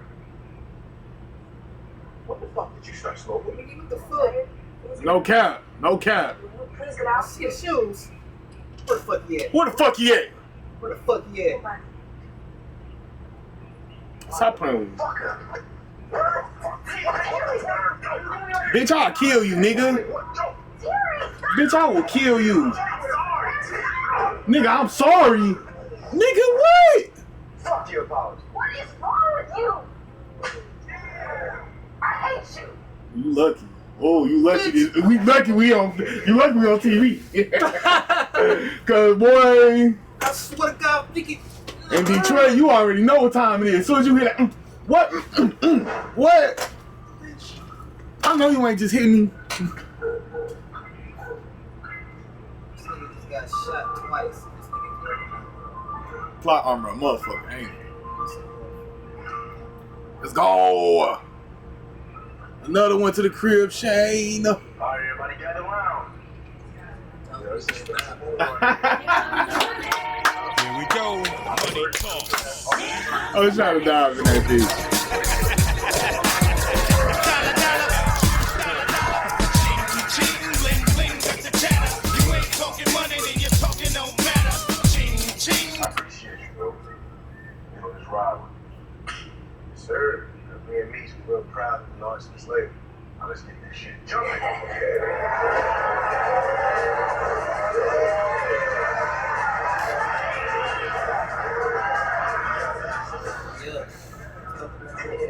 Is this my own? Man. At the store. Do so that purple at the week from Cali. Oh, yeah? Get that shit. Cali weed. I'm getting it. Waiting for that. Damn, this shit's strong as hell. What is this? It's that Cali Kush. Cali Kush? I'll pay everybody for it. I always wanted to get Cali. I got it. Let me know when you're trying to go. Sure. Do it for you. Oh, get plugged in with the Cali niggas too. Shall we get plugged in all around? Yeah, same mistake. You really get plugged in with everybody. You got a Cali weed plug now? Why you won't say? Because I mean, your voice is like, you got the voice of silk, bro. Before you made that adjustment to rap, I like that. That shit was hard. So I'm proud of you. You want me to cry at my party? Thank you. My boy. Oh, city's down here. We gotta get the fuck out of town. Judge's leadership about the problem. What you talking about? What's going on? I know how full that bitch later is. But me being here right now, that's all that shit is. So as soon as I wrap up some business, I'm gone. It'll do. My blood will like stay here as long as you want.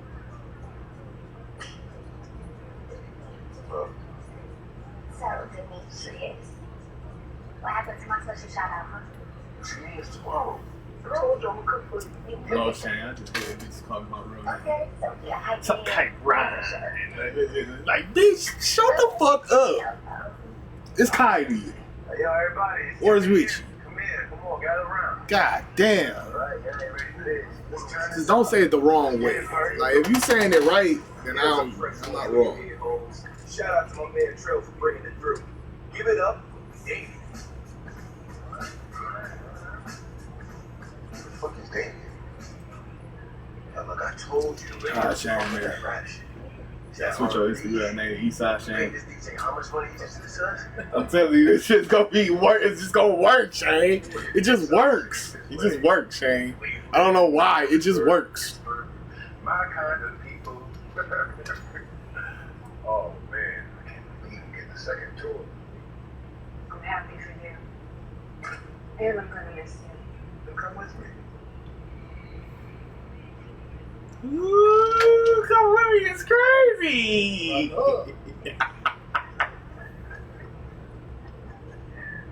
Hey, See? Man, Charles. Raw Dog Charles right there. Raw Dog Original. It's not that. What is it? Ava B. No. No. Charles, we never talked about the fight you had with him. How angry you got. First of all, bitch, he hit me first. I need to put him in the hospital. Well, He he hit wasn't me first. responding to please and thank you.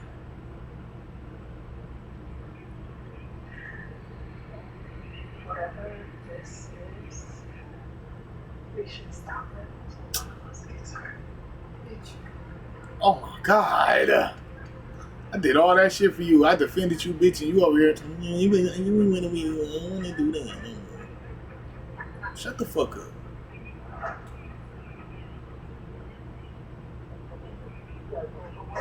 Hey, come on, fellas. We paid you a lot of money to play our song. Why the fuck you ain't rock our jail this morning? Look, we love Purdy. The last minute of facts came. The fuck you mean the facts? We were notified that your contract with Purdy didn't have a clearance release. We signed every document that you gave us, man. Look, if I were you, I'd check in on Purdy's family.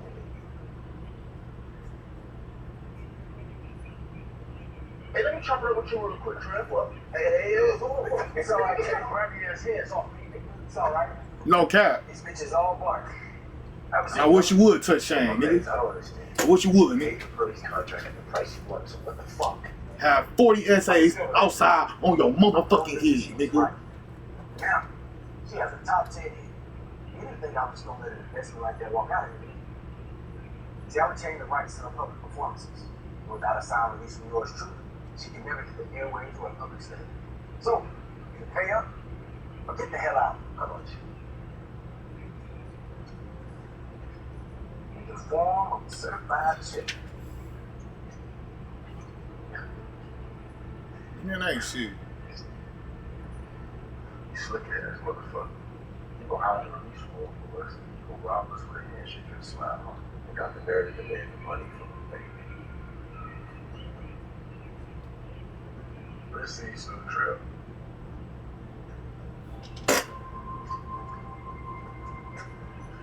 Hey, man. What you gonna do with the power way? I guess I heard in the hand. Cause, bro, god damn. Ah, damn. Little girl, I forgot. The one you saw wrapping up in Eco Atlantic Terrace? Yeah. Well, she got swept up turning tricks with some Olympic organizers. KD joining the Warriors, man. Take a run out of the boy, he's cut loose. Kingo disappeared after I saw him that night. Still need his real name so I could possibly get the nature. Look, she's all in the good for you.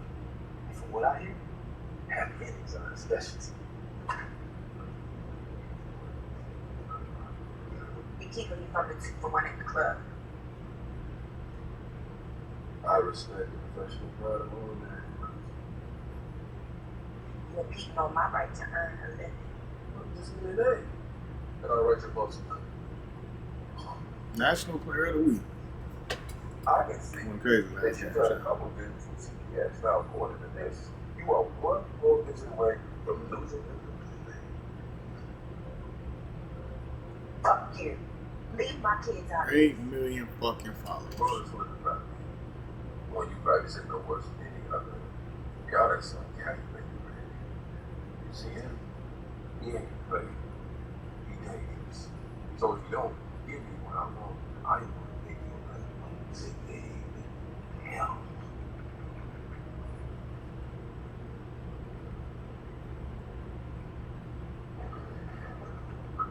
House Williams.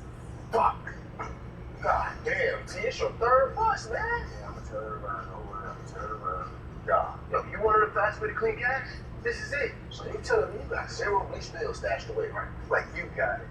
Means you have to find out the contract. You're setting up stomping grounds, back in the bricks of replaying Purdy as a rapper, and in the palace, you don't have enough clean cash to get trouble. So let me win here, I'm gonna run some lotto tickets, and we're gonna give him a nice, clean check. Clean. Nigga, look, I'm counting on you, see? I got someplace I gotta be. And tell Maria I said what's up. Yo, it's Nick. Alright, come on, tell me something good to show me safe. You're right. It was grimy as fuck. The Northside squad seemed real strange to you. On some nation Stomach domination bug. type shit. Alright, listen. Your boy Push got caught outside. 6 black on both teams. What's going on, Shane? I know we 6-3 right now. They finally got a spot up. So, hey. Still making some playoffs. If we win the SEC championship, you know what time it is. No. Look, the job's not done. You go home when the job's finished. See, this is my family. Okay, I don't know how you handle shit with yours. I couldn't be there when my mom's died. And I'd be damned if I let something happen to my dad. See, I'm at. Follow the father. B. Mickey and his daughter storyline, man. Oh my God. How you go? Praise up for your daughter. That's the bus time. Oh, damn. My stomach bug gone. I mean, my stomach bug's still there. God damn. I get it. I went to a concert. I'm mistaken. You can get my baby back. 5-5 Georgia, look how much they fall off. Y'all was so hard. Y'all was so hard. Price went up. So, come on now. I'm offering more than I bought it for. Everybody needs 9 million followers, Shane. I don't know how many followers Team at Hole ever had. You don't give a fuck about followers? And well, guess what? That nigga, he was a lame ass nigga, man. Get the money, nigga. Get your money, nigga. Get money, nigga. Oh, yeah. This fine ass Red Bull bug, this is here just the other day. Come on, let's just beat Georgia real quick, because Georgia is just like, what? Georgia at 5-5, bro?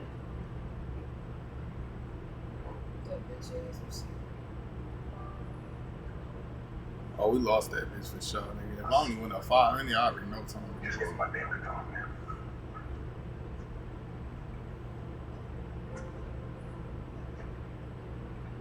Since y'all lost to Georgia, I already know what time it is now. Y'all about to get y'all ass buzzed by motherfucking Texas. Oh, we played the Texas game. Y'all won Georgia. I'm talking about pushing.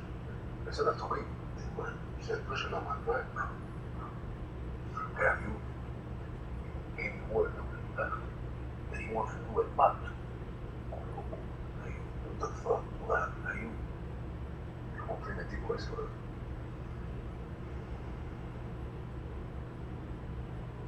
Yeah, I can't trust him. Yeah, maybe. Solid's can go. Man, y'all niggas lost 2 pivotal ass games. Y'all lost one against Georgia that was just so ass. Like, Georgia was ass as fuck. Y'all niggas lost that bitch. It's okay. It's okay. I'll play the bowl game, and then after that, we out.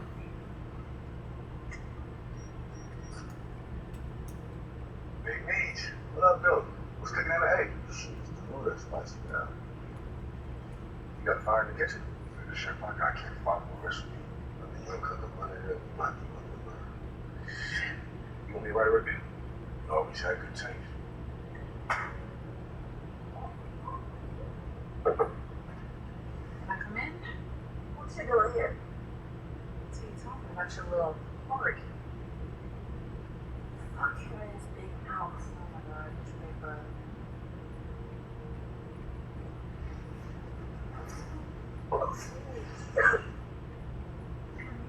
Hungover? I didn't even drink. No, you've been having a lot of fun. Look at the last period. Ooh. Call you bitch. You know, I really like how Don't do that. Don't do that. Sean and she's excited for it. You done been letting niggas bust in the club? Best defensive back award, Shane. I know all about Have starter duty? Landikoff? Oh, SEC.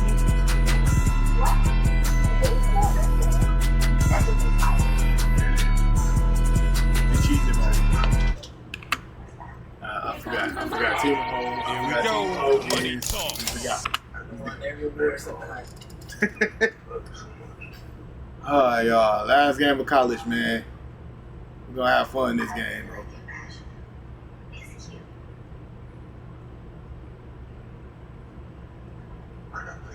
Oh, you do?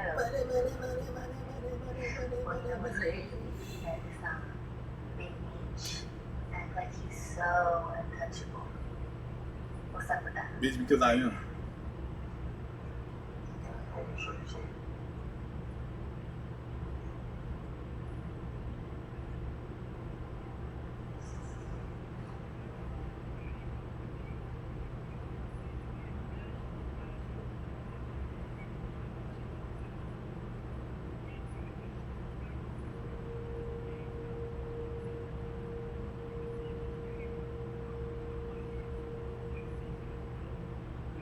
Is it still hurt? They need to live near some flesh. Never forget that. The birds like cold sometimes. Nobody can touch them. So just keep on going. You know, I just want to let you know that I see you. I'll never forget that. Unlike me, you don't have no scratches. Yeah, well, all my damage is on the inside. I was really sick as a kid growing up, so just made me realize I had to grab what's important before it's too late. All the time.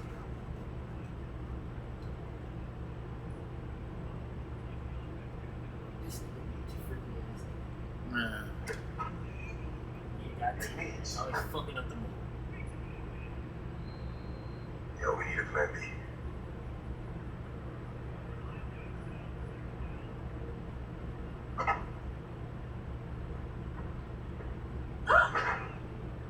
Yeah.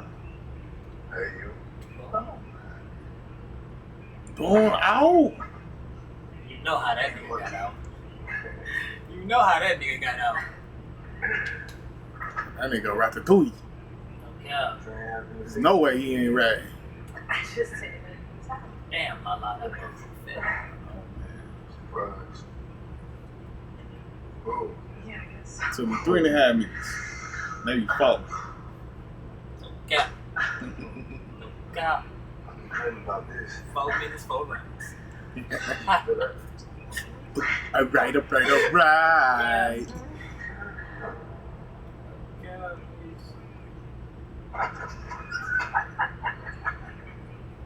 Yo, what the hell are you doing in my spot? And I had a crazy ass dream last night, y'all. It was so crazy, I had to come tell you in person.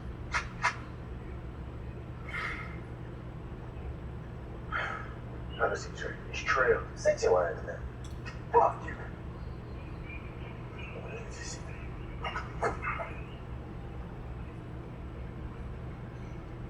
In that dream, something bad happened to you and your family. Young Bobby ain't You know, doing I it. seen Trail. Man. He recognized awards. Speaking of awards, it reaches dreams. When you use these awards, celebrating people, that's cool. Could you imagine that Trail? What? Come running in, you see everything. But just like James, that motherfucking point to the side of your head.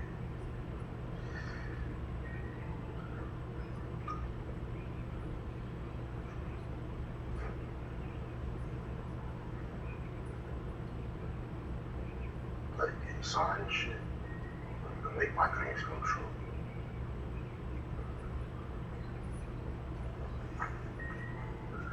Boy, scary ass nigga. Oh, man, it was so good to see you today, Trevor. You won't be the last. Trust me. And the award goes to this bitch ass nigga. Oh, Mark. Nobody. Man, think you run this shit, then niggas come up in there, bitch, and just make it. Dang.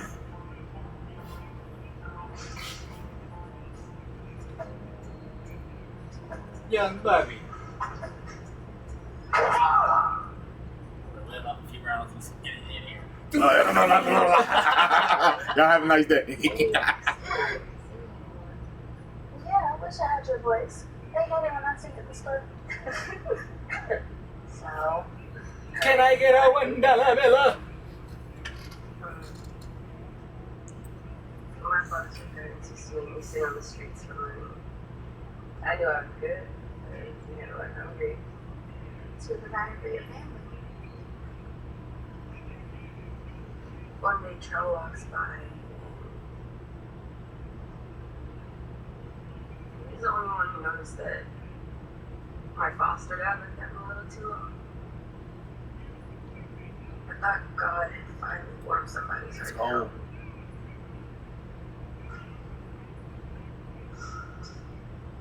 I thought he was $1 bill. when he got in the studio. I need a $1 bill. Everyone would sing a wrong note. I need a $1 bill. I need a $1 bill. That's when I learned that the devil was an angel too. So that's why you don't sing no more?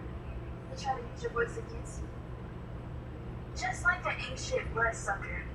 To break your spirit so he can bankroll off of your career.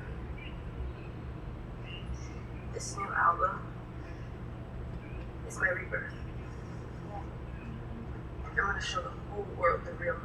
Oh, they gonna hear everything. Trell was wrong for doubting you. Like he was wrong for doubting us. And on my life, Trell never fucking with you again, bro. You faithful good.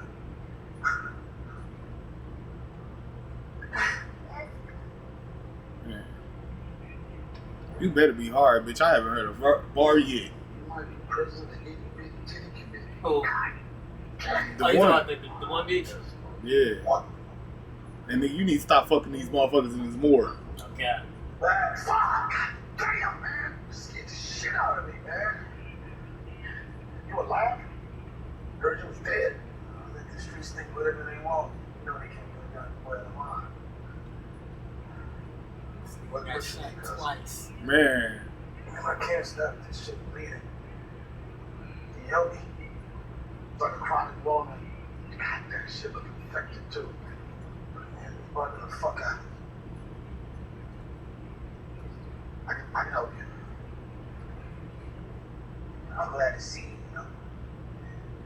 I climbed my 12 steps. I had my graduation, I thought I was going to see you there. Man, a couple days later, there was a fucking tip called Power. Man, I had so much goddamn vomit until I couldn't make up. Man, I'm glad. It's good to see that you. And I honestly thought that nigga killed him the last time. Part of the program is about making. I thought he killed that nigga, Doggy Ball. I'm sorry for what I did to you, cuz. He just beat that nigga ass, I guess. Man. Now we shouldn't have me, cuz.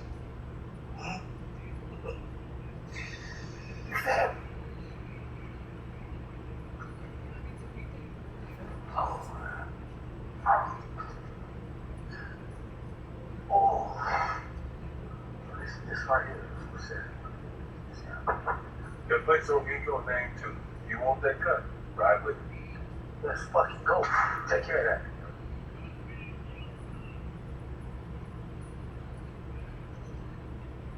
How many times have we really needed to do? To make it again. Because more.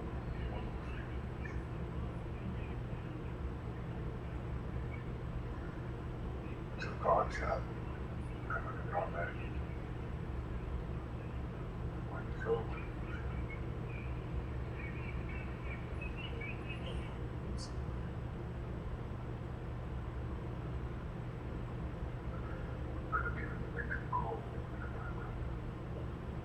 She deserves a fresh start. That's me. I understand. The fuck is taking so long? Charles, this is not the time. What if she doesn't make it? Don't talk like that. We've been in here for hours. Listen, she senses it in what you're saying, okay? And we just get still for a minute and know exactly what she feels. Let's just pray. Let's just say it.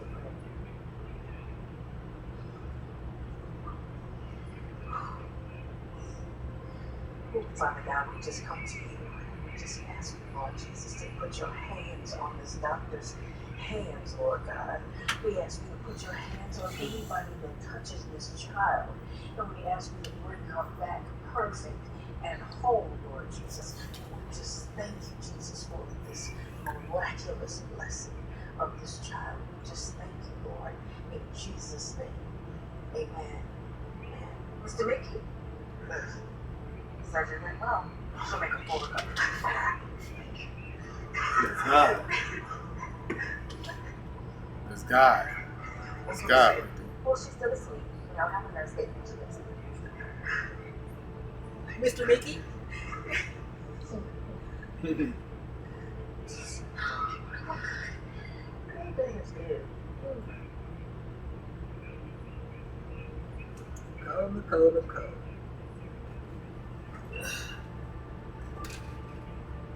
Free bitch. Pretty as fuck. Pretty as fuck. I ain't seen no celebration after she looked at that motherfucker. What did you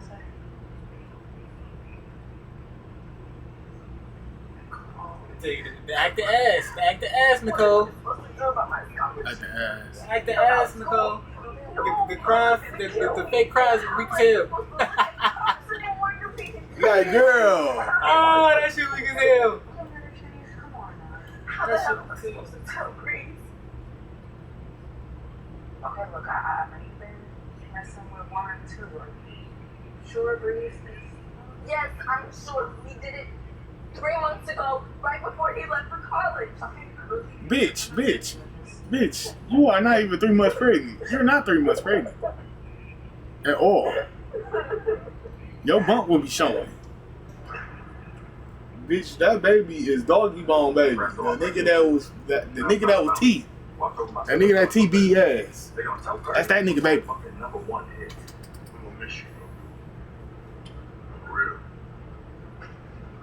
It's from my pops. Fix that happens.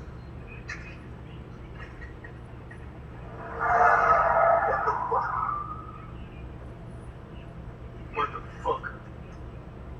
Go!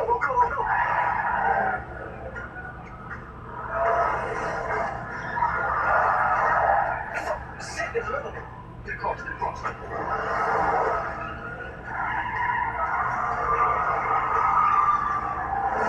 Ball head, what the fuck, man? Come on!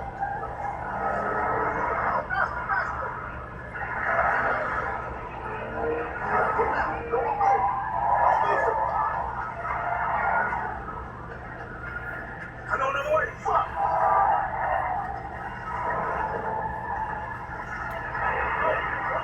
Come on, watch out! You better go faster, nigga. I'm going.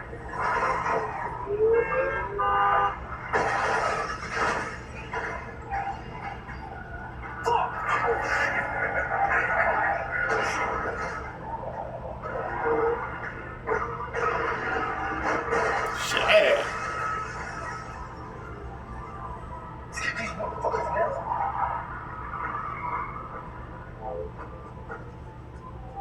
Feel you straight?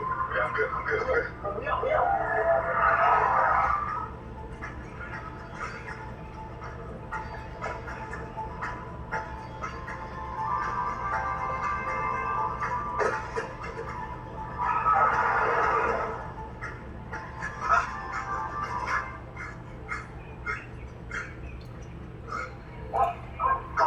Go.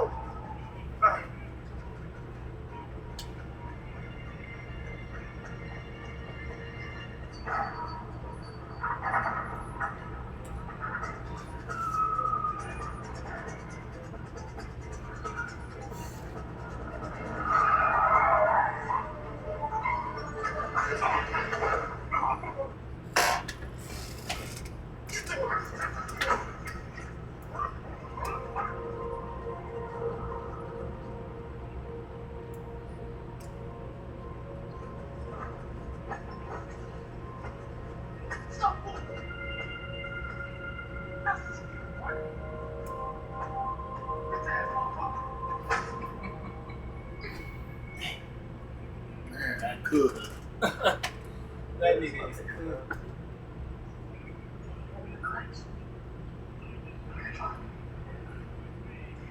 How's it feel, Brian? It was like a way to live. But y'all happy enough? Like a family. Maybe not husband.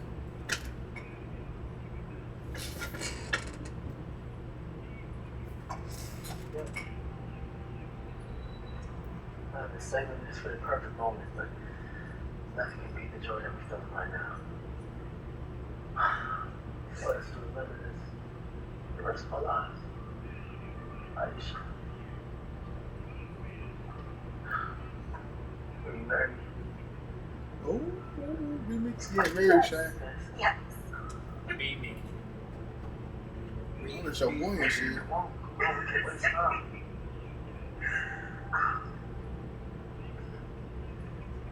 Cecile, we officiate. It's Charles. Oh man, we mix getting married. That right there, man. It, you know, It's so honored. good character development, Shane. Congratulations. Good character development. I'll let the boys explain. I mean, when old girl was around, man, and one bitch looked like Rihanna and shit. My nigga was just, yeah, man. My nigga was just on some bullshit. And then my nigga had to kill that bitch. So yeah, it feel good to see this nigga about to get married, man. Good character development. Demetrius. What's up? My home, you know. My homie, he Wait, go. oh God. God, how? Nigga got good. It's hard to explain. He good. I'll be alright.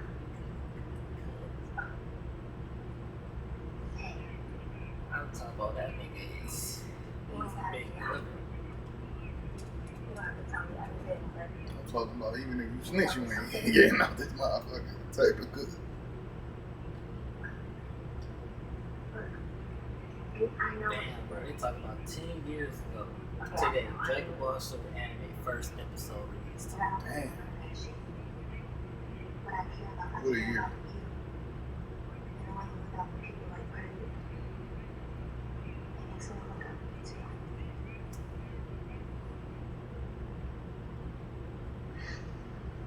I'm going to for young kids. So, man, when I first came today, Yogi was all I had. We did everything together.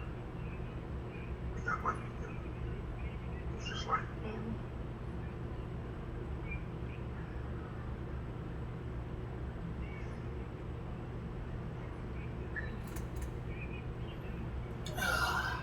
Good, Shane. We're gonna win our last bowl game, man. Get up out of here, bro. Feels good. That's when you go out, man. I gotta go sit At down. least you're going out with some type of hardware. Man, by the way, this shit going this game. Walk out that bitch with nothing. But man, I had a good time at LSU, man. I ain't gonna lie, I had a good time.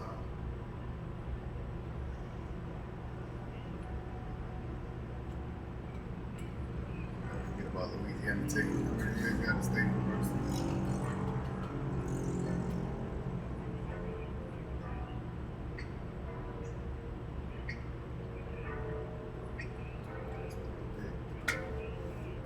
Yeah, bitches always just giving that nigga these pussy out of nowhere, man.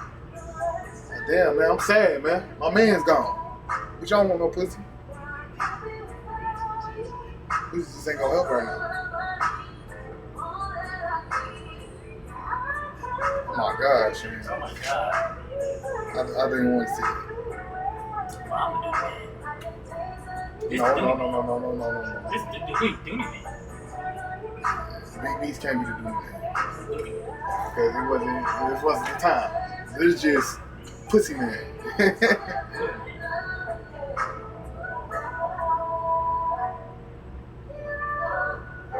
I was in a good position. I was try me. Hey, remember, always wear gloves. Lift the engine block, throw it in the tire. Guess you forgot the scotch. Oh! Raw dog. Raw dog. All right, y'all. Oh, you got it on tour.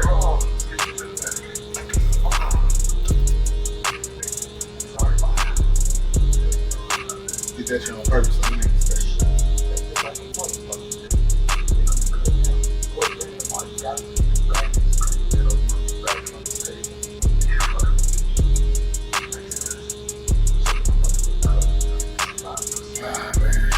one of the cheese and bowl, y'all, and that's the end of my college career.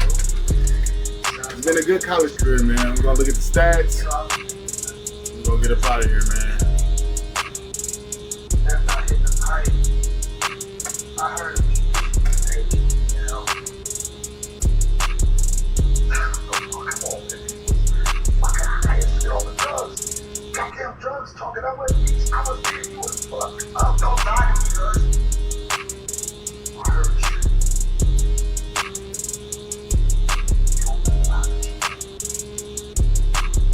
Come on, man. You know it's this, man.